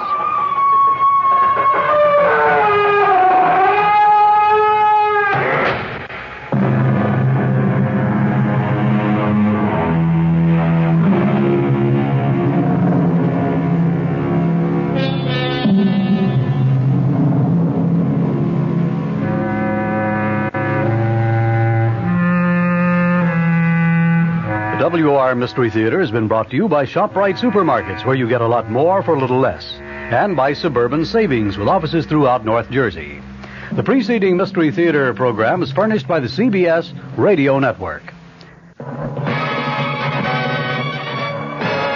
I'm Fulton Lewis in the Mutual Broadcasting System studios in Washington, D.C. Now, my commentary. President Ford, carrying through with an idea that he unveiled only days after he took over the presidency, today officially offered judicial forgiveness to thousands of Vietnam-era draft dodgers and deserters, forgiveness on one condition, namely that they reaffirm their allegiance to the United States and work for up to 24 months in public service jobs to really underscore that allegiance. The amnesty program became effective immediately today when the president signed a proclamation and 2 executive orders during a brief nationally broadcast appearance in the White House Cabinet Room.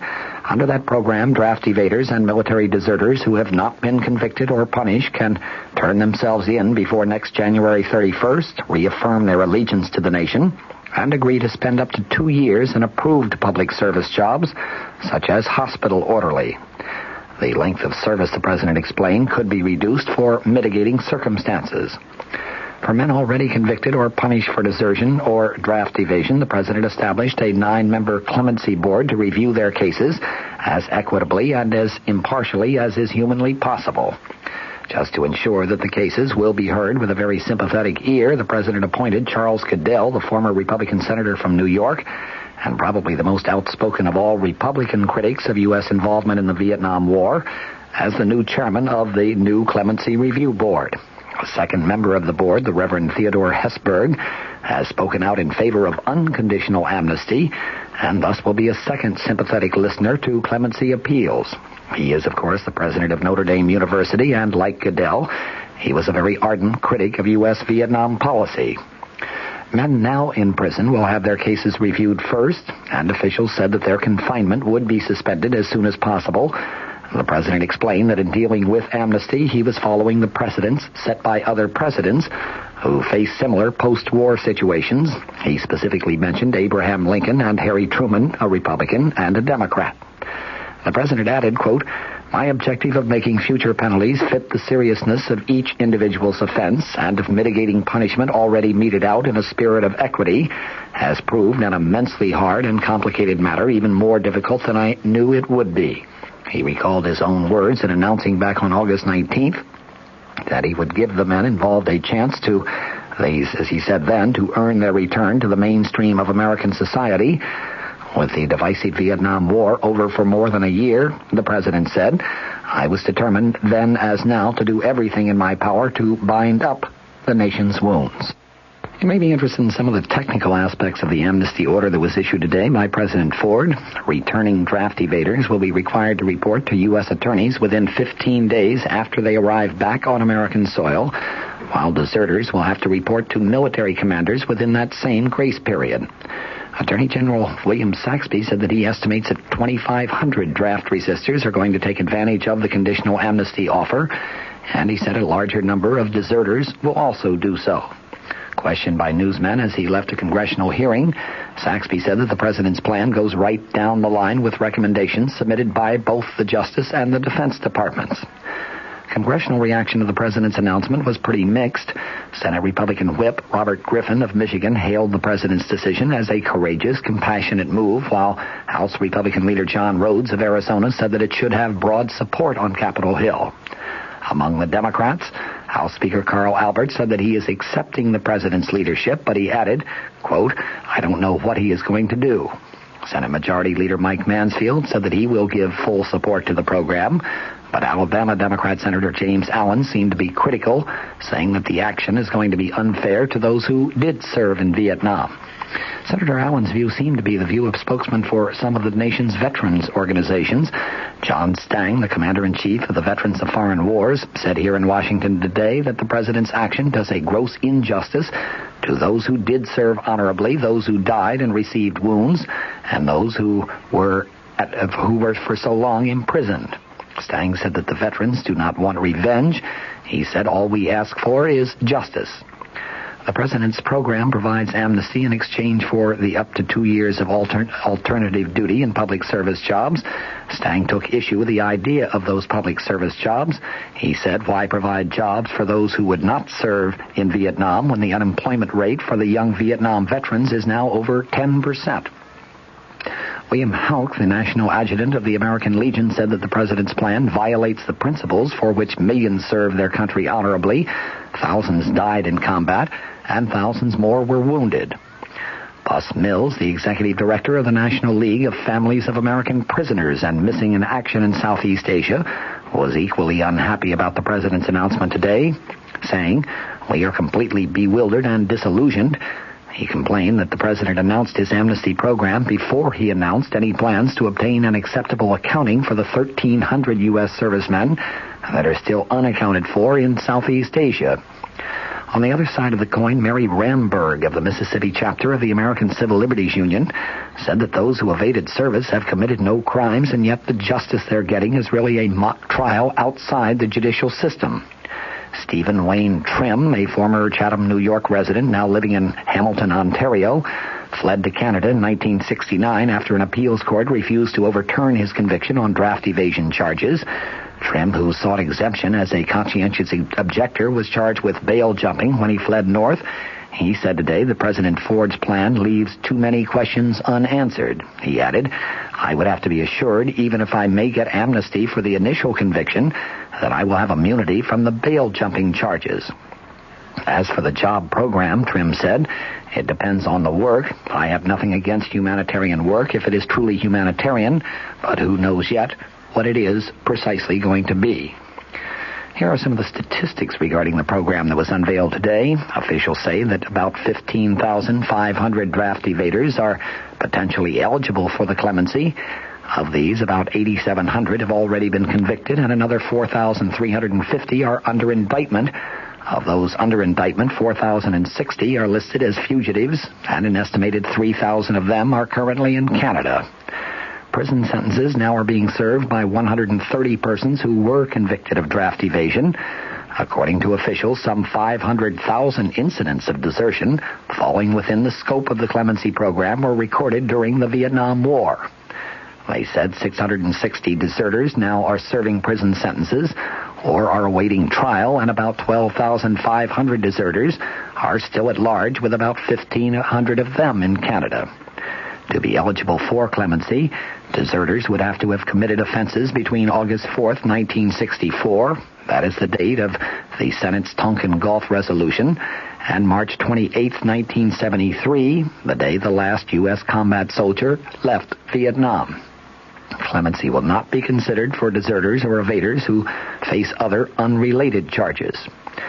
The President's proclamation today did not specify the types of jobs under the alternate service program, but officials said that they would be the same as those filled by conscientious objectors in the past, and roughly half of those jobs were in hospitals or other institutions, such as homes for the elderly. The salaries would be paid by the private employers. Officials said mitigating factors include cases of extreme hardship, willfulness of the violation, and the individual's behavior during the time he was being sought. By way of comment, it seems to me that the President's action today was very much in harmony with his handling of the Richard Nixon case. In both instances, Mr. Ford apparently has tried to weigh the facts of the situation and then do what he thinks is just. In both instances, in my view, justice has been the net product. Justice, as I discussed last week, is merited reward or punishment, or so it is defined in Webster's dictionary. In the case of Richard Nixon, there has been an admission of some misconduct, or at least mistakes on the part of the former president, and there has certainly been punishment, the end of a political career and perhaps even of a private business career, plus the personal anguish that has touched not only Mr. Nixon but his entire family, and of course, in the Nixon case, there is also the added problem of an apparently serious illness, a very serious illness, which Mr. Ford may well have taken into consideration when he spared Richard Nixon of any prosecution for any criminal offenses which may have been committed during his presidency. In the case of the Vietnam deserters and draft dodgers, there is now the gesture of goodwill and compassion on the part of the United States government, but there is also going to be merited punishment, coming in the form of those 2 years of public service work. That, in my view, constitutes justice. Let's try to heal the wounds of both Watergate and Vietnam, and let's work quickly to make both of them chapters of ancient American history. President Ford announced today that the White House Chief of Staff Alexander Haig, Jr. is being recalled to active military duty and will soon become Supreme Commander of the North Atlantic Treaty Organization forces. In the meantime, meeting here in Washington, the Republican National Committee today unanimously approved its first woman chairman. It also heard President Ford declare the November election in a battle to elect an inflation-proof Congress. From the Mutual Studios in Washington, I'm Fulton Lewis, and that's the top of the news as it looks from CBS Radio Mystery Theater presents...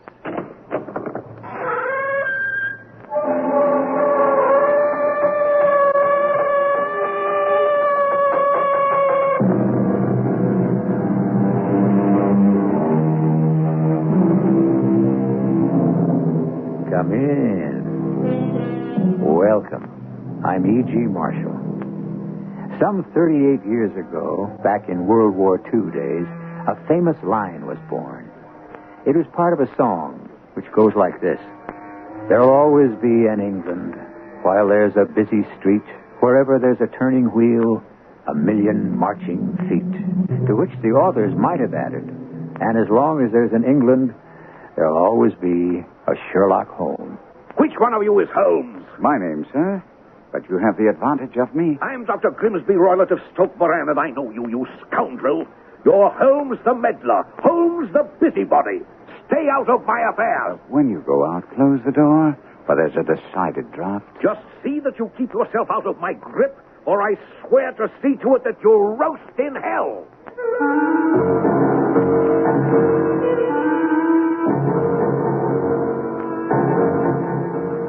Our mystery drama, The Adventure of the Speckled Band, was adapted from the Sherlock Holmes classic, especially for the Mystery Theater by Murray Burnett, and stars Kevin McCarthy. It is sponsored in part by Sine-Off, the sinus medicines, and X-Lax. I'll be back shortly with Act One.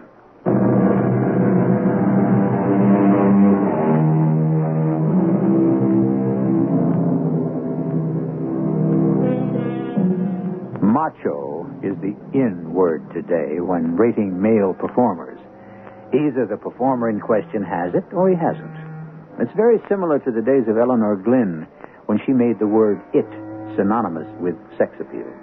When we think of Sherlock Holmes, we dismiss the idea of his having macho, and that's a big mistake. It seems that whenever a beautiful young lady was in distress, Sherlock Holmes was the first man she turned to for help at any hour of the day or night. Watson? Watson, wake up. Sorry to rouse you, but... Holmes. Aren't you feeling well? No, I'm perfectly fit, thank you, but it seems that there's a young lady who roused Mrs. Hudson, who in turn roused me, and she's waiting in our sitting room this very minute. What, at this hour? Trust you, Watson, to hit the nail on the head. When young ladies wander about London at this hour of the morning and get sleepy people out of their beds, come on now, I assume that it's something very pressing that she has to communicate. Yes, of course. That's exactly what I was thinking. Then I was thinking that if it proves to be an interesting case, you might want to follow it from the very beginning. But if you prefer to finish your sleep... No, Holmes. I wouldn't miss it for anything.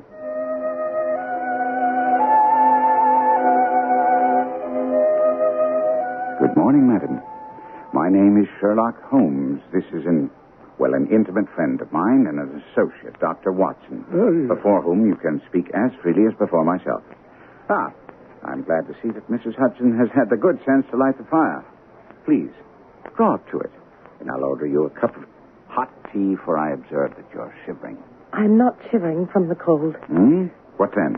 Fear, Mr. Holmes. It's terror. Well, if you'll trust us, perhaps we can soon set matters right. You came in by train this morning, I see. You know me, then? No, but I observed the second half of a return ticket in the palm of your left glove. You must have started very early, and yet you had a long drive in a dog cart along heavy roads before you reached the station. Oh, I've come to the wrong place. They've been here before me, and you know all about it. No, please, madam, forgive my clumsiness. No, don't be alarmed. It's just that my enthusiasm for the science of deduction is sometimes misplaced. I don't understand. The explanation is simple. The left arm of your jacket is spattered with mud in no less than 7 places. The marks are perfectly fresh.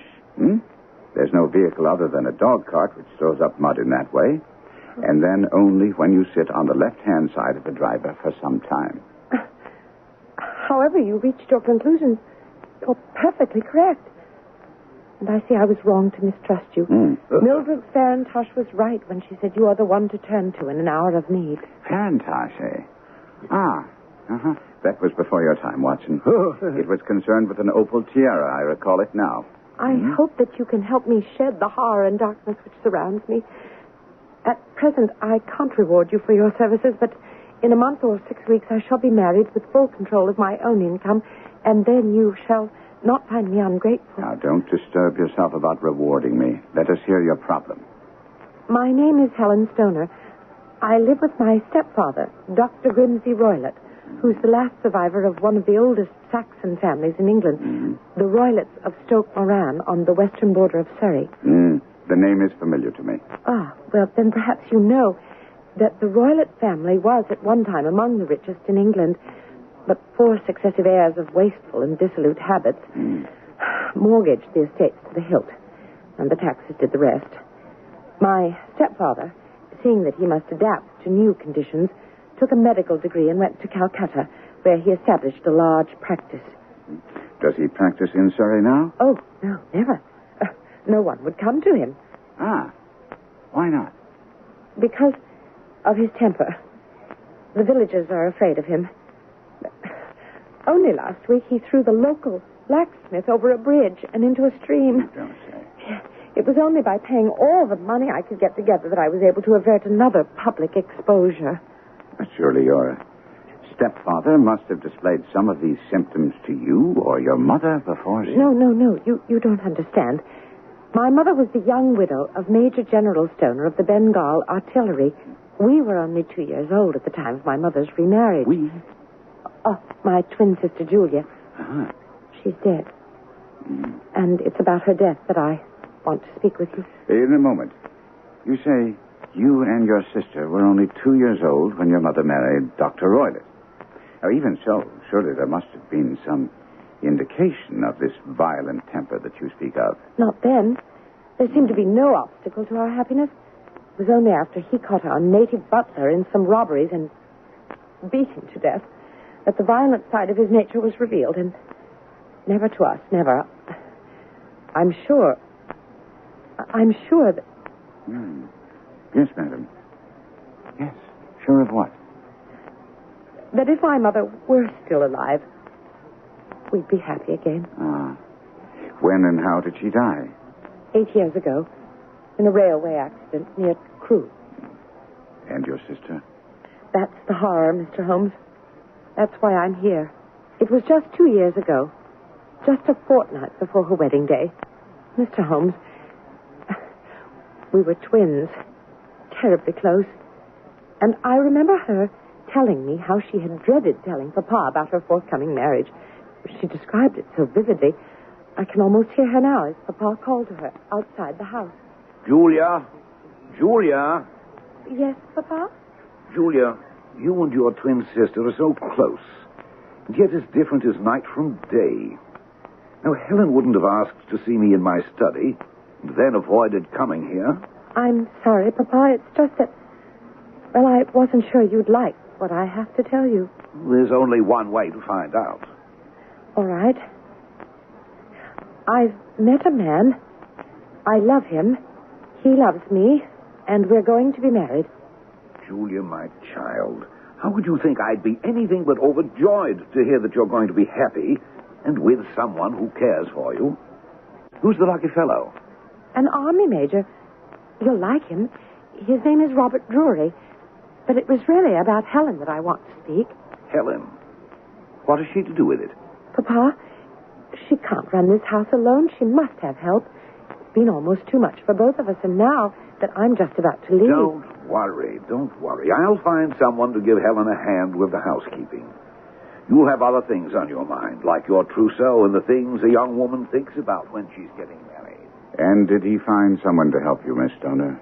No servant would stay in the house more than a day or two, not only because of my stepfather's terrible rages, but also because my stepfather brought over animals from India and left them free to roam. There is a cheetah and a baboon there now. I see. Not the darkest part, you don't, Mr. Holmes, not yet. That awful moment of my sister's death. My entire attention is yours. Please proceed. Well, to understand how I came to overhear what happened between my stepfather and my sister, you must know about the sleeping arrangements in the manor house. As I said, it's very old, and only one wing is inhabited. All 3 bedrooms in this wing are on the ground floor, with windows opening onto the lawn outside. My stepfather's bedroom was after Julia's and mine. There are no connecting doors. Well, on this particularly hot night, shortly before my sister was to be married, my windows were wide open, and thus I came to hear the following conversation. Well, hello, Julia. Can't sleep, eh? Is it the heat or nerves about your forthcoming marriage? A little of both, Papa. Plus that cigar you're smoking. It's so strong the breeze blows the smoke right into my bedroom. Oh, sorry. Here, I'll get rid of it. Is there anything you wanted to say to me, Julia? Well, as a matter of fact, there is. Please don't think me foolish, but have you ever heard anyone whistle in the dead of night? Whistle? No, never. I don't suppose you could possibly whistle yourself in your sleep sometimes. Oh, my dear girl, you're just a bundle of nerves. When do you think you hear this whistle? For the past 3 nights. Always at the same time, about 3 o'clock in the morning. I hear this low, clear whistle. I'm a very light sleeper, and it wakes me. Did you investigate at all? Do you think you know where it came from? I can't be sure. It may have been from the lawn or from one of the rooms.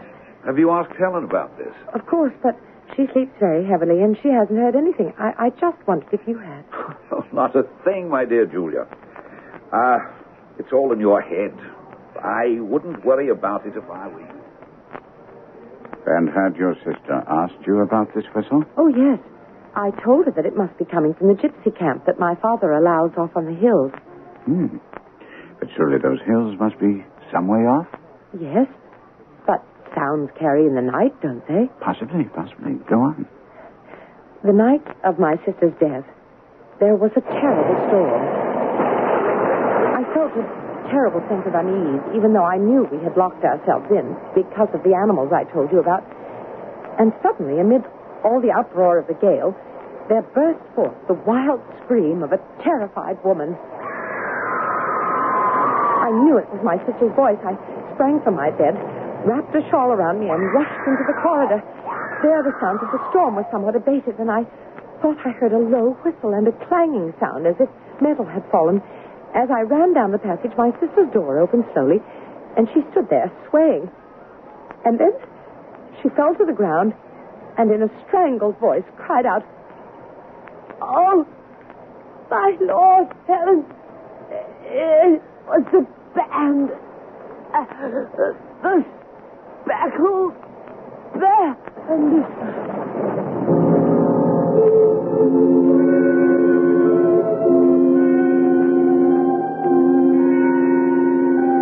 There have been fantastically imaginative horrors and thrills invented by all the great writers of horror and suspense stories. But nothing any of them ever came up with has topped the good old-fashioned scream in the night for pure heart-stopping terror. We'll be back with Sherlock Holmes and Dr. Watson in Act 2 shortly.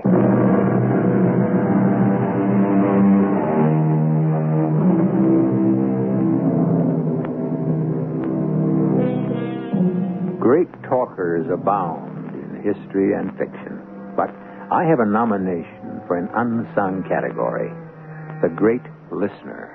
When you consider Dr. Watson, here's one of the greatest listeners of all time. Not only did he act as a sounding board for Sherlock Holmes and his deductions, but he also listened to many of the tales told by Holmes' clients without saying more than a few words, while recording what he heard. I'd sat both fascinated and horrified that early morning, listening to Helen Stoner tell of her sister's scream of anguish in the night and her last words before she was seized by convulsions and sank to the floor. And then, Miss Stoner, did your sister say anything else? She tried to, but she was choking. I called for my stepfather, and he came out of his room in his dressing gown. By the time he reached my sister's side, she was unconscious, and all his attempts to revive her failed. And those attempts were? He poured brandy down her throat, chafed her wrists, tried artificial respiration, but to no avail. She died without recovering consciousness. Now, but all this happened 2 years ago. What brings you to me here now, at this hour, and obviously in mortal fear? Because, Mr. Holmes, I'm now sleeping in my sister's room. Why? It was necessary due to repairs being made on the house, and last night, Mr. Holmes, I distinctly heard a long, low whistle. Holmes asked if it would inconvenience my wife too much to have Miss Stoner as a house guest for the remainder of the day until he could gather some very necessary information. Then he would decide how we should all proceed. I took her to a hansom, gave the driver my address. I'd no sooner returned when the door to the sitting room literally burst open. Framed in the doorway was a tall man, his face burned yellow from the sun, with deep-set, flashing eyes that glared balefully at us. Which one of you rogues is Holmes? My name, sir, but you have the advantage of me. I am Dr. Grimsby Roylott of Stoke Moran. Indeed, Doctor. Pray, take a seat. I'll do nothing of the kind. My stepdaughter has been here. I traced her, and I was too late to stop this other scoundrel from sending her off in a cab. You're Holmes the meddler. Holmes the busybody. When you go out, close the door, for there's a decided draught. I'll go when it pleases me. And it pleases me to have my say. You do well to listen, because I'm a dangerous man to fall afoul of. Here, see this poker? I'll twist you just as easily as I twist this and throw you away like this. Now, see that you keep yourself out of my grip. He seems quite a likable chap. Now. I'm not quite so bulky or broad in the shoulder, but if he'd remained, I might have shown him that my grip was not so much more feeble than his own. My word, Holmes. You've straightened the poker out again. Yes. And I hope I have as much success in straightening out what I perceive to be a dark and sinister affair. We'll meet at your house in 3 hours, Watson. Right. After I've walked down to Doctor's Commons, where I hope to get some helpful data. Holmes was as good as his word. And exactly 3 hours later, he joined me and Miss Stoner in our living room. My wife had gone out to do some shopping. Holmes held in his hand a sheet of blue paper, scrawled with notes and figures. After the greeting, I handed him a telegram which had come to Baker Street, addressed to Miss Stoner, care of my friend. What's this? It's a telegram from my fiancé, Peter Armitage. How did he know where to send it? We'd discussed my fears for some time, and I'd mentioned I might turn to you. I assume that when he'd heard I was off to London, he took a chance. I'm coming up to London soonest. On no account return to Stoke Moran. All my love, Peter. Your fiancé seems to have a head on his shoulders. But I must go back, Mr. Holmes. My stepfather will be... He is here in London, hot on your heels, and with fire in his eyes. He threatened me. Then what am I to do? He's a terrible person when he's crossed. I think, Miss Stoner, that we should go immediately to Stoke Moran. But I don't understand. You said Peter was giving me good advice about staying in London. Now you advise... Don't your stepfather come often to London? No.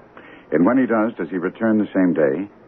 He usually stays overnight to transact all of his business. Then that's the very reason why I think you and Watson, can you make it, my dear fellow? Oh, yes. Should get there as quickly as possible, because it's only on the scene that we'll find the answer to the mystery. Well, I should need a half hour to pack.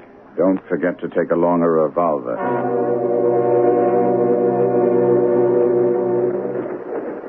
Miss Stoner, you did wisely in coming to see me. But you haven't told me all. I've kept nothing back. You have.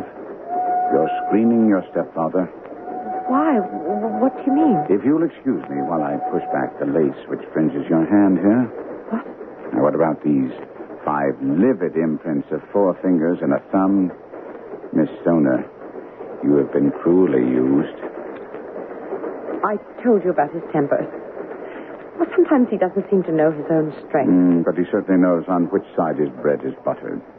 You see, I spent some time looking at your mother's will, and the figures that I have here on this paper show that if both of you girls marry, your stepfather would have to exist on a mere pittance.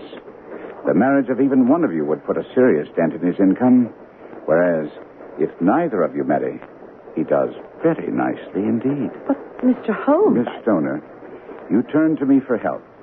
Let me assure you that your stepfather is a crafty and dangerous villain. And you will have to put yourself completely in my hands if we are to save your life. You're not trying to frighten me. Indeed I am. For your own sake. Now, there are some things that I must make certain of.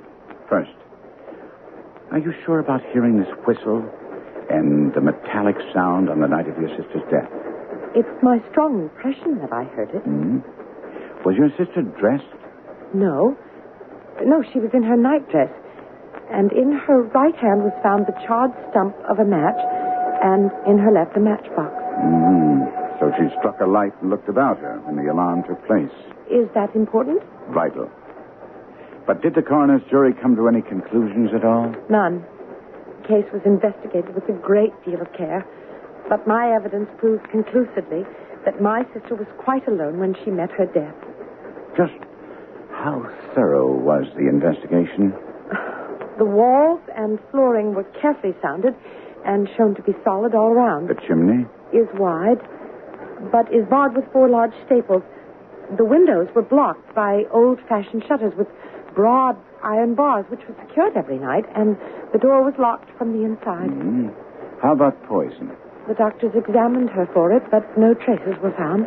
I ask you then, Miss Stoner, what do you believe caused your sister's death? Fright and nervous shock. Induced by? I can't imagine. You mentioned gypsies. Were there gypsies in the plantation at the time? Well, there are nearly always some there. What do you think my sister's allusion to a band, a speckled band, has something to do with gypsy costumes? We're fishing in very deep waters, Miss Stoner, and I suggest we repair to the dining car for some tea. Oh, you and Dr. Watson can go. I feel no desire for food. If you don't mind, I'll try to take a little nap.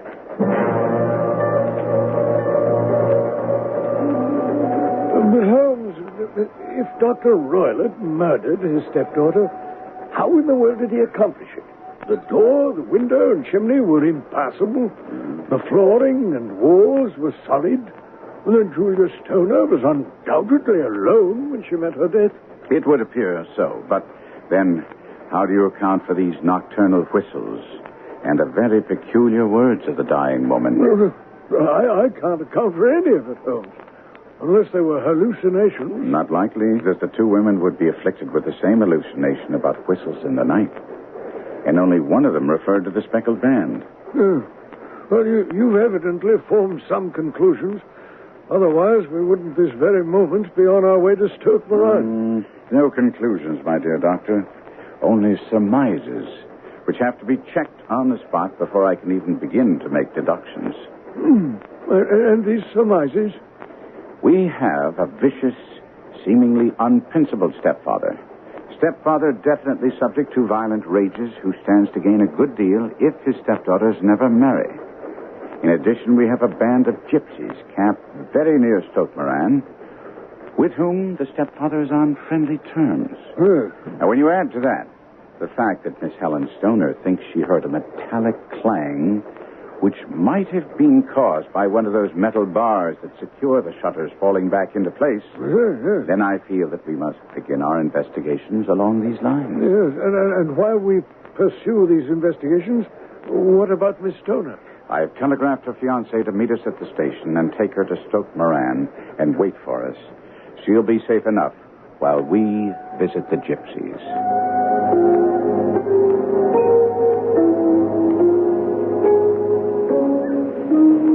I think it's best for us to pose as architects. Something to do with the alterations that are being made at the manor. Well, seems like the gypsies are breaking camp. It does indeed. That fellow over there seems to be giving the orders. Hello. Can we have a word with you? Sorry. No fortune-telling today. Oh, come now. You can't be in that much of a rush to get to Saint Marie de la Mer. The festival doesn't start until late May. Who are you?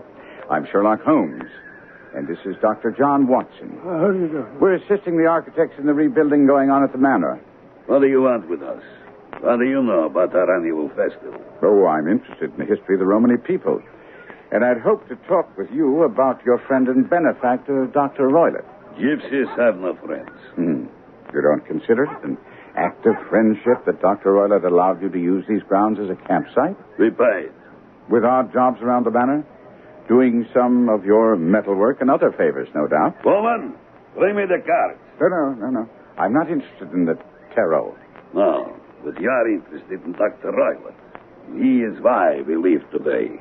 He hasn't ordered you off. No, we leave because he asks us to stay. Could you explain that? Give me the cards, woman. Surely you don't need these. Like you, Dr. Roylott knew of the Romany people and our customs. He asked questions. Now, these figures on the cards, properly interpreted, contain not only the answers to your questions, but could reveal the secret of the universe. I see. Not yet. Here. Choose a card. Very well. The Serpent of Wisdom. You, sir, are not only an architect, but You travel all paths seeking knowledge. I say, Holmes, that... Please, Watson. Allow the gentleman to tell us what he can in his own fashion. Select 4 more cards, quickly, without thought. Satisfactory? Path 12, the elephant. Justice. And path 16, the goat. Or, if you please, the devil. And path 17, the falling tower. And here, the last card, you selected path 14. Death. Does that give you the information you seek? Not quite. But I must apologize to you. For what? For mistaking your calling. You're not a metal worker. What on earth was that all about? Why did you apologize for calling him a metal worker? You looked at his hands as he handled the tarot cards, Watson, but you didn't really see them. They were not the hands of a laborer, but of a card manipulator. Oh, I say, you mean that those cards you selected... were the ones he forced on me, Watson. Oh. And because of that, I need only to verify one more fact to eliminate the gypsies as the Speckled band. Dear listener, the facts which would enable you to arrive at the correct solution for the adventure of the Speckled band are not yet all before you, but I promise faithfully that they'll be placed before you at the very outset of Act 3, right after these messages.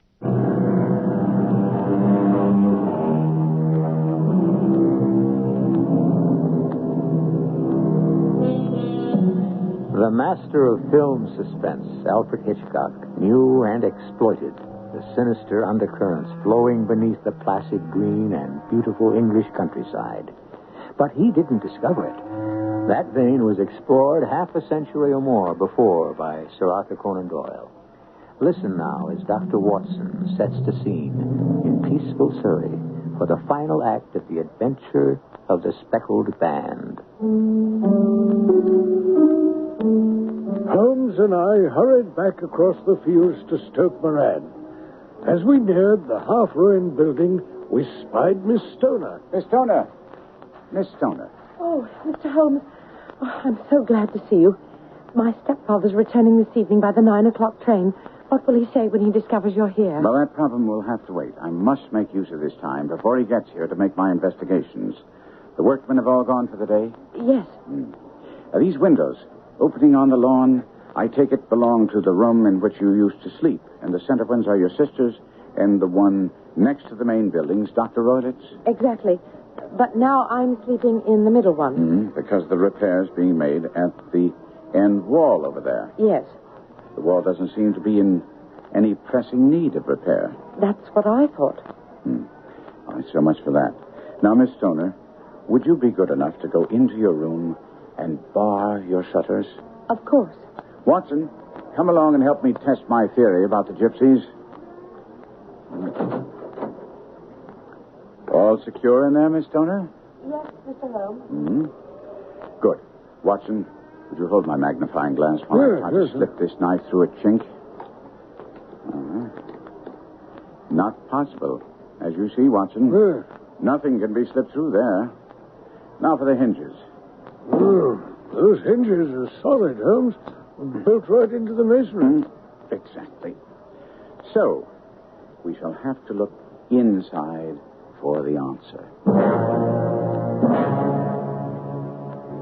Miss Stoner admitted us to her room, which was cozy and homey, with a gaping fireplace, plainly but nicely furnished, with a chest of drawers, dressing table, and 2 small wicker chairs.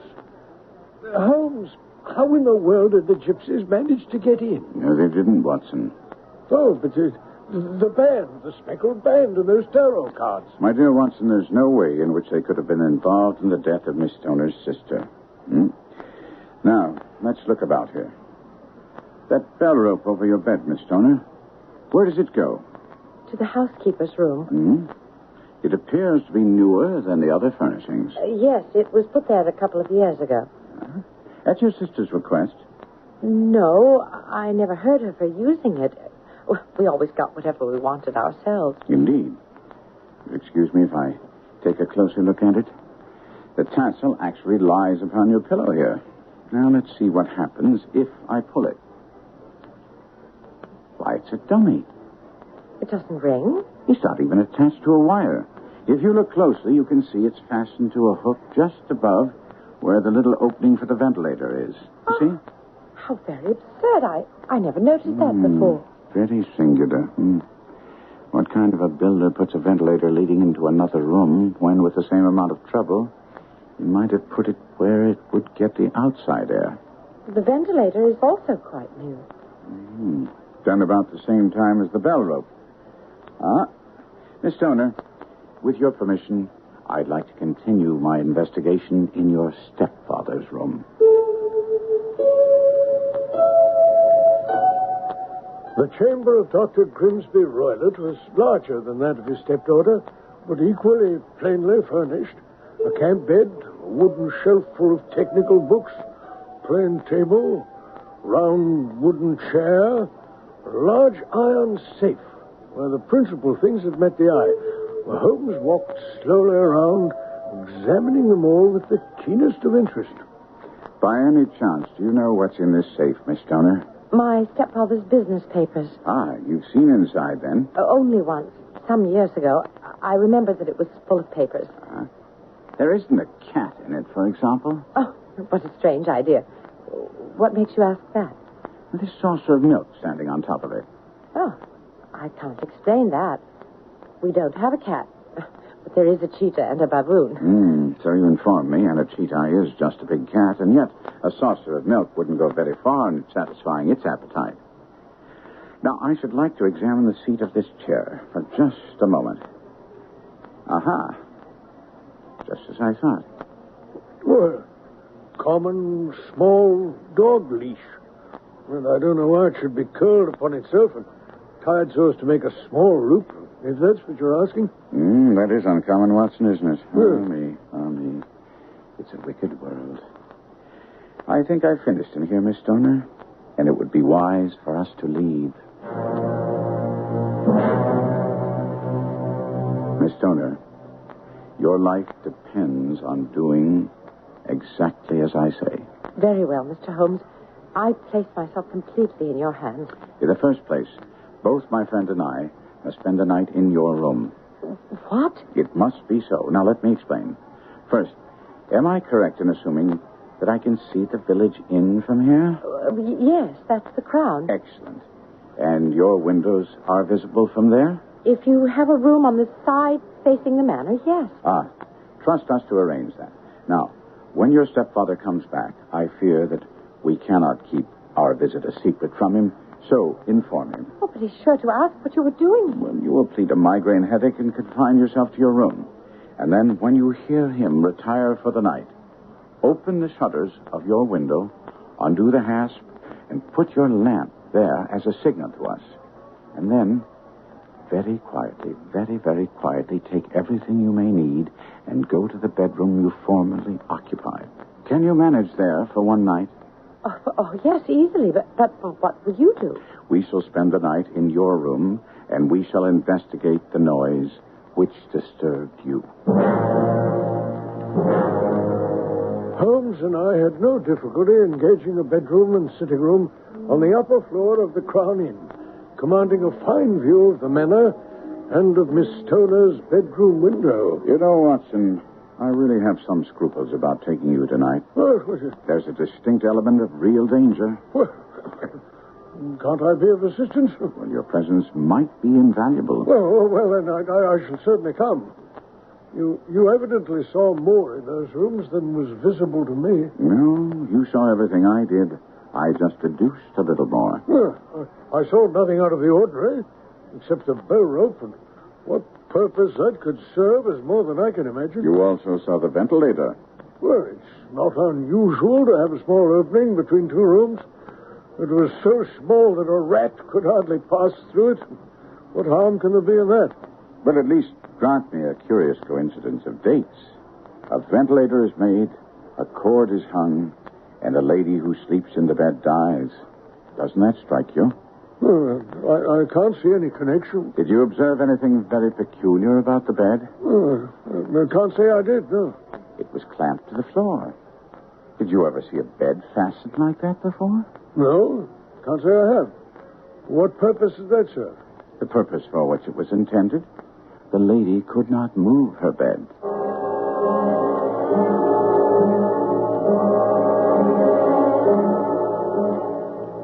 We waited patiently for some hours until just after 11.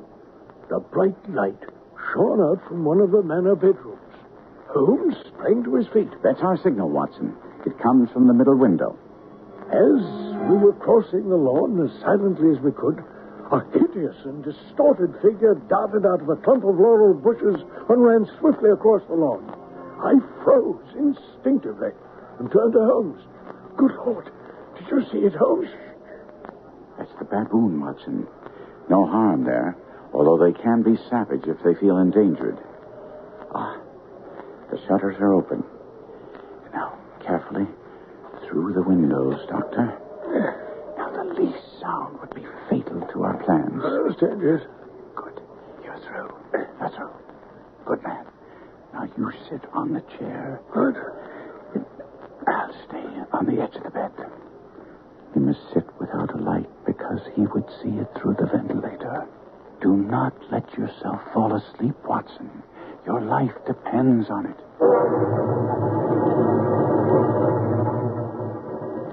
We heard 12 strike from the church steeple, and then 1, 2, and 3, as we waited out our dreadful vigil. Suddenly, there was a momentary gleam of light in the direction of the ventilator. It vanished immediately, and then suddenly a sound became audible. A gentle hissing, like a small jets of steam escaping from a kettle. The instant he heard it, Holmes was off the bed, struck a match, and was lashing furiously with his cane at the bell pull. You see it, Watson? You see it? But I saw nothing. At the moment when Holmes had struck a light, I'd heard a low, clear whistle. Holmes had ceased to strike and was looking up at the ventilator when... I say, what can that mean, Holmes? It means that it's all over, and perhaps for the best. Take your pistol and come with me to Dr. Roylett's room. When we entered the room cautiously, a bizarre sight met our eyes. Dr. Grimsby Roylett sat in a chair beside the open door of the safe. Across his lap lay the short stock with the long leash we'd seen earlier in the day. His chin was cocked upward, and his eyes fixed in a dreadful, rigid stare at the corner of the ceiling. Wound tight around his brow was a peculiar yellow band with brownish speckles. The band, Watson. The speckled band. A swamp adder. The deadliest snake in India. He died within 10 seconds of being bitten. After we'd used the dog leash to thrust the reptile back into the safe and notified the county police, Holmes explained to me and Miss Stoner. Once I'd noticed the bell rope was a dummy and the bed nailed to the floor, I instantly thought about the rope being used as a bridge for something coming through the ventilator and passing to the bed. But the snake's venom, Mr. Holmes. Surely the coroner would... That type of poison is undetectable, and it would take a sharp-eyed coroner to detect the 2 minute punctures, which would show where the snake had struck. When I saw the saucer of milk and the dog leash, the picture was complete. He had trained it by means of the whistle to return for the milk after sliding down the rope. But Holmes, how could he be sure the snake would strike? He couldn't. But sooner or later it was bound to. That was why the seat of the chair in the doctor's room was deeply indented by his standing on it for many nights to call back the snake. Tonight, the reptile, enraged by my blows with the cane, turned on the doctor and killed him.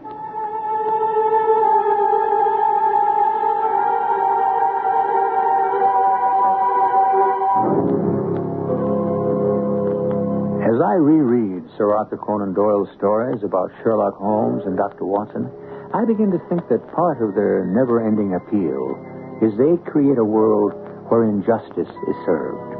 Violence recoils upon the violent, and criminals are brought to book by the brilliant deductions of a gallant detective rather than through the impersonal use of computers. All in all, there's a lot to be said for such a world. I'll be back shortly.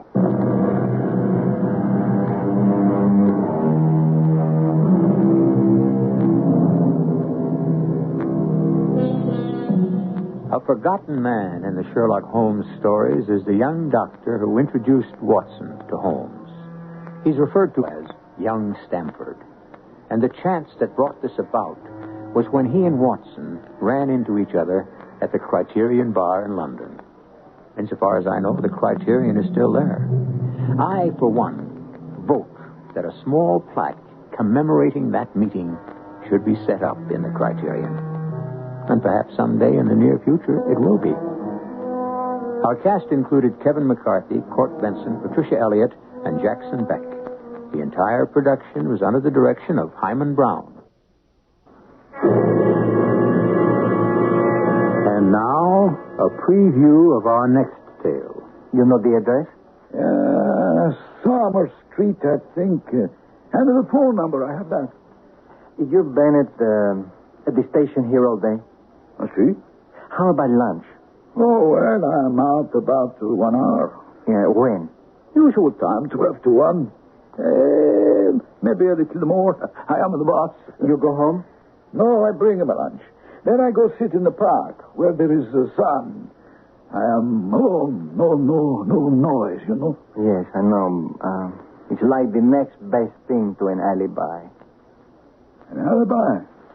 Hey, what you talking about? You think I killed Sam? I don't know. Did you? No. Why should I? I got no answers. Right now, there ain't anything but questions. Radio Mystery Theater was sponsored in part by Buick Motor Division and Contact, the 12-hour cold capsule. This is E.G. Marshall inviting you to return to our Mystery Theater for another adventure in the macabre. Until next time, pleasant dreams.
I'm E.G. Marshall, moderator of these meanderings through the mysterious and the macabre.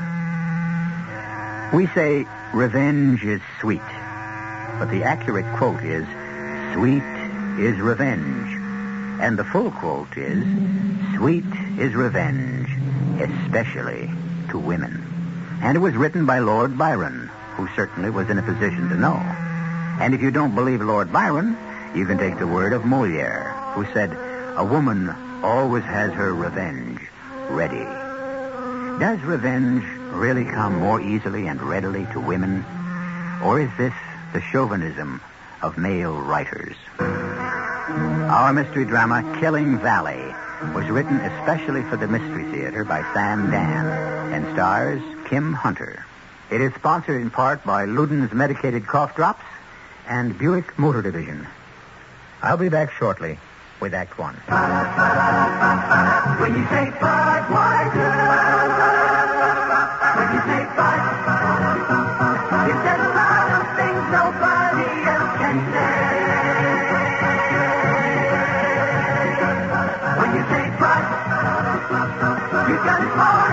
can go to get the very best. When you say but, you said the word that means you like to do it all. When you say but, you say you care enough to only want the king to be. There is no other love.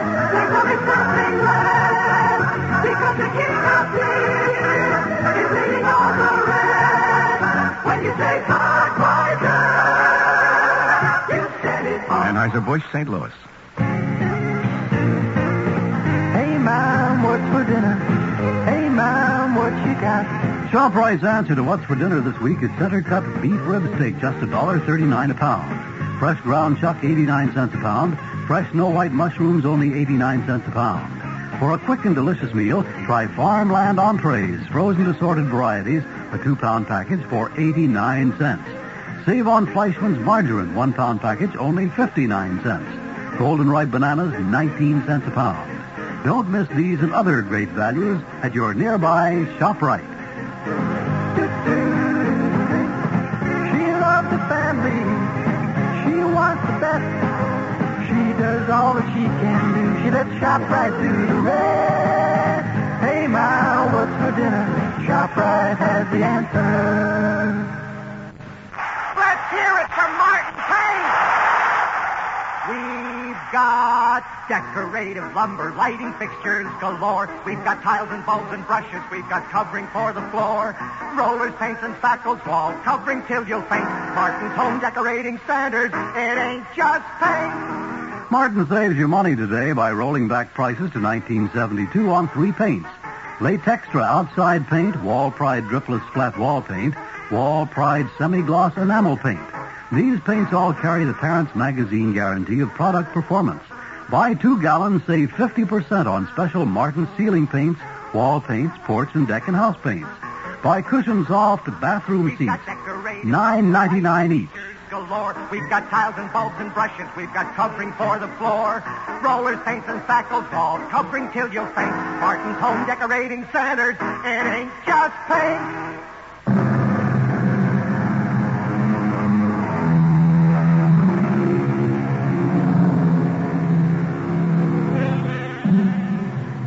You've heard it said, good name in man or woman is the immediate jewel of their souls.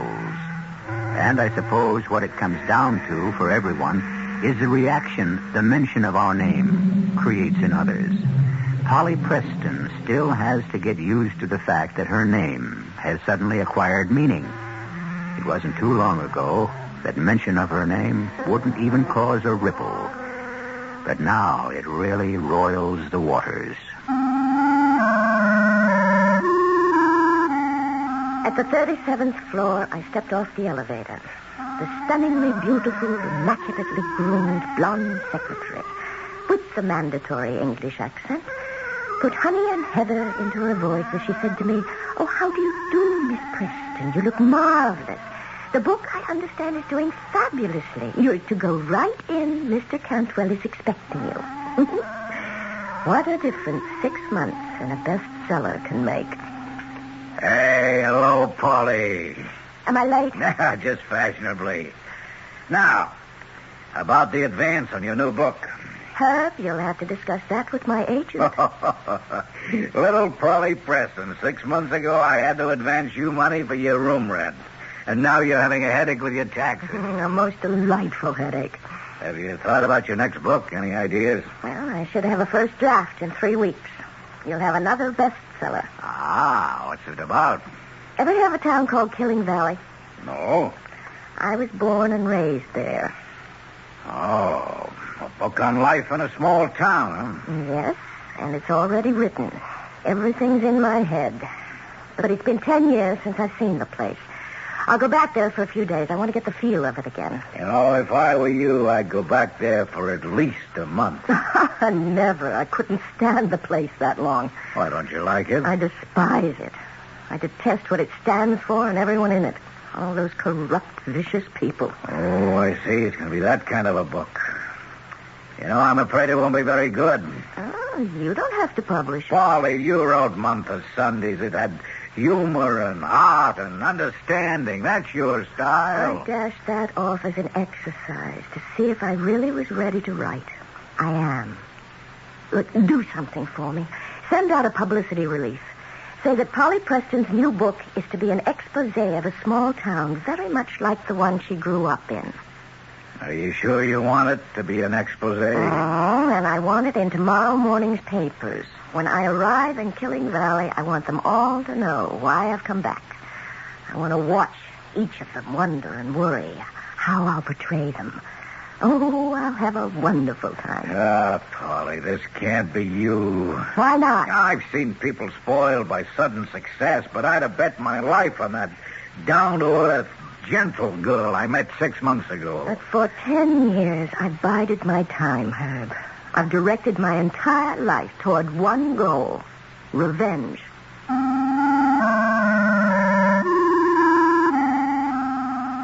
Killing Valley. Named after its first settler back in 1823, Josiah Killing. Oh, what a prophetic name. And through the generations, the family has practically owned the place. As I started down the hill, there was the town spread out before me.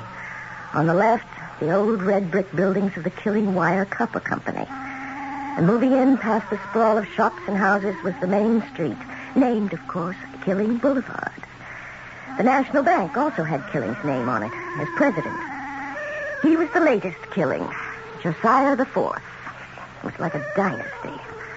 The imperial holdings included the old Killing Insurance Company building, and a new shopping arcade called Killing Mall. Finally, I parked in front of the only place on the street I had any affection for, Martha's Luncheonette. Cup of coffee, please. Right away.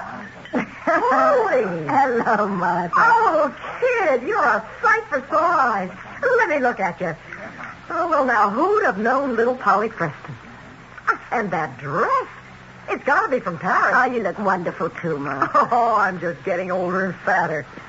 Oh, ain't there going to be a hot time in this old bird tonight? And every night from here on in.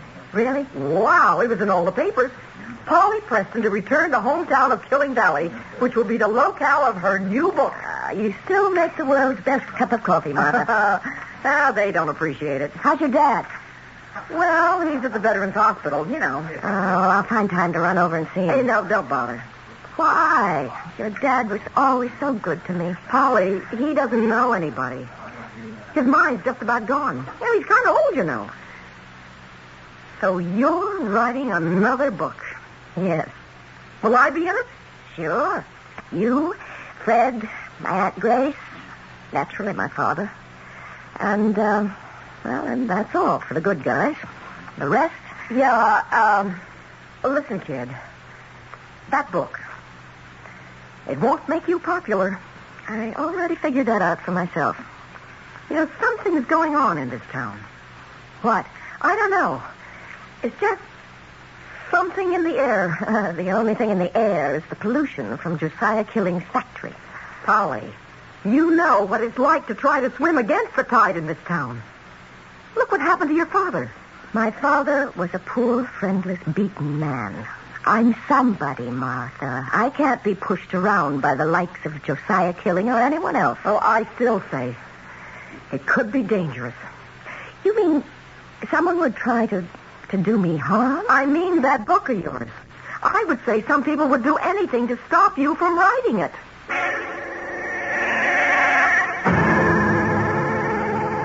I'll sit down, Mr. Killing. I'm about to fly home, Mr. Mears. Thought I'd say goodbye. I've given you folks all the information you need. Yes. Do I detect a shade of doubt in that, yes? Well, you see, Mr. Killing, the underwriting group would ordinarily look at your proposition as an extremely sound investment. Ordinarily? I thought that was all settled yesterday. Well, what? Are you saying people have changed their minds? If so, sir, I'm entitled to an explanation. Well, I think we may be entitled to an explanation. You have asked our group to invest millions in the revitalization of the town of Killing Valley. And I tell you, it's a fantastically sound investment. Yes. Do you know Polly Preston? Of course I know Polly Preston. Knew her father. And the mother? Well, Miss Preston is a very successful novelist, and there have been reports she intends to write a book about Killing Valley. Well, now, what does that have to do An with... expose. Of what? According to the publicity of all the sordid, corrupt, and immoral people who live there. What? Well, that's... Look, just, is it true? Is what true? Are the people who live there sordid, corrupt, and immoral? Absolutely not, Mr. Mears. No more so than the people who live anywhere else. Well, quite frankly, that book isn't going to do our project very much good. Well, you could write a book like that about any town. Unfortunately, a prominent writer has chosen to write one about Killing Valley, and the timing couldn't be worse. Frankly, I only see one way out. And what's that? Convince her not to write that book. Convince her? Oh, how? I don't know. But one way or another, you have to stop her.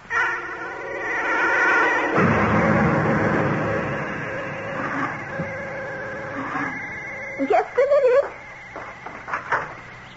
Hello. Helen. Oh, it's Helen.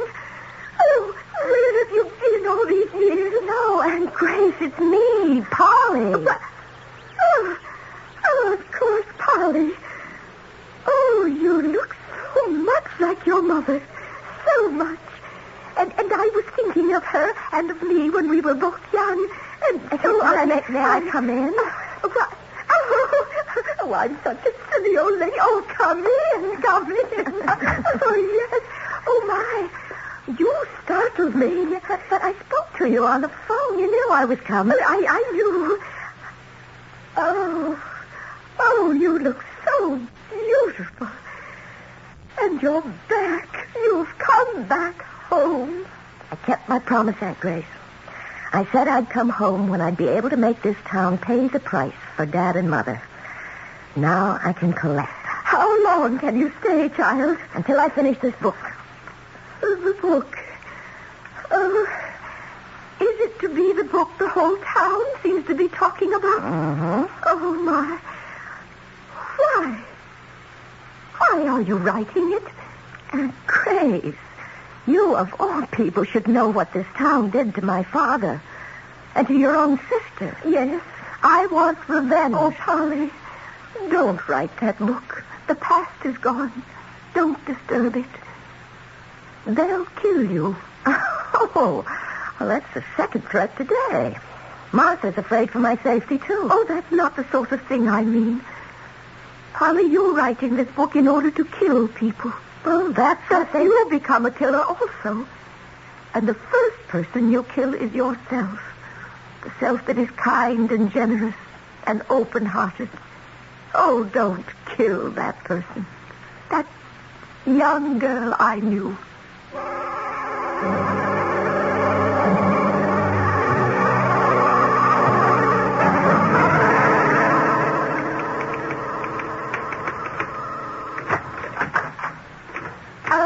Polly, how about supper? Supper? Oh, Aunt Grace, don't tell me it's that time already. Your favorite stew is in the oven. And here are your first 20 pages. How do you like it so far? Well, I don't know. Now, why don't you like it? Well, I didn't say I didn't like it. On the other hand, you didn't say you dislike it. Josiah Killing is a selfish, arrogant man. That's putting it mildly. And everyone in town is afraid of him. They have to be. He doles out their daily bread. Could you expect folks to side with your father against him? Josiah framed my dad. My father was not a thief. The jury was guided by the evidence. The jury constantly kept one eye on Josiah Killing. I'll answer it, Aunt Grace. Hello? Hello? Get out of town. Who is this? Get out of Killing Valley. Who are you? Polly, what's wrong? You write that book, and you're dead. Hello? Hello?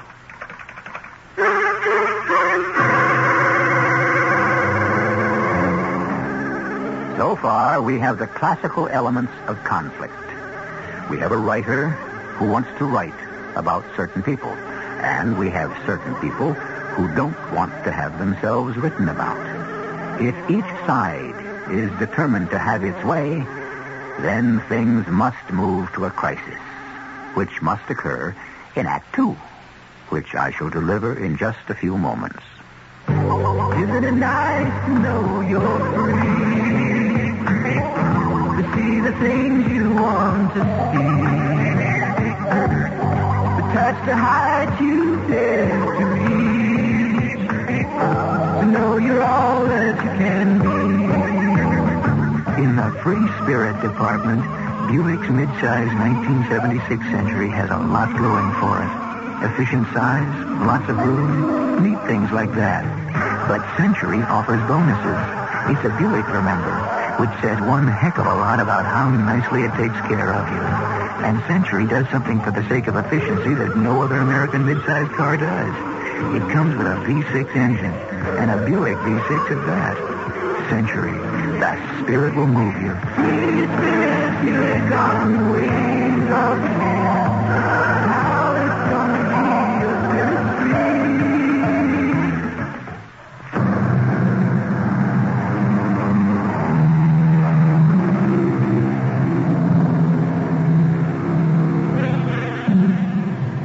Life in a democracy is filled with problems, which is probably why it is so fascinating. A writer should be free to write as he, or in this case, she, pleases. On the other hand, aren't the subjects of a writer's story entitled to their privacy? It's all a matter of highly sensitive and delicate adjustments. Of course, there are always those impatient and impetuous people who prefer to cut through all the niceties and take direct, violent action. Polly, you should call the police. The police? That's what the police are for. You did receive a threatening telephone call. The police of Killing Valley. Every one of those brave boys in blue is a lackey of Josiah Killing. Especially Chief Watson. Oh, Polly, is it worth it? It's worth anything to destroy this town. Uh-huh. Who can that be? Well, speak of the devil. May I come in, Polly? I would say no, but it's not my house. Grace, please, come in, Josiah.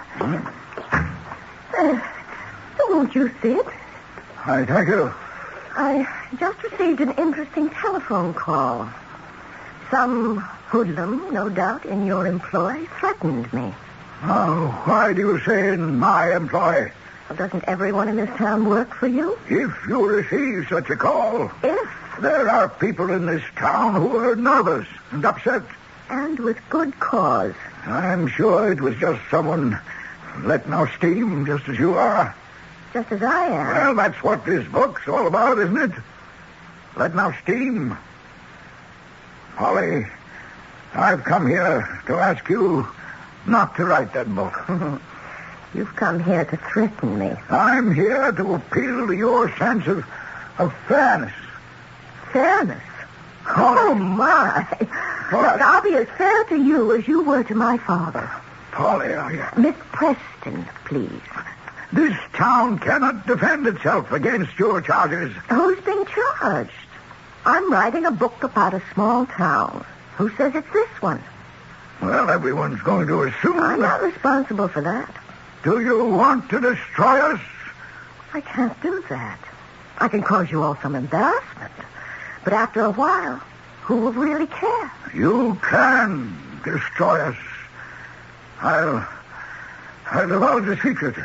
You're talking about the welfare of 10,000 human beings. And how indifferent were those 10,000 to the suffering of one human being named Jim Preston? Polly, I came here to appeal to your sense of justice. And you've come at the wrong time. To the wrong place. Now, Polly, You hated my father. Do you deny it? No. I did hate your father. And why did you hate my father? Now, Polly, you hated my father because he married my mother. Because he married Helen McLeod, the girl you had chosen for yourself. He did what no one else around here would ever dream of. He took something that you wanted. He had the audacity to defy you. And you hounded him to his grave. You saw to it that no one would ever hire him. You killed him. And that broke my mother's heart, so you killed her, too. Polly, you must... And now get out.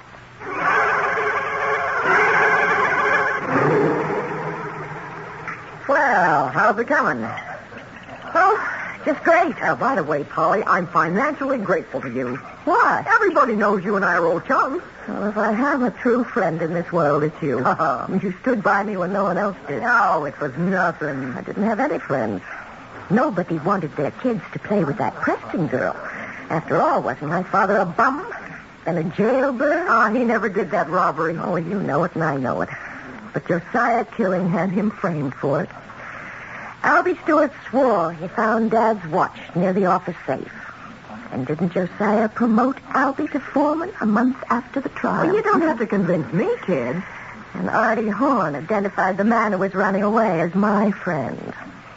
Didn't Artie get a big loan for the bank a few weeks later? Yeah, that's how it went. Oh, I hope you don't mind my coming in here and blowing off steam, but it clears my mind. I should be getting back to that typewriter. Polly, I think maybe you'd better leave here. Finish the book in New York. Why? Well, I've got a feeling. I think things are going to get rough around here. I'm not afraid. If you're going to turn the place inside out, you ought to be.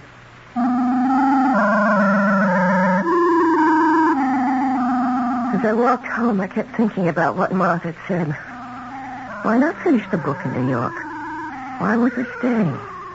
What was keeping me here? What was I enjoying it? After all, I didn't have to stay here longer. As a writer, there was nothing more I could get from the town itself. I heard the car before I saw it. It was bearing down on me. Surely I'd be killed for what seemed an eternity, but it must only have been a fraction of a second. I was frozen. And then, as I was about to be overwhelmed by a mass of metal, somehow I managed to hurl myself out of the way. I fell against the curb. I felt a stab of pain, but I knew it was from the fall. I wasn't hit. I knew I'd be all right. I also knew that attempt had been deliberate.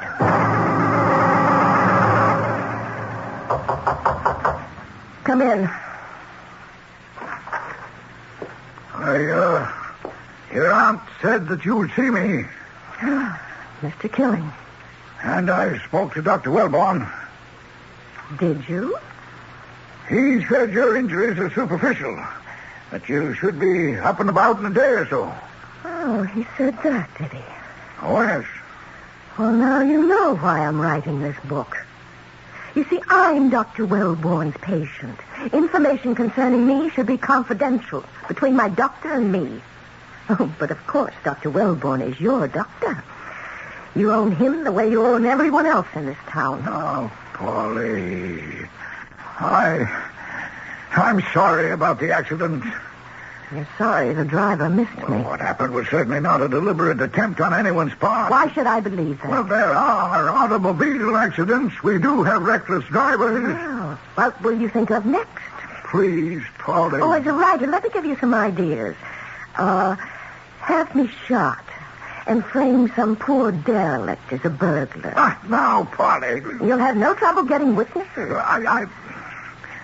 I've come here to offer you a proposition. How the world has changed. Your entire purpose is to ruin me. All right, do it. But leave the town alone. How? I'll pay you whatever you ask. Oh, money. A great deal of money. But I'm no longer poverty-stricken little Polly Preston. And I'll make a fortune on this book. You name the figure you think you'll make, and I'll double it. But I'm not writing this book for money. Listen to me. Polly, you must take my money. Oh, no. Take my money.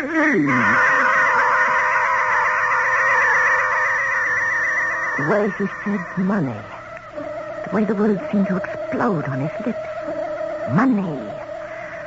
The words sent an electric shock through my body as if I'd touched a live wire. That word, money. I'd heard it before. I'd heard him say it before, a long, long time ago. But where? For what reason? Money. You must take my money. You must listen. You're wasting your time, Mr. Killing. Oh, don't be a fool, Helen. Helen? Oh, I'm somewhat out of sorts. Why did you call me Helen? I don't know. I suppose it's because you look so much like your mother.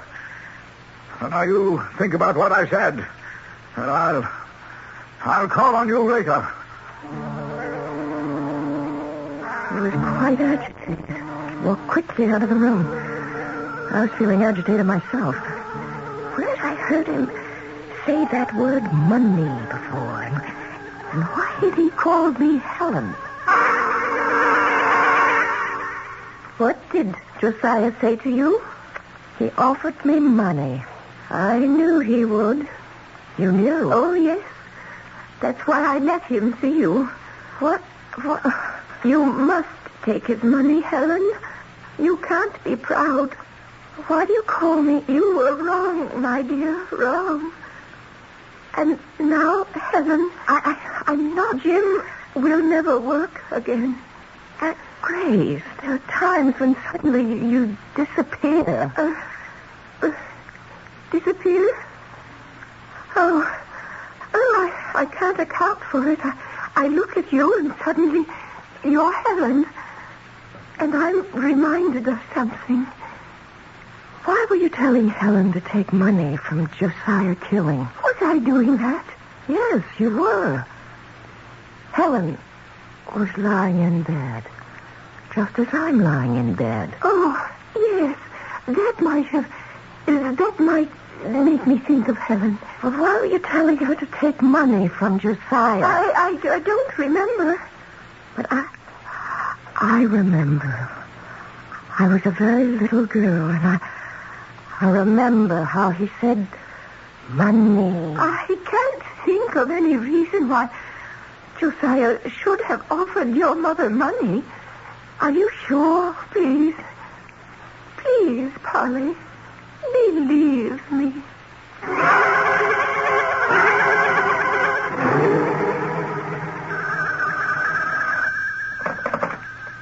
Hello? Mr. Killing, it's John Mears. Oh, yes. Oh, what do you have to tell me? What do you have to tell me? Anything new on that book? Have you been able to kill it? Oh, not yet. Well, it's still the fly in the ointment, you know. I have a way of stopping her. I hope so. But you realize, of course, you can't take her to court. The publicity would defeat the purpose.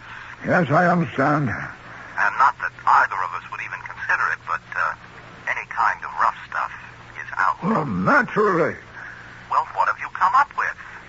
I can put an end to the book completely. Well, then do it. What's holding you back? I'm not sure it'll be worth it. Mr. Killing, you're talking about millions of dollars. I know. And I'm still not sure it's worth it. To me.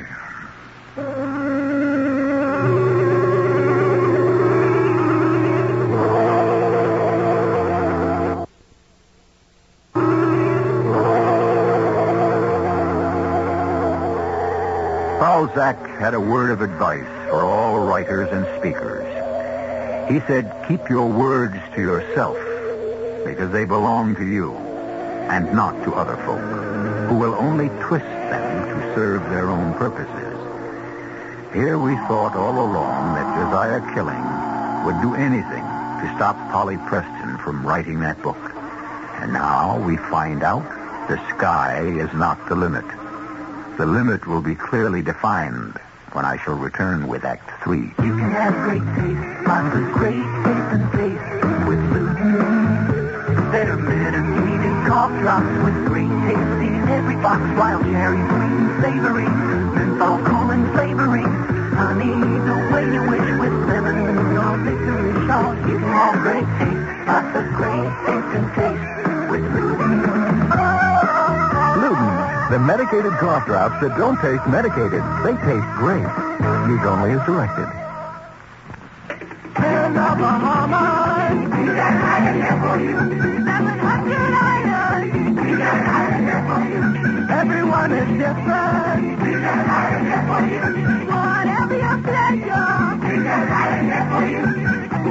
Here in the country of 700 islands, we can show you more bonefish in one sunny Bahamas morning than you've seen in your whole life. We got plenty, especially here in Andros. Bonefish just naturally like Bahamas waters. Clear, calm, with more flats and shallows. Of course, we do a lot of deep-sea fishing down here, too.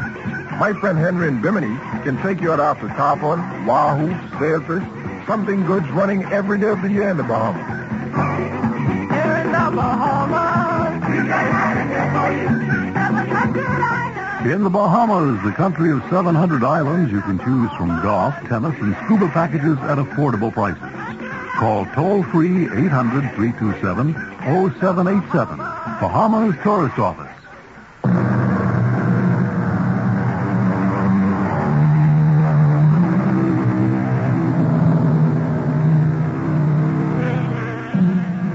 It must be wonderful to be able to pay back the people who hurt you, to hurt them even worse.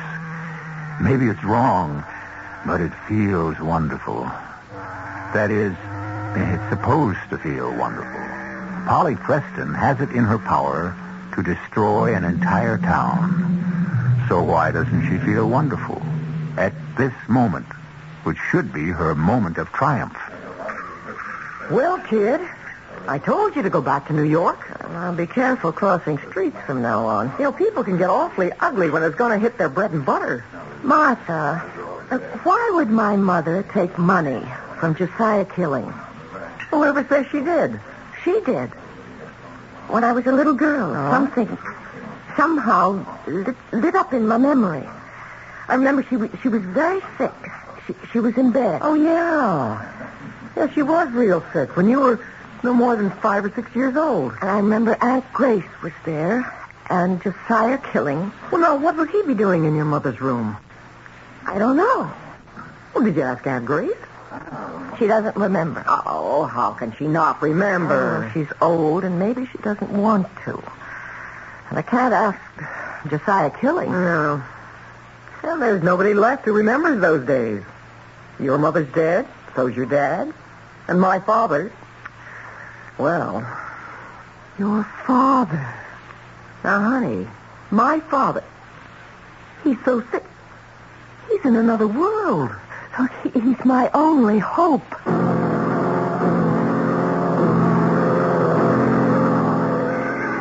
Oh, sure. You're Jimmy's little girl. Yeah? I remember you. Your name is Helen. Oh, no, my mother's name is Helen. Oh, sure, Helen. I know Helen. Helen McLeod. How is your mother? Mother, she's... Oh, you know, Jimmy's supposed to come to see me today. We got a veterans meeting. Jimmy and I, we're going to go to the convention in Washington. Mr. Doyle. Oh, no, not Mr. Doyle. Uncle Jack. All right, Uncle Jack. Did Mr. Killing ever give my mother any money? Oh, sure. Lots of money. Now, what can be keeping your old man? When did Josiah Killing give my mother money? Always, all the time. You know, if your old man keeps me waiting much longer... Why did he give my mother money? I'll go without him. That's what I'll do. Why did he give my mother money? Oh, why, poor Jimmy. He never had any money to give your mother. I don't mean my dad. I mean Mr. Killing. You see, Jimmy meant well, but if he ever got his hands on $1, he'd spend it on the booze. I'm not talking about... And I helped him. The good Lord forgive me. Tell me about my mother and Josiah Killing. Your mother. She was the prettiest girl in town. And Josiah Killing was sweet on her. Engaged they was. And Jimmy said to me, Jack, I'll bet you $5 I can get her away from him. And I said, man, you're crazy. And he was. But he did it. Who could resist your old man? Look, I know all that. But why did Josiah give her money? Did he give her money? Who said that? You did. Oh, well, then it must be true. Tell me why. Now, Helen. I'm not Helen. Well, there's no need of your yelling at me. I can't stop Jimmy's drinking. please. I'm not the one that gets him into trouble. He's the one who gets me into trouble. And that's why I can't ever hold a job. And Martha, my little girl Martha, can't even go to school. She's got to sling hash in that greasy spoon. I'm a bad father. I'm so bad. But at least I ain't as bad as Jimmy Preston. What are you saying about Jimmy Preston? He's your best friend. Oh, yes.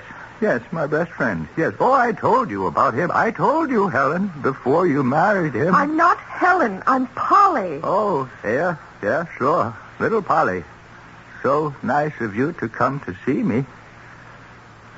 Uncle Jack, please, think. Try to remember. Why would Josiah give my mother money? Josiah killing, giving away money? Why, he wouldn't give away the time of day. Now, why is that old man of yours keeping me waiting? Suddenly, something was happening inside of me. I didn't know what it was, but it somehow concerned my mother, my father, and Josiah killing. And why he'd been giving my mother money.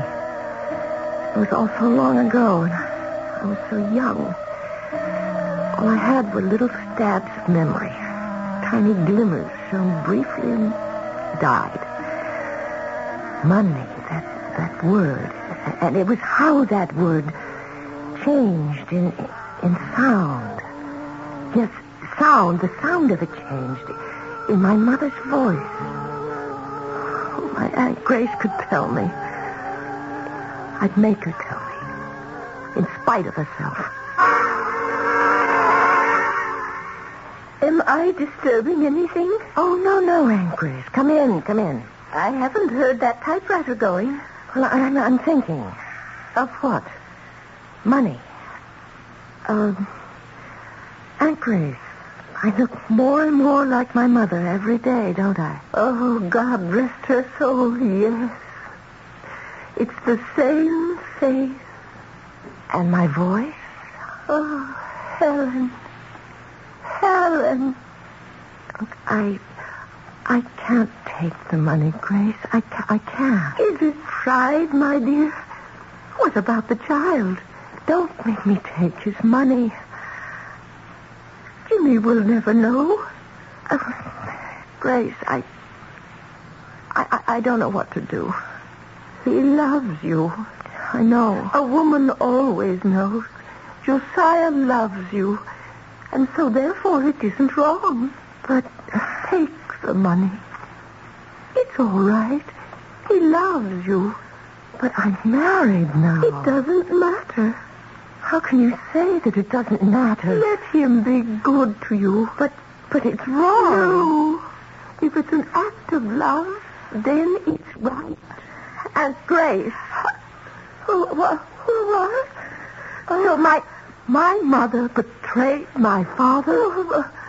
Polly, what are you saying? How can you think? Even she betrayed me? Who told you this monstrous falsehood? You did. I said no such thing. My mother had an affair with Josiah Killing. Polly, you must be mad. He corrupted everybody, even her. He robbed my father of everything, even of me. Polly, what are you saying? And it was my mission to write that book as a memory to my father, to save his name. Polly, but Josiah is going to stop me. You see how? Just before the book goes to press, he'll confront me with the proof. Proof of what? Proof of the fact that my mother was his mistress. His bought and paid for mistress. You can't say that. Oh, yes. Here I am writing about the gutter morality of this town and who's down in the mud with the rest of them. My own mother. That's not true. It's not what happened. Well, what did happen? You mustn't think badly of your mother, dear. Oh, no, of course not. Look, why don't you sit back in the chair and relax? I'll try to nap also. Just relax, Aunt Grace. Relax and close your eyes. Yes, relax Aunt Grace. Grace, are you asleep? It's me, Helen. Yes, Helen. Look, I don't feel well. Oh, try to rest. Try. Grace. Yes? If something happens to me, what will you tell Polly about me and Josiah? Nothing. You know that. You made me swear she should never know. Oh, yes, that's right. But Helen, dear, Polly should know. Oh, no. It would destroy her memory of her father. It should be destroyed. He was a bum, a drunk. He abused you. It was Josiah who kept this home going. His money. Polly must never know. And the money to send her to college. Am I supposed to lie about it? Am I supposed to say it was my money? Yes, please, Grace, for me. There was never anything between you and Josiah. He never did more than touch your hand. Oh, please, Grace, let Polly have her memory. Let her keep her father. He was no good. Even Josiah's influence couldn't get him free on that charge of burglary. Jim's dead. Let Polly have something. And Josiah, ask him to show you a certain letter.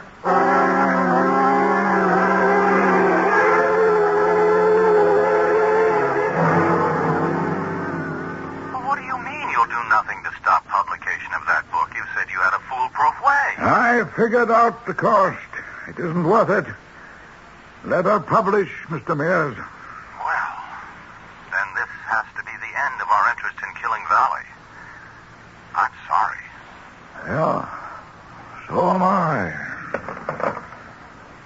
Mr. Killing, Josiah. How did you both get in here? I want to see a certain letter. What letter?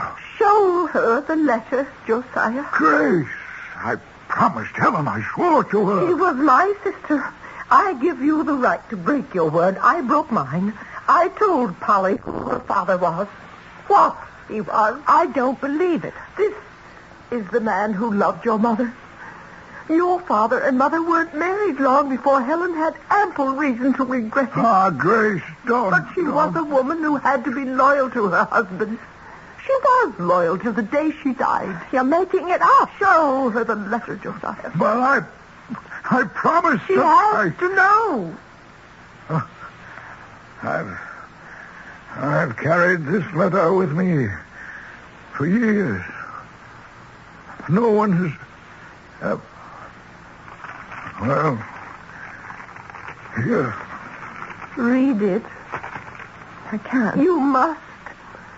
And then you'll be free. Forever.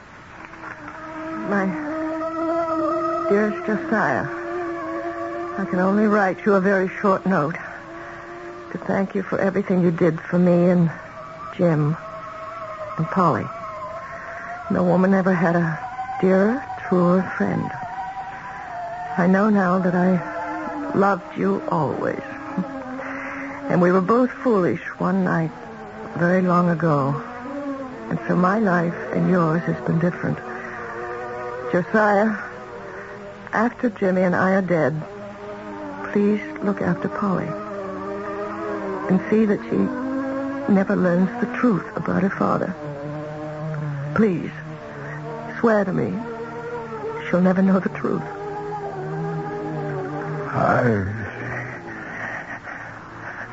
I'm sorry. Where are you going, Polly? Home.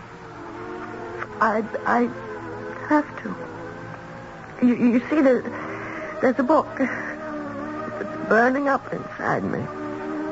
A book about some wonderful people. And I can't wait to sit down and write it.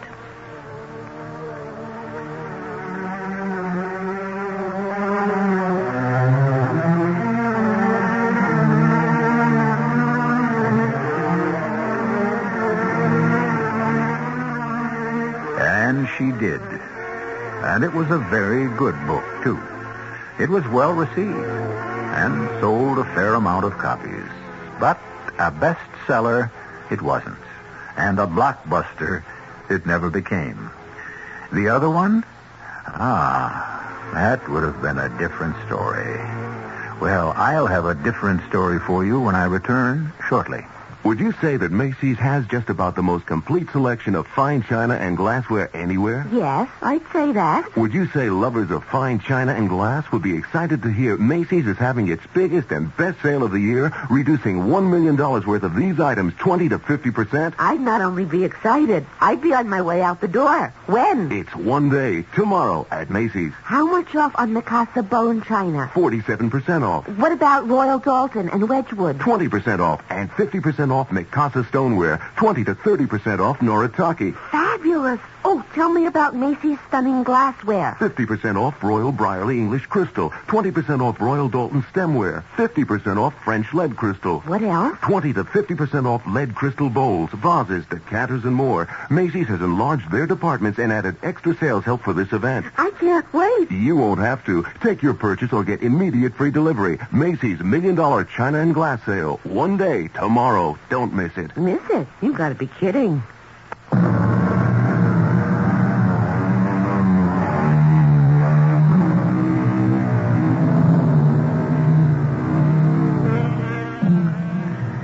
The sounds of silence.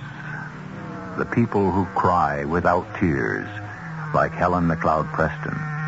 And those who love without ever touching or even speaking, like Helen and Josiah Killing. And too often, we listen for words and look for actions as the clue to meaning.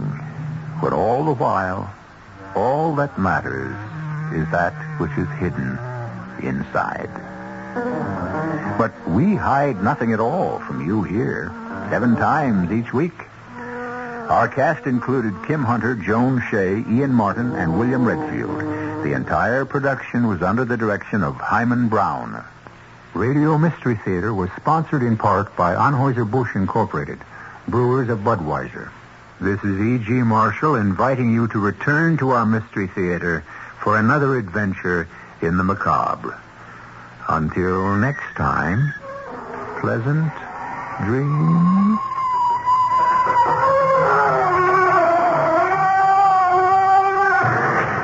The CBS Radio Mystery Theater presents...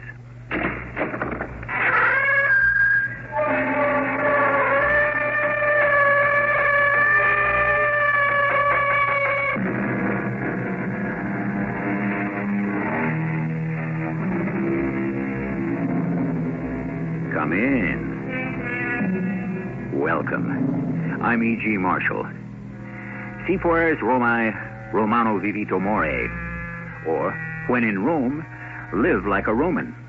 This was the counsel of no less a personage than the estimable St. Ambrose himself, some 1,600 years ago. Since then, there have been many attempts to interpret just exactly what that good man had in mind. But I should think it means what he intended it to mean. Quite simply, don't rock the boat. I tell you, there are spirits in this country. And I tell you, there's no such thing as a spirit. What's the name of this place, anyhow? I can't even pronounce it. What is that? Oh, spirits. Livy, didn't you just say there's no such thing as spirits? I'm from Missouri, and they just showed me.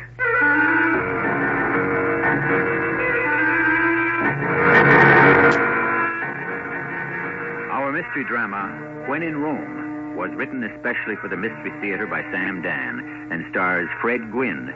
I'll be back shortly with Act 1.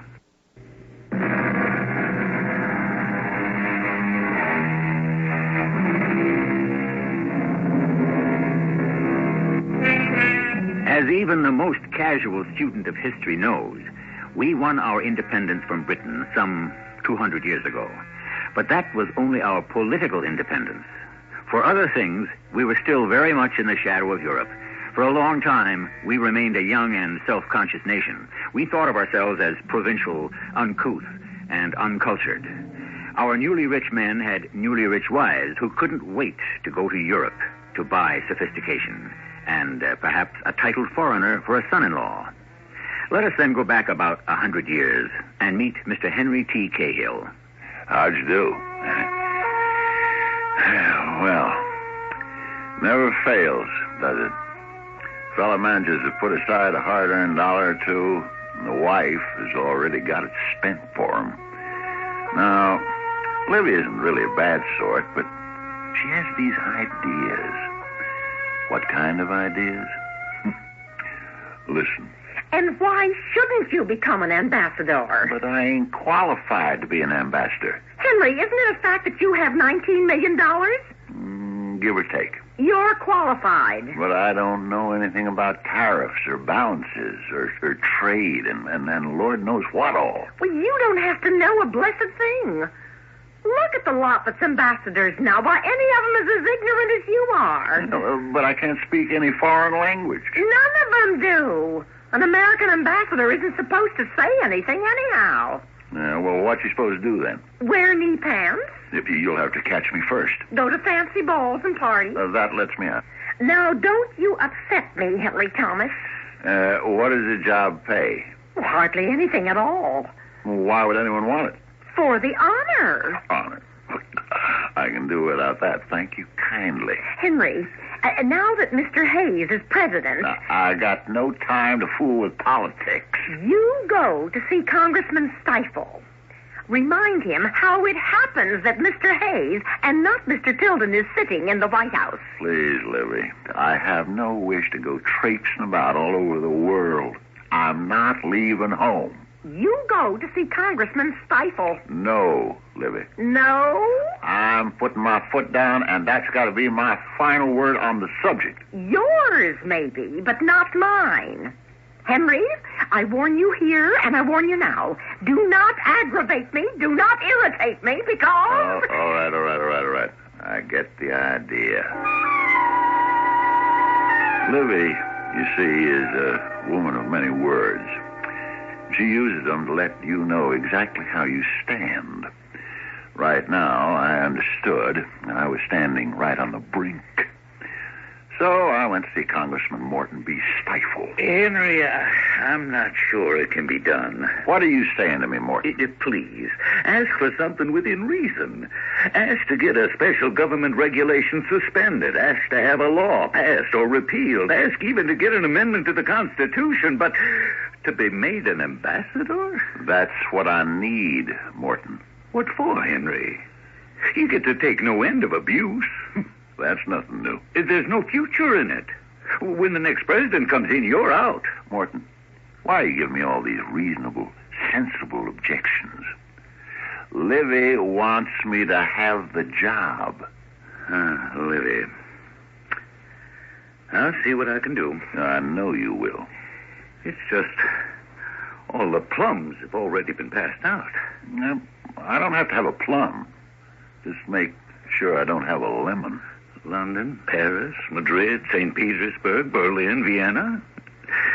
Too late for all the big ones. Morton, don't waste my time and your energy with all the little details. Just make sure it's somewhere in Europe.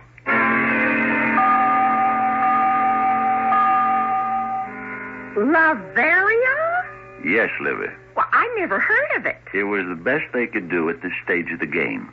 Well, where is it? Right here, on the map. Where? Between Austria and Romania. Where? You can hardly see it. Here, see? That little speck. Oh, Henry, what have you done to me? You're going to love it. From there, you can travel to Paris, Venice, Rome. Henry, is there really such a place? Oh, yes. It's got a king and a queen and a royal court. Why, it's the greatest little country in the world.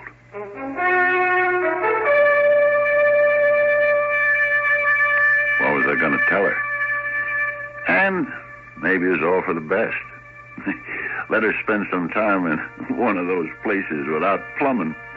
Far from the good old USA. Yeah, she'd get this ambassador nonsense out of her head soon enough. But, as usual, I was wrong. Oh, I love it. You what? Do you realize this is a castle? A medieval castle? Yeah, you'll realize it's all right in the wintertime when the winds blow in through those open windows. It's so authentic. This table, these chairs, those tapestries on the wall, hundreds of years old. Yeah, and they look at...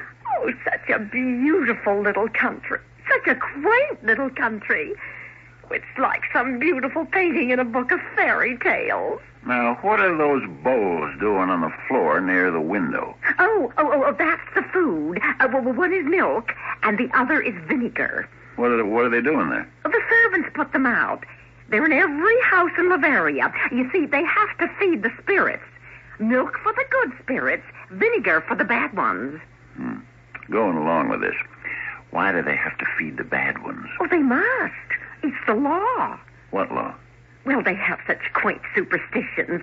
The people, well, they believe that human beings can take the shape of spirits and fly all over the world. Now, Livy, that just doesn't make sense. Oh, but they believe it. That's why you have to feed both types of spirits. You never can tell which could be your mother or father or, well, even you. I thought all that kind of nonsense went out with the Middle Ages. But, Henry, in this country, it still is the Middle Ages. Livy was having the time of her life, hobnobbing with all the swells and, getting wide-eyed over all the quaint, mysterious customs of the peasants. For me, the time hung heavy. There wasn't much to do, and I had a smart young assistant. You sign here, please, sir, next to the X? I see the X, Mr. Daly. Now, this says page 4. Yes, sir. That means this is a 4-page document. That's right, sir. Well, where are the other 3 pages? Well, it's only necessary to sign this last one. I would like to read the others. You'd like to read them? Well, let me have them. But, sir, Ambassador Snell never bothered to read these documents, and neither did Ambassador Hastings before him, and Ambassador Cummings, and all the other ambassadors since I've been here. Yeah, well, this here is Ambassador Henry Thomas Cahill, and we're starting a precedent. Yes, sir. Now, what's this? The Embassy Flower Garden. Permission is hereby requested to install tulip beds along the... Well, sir, it's all very boring and filled with red tape, and I had hoped to spare you this nonsense. Thank you, Mr. Daly. But I'll just have to put up with it. After all, it's my nonsense. Oh, and what am I supposed to say when we are presented to the king? Nothing. I got the drill from Brother Daly. This is a formal presentation at court. Still? And all you do is bow, smile. You say, "Thank you, Your Majesty." And what else? That's all. And then you back away and let the next couple be introduced. Oh, Henry, you've made me so happy. Oh, you're such a kind, wonderful, understanding person.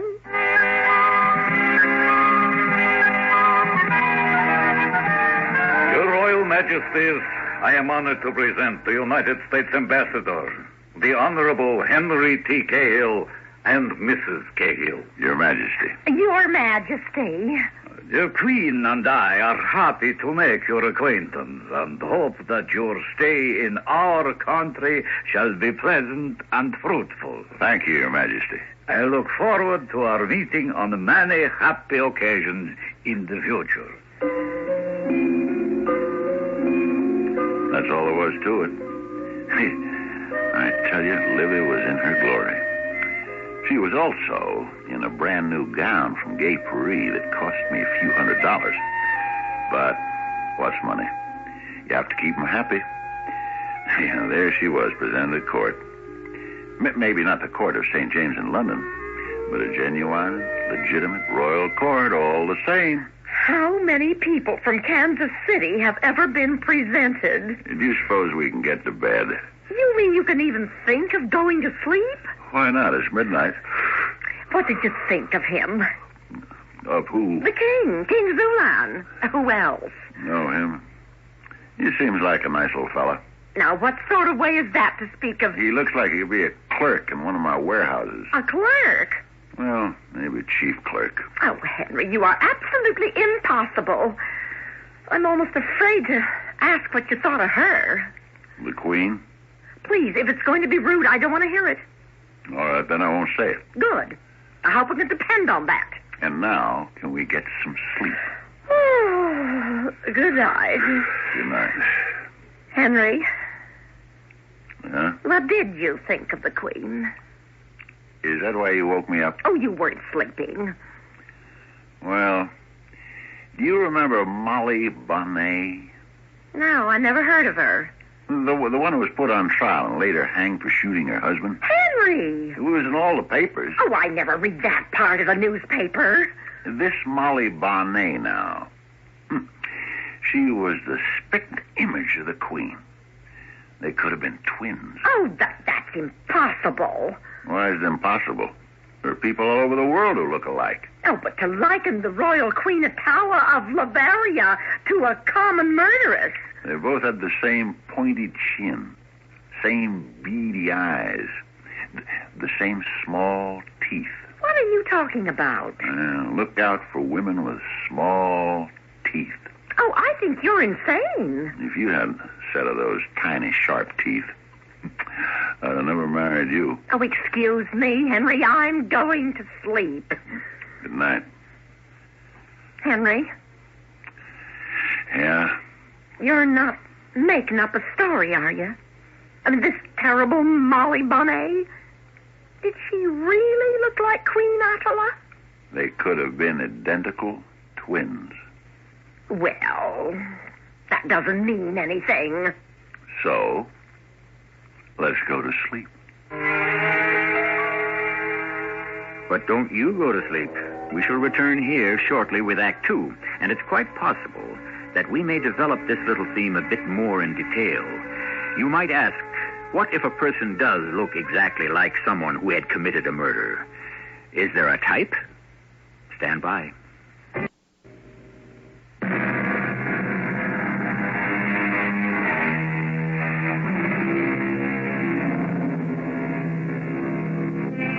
In the 19th century, Central Europe was filled with tiny picture book kingdoms, all the color and pageantry that attended a royal court.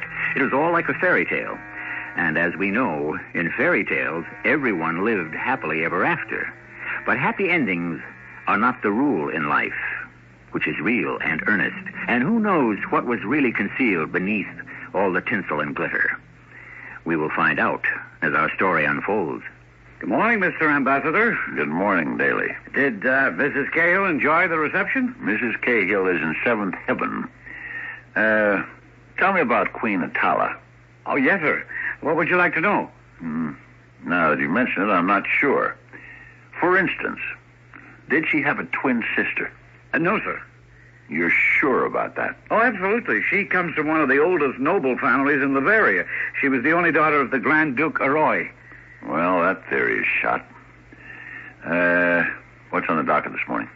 Well, a dispatch to be sent to Washington by diplomatic courier. It requires your signature. Is this it? Yes, sir. Once again, I see by the number that you've given me the last page. Where's the rest of it? Oh, but, sir, this is a secret transmission. A secret? From me? I am the ambassador. Oh, well, yes, sir, but it's just that none of the other ambassadors... I know. They never bothered. Hand them over, please. Yes, sir. What's the subject of this thing? It's an analysis of the political situation in Bavaria for the guidance of our Secretary of State. And it's prepared here by the embassy? Yes, sir. Who wrote it? You? Well, not exactly, sir. You see, Out with it, Mr. Daly. Well, it was basically prepared by Count Rospro. The Prime Minister of Bavaria. Who knows the political situation here better than he does? Isn't this supposed to be the embassy's evaluation? Oh, sir, Count Rospro's a very honorable and patriotic man. Uh-huh. The long and short of the thing is, then, Daly, simply this. Some foreigner who may or may not have an axe to grind writes a paper for the guidance of the U.S. government, to which I sign my name, and everyone thinks it comes from me. Oh, when you put it that way, sir, But all the other ambassadors have always done it. It saves so much time and effort. Our time and effort is what we're being paid for. Leave this here with me. I'll read it. But Count Rospro thinks this should be transmitted to Washington without delay. Mr. Daly, who are you working for, Count Rospro or the United States? Why, Mr. Ambassador, how could you even ask? Just answer the question. Well, of course I'm working for the United States. Good. Just make sure I never have to remind you of that fact again. Where were you, Henry? In my office, working. You were supposed to take me to the garden party at the French embassy. Now, this is the third time this week. I didn't come here to go to parties, Libby. I'm here to look after the best interests of the United States. You have a staff to look after that sort of business. I didn't make $19 million by having my staff look after any sort of business. Libby, there's something going on in this country. What? I don't know, but I don't like it. But if you don't know, how do you know you don't like it? I operate on hunches. But you don't have to operate at all, Henry. Why can't you just enjoy yourself? Who says I'm not enjoying myself?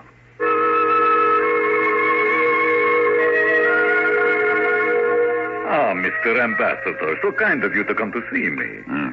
What's on your mind, Count Rospro? You are truly the impulsive American. Plunge right into the current. Very well. I understand that your office has not transmitted its political analysis to Washington as yet. May I ask just how you understand that? Usually, I would have been told. Why? With all due respect, Count, how does this private matter between me and my government concern anyone else? Well, let us say the embassy is now operating on a new set of procedures, Count Rospro. Well, I assure you, Mr. Ambassador, that we have only tried to be helpful. Sure. I notice you don't think too much of the king. How can you say that? You say in your report that he is roundly disliked throughout the country, and that he may even expect to be assassinated. Unfortunately, he is not popular. Pardon, my dearest, Your Majesty, may I present Mr. Cahill, the American ambassador? I had the honor to be presented to Your Majesty at court. Of course. And how is Mrs. Cahill? First rate, Your Majesty. Oh, you are busy, Count Rospro. So I shall not disturb you further. I was just about to leave. No, I insist. Count, the king is expecting you to join us for tea. I will be honored. Goodbye, Mr. Ambassador. And you and your wife should not be strangers at our court. Thank you, Your Majesty. And now, Mr. Cahill. Mr. Cahill? Yes. Our loyalty must be to our king. But we know in our hearts that there is much opposition to him in the country. Should the worst happen, we should like to have the understanding and the cooperation of the United States. Count, do you expect the worst to happen? Well, these things, they are in the hands of fate.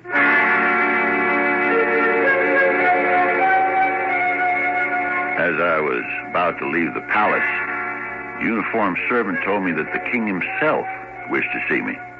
I heard you were visiting the Prime Minister. Yes, Your Majesty. Oh, we are alone, and this is an unofficial meeting, so why don't you call me Zuli? Zuli? My name is Zulan, and I will call you Henry. Or are all Americans named Henry called Hank? Hank, I like that better. Do you like Bavarian? Oh, very much. We are fortunate it is which could disappear. Austria, Russia, all of them want to take us over. May I ask? Something? You? Why should these giants be scared of him? That's exactly what I'm saying. I am in the world. The overthrow of one is a threat. Did your wife ever have a twin sister? Oh, Zulan. Your Majesty. Well, it's our fate to run into each other constantly, Mr. It's always a pleasure, Your Majesty. Beautiful. Like a woman who was in love. When she walked in here, pinched. She looked exactly like her husband. Well, was my office. You sent for me, turn back.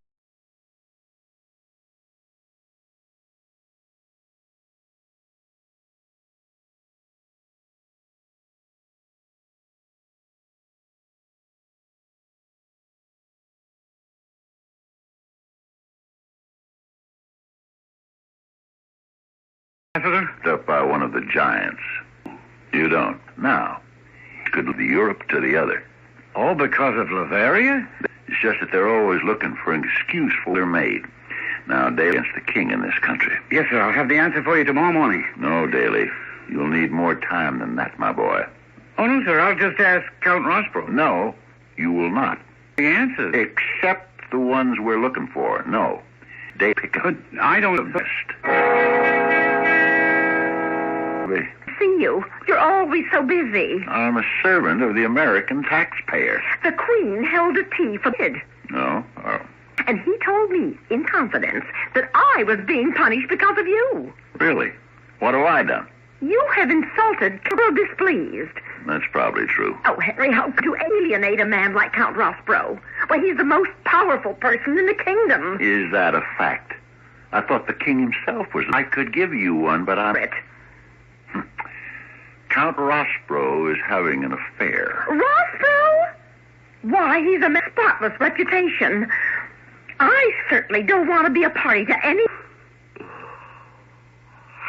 Henry. Yeah, well, that's not the worst of it, Livy. Plotting to assassinate the king. Whether we're dealing with royalty or commoner, love follows laws of its very own. Just as nature abhors a vacuum, so does love oppose a triangle. It's the old familiar story of wife, husband, and best friend. And even if it takes place in a tenement, something or somebody has to give, which is what we shall ascertain in Act 3.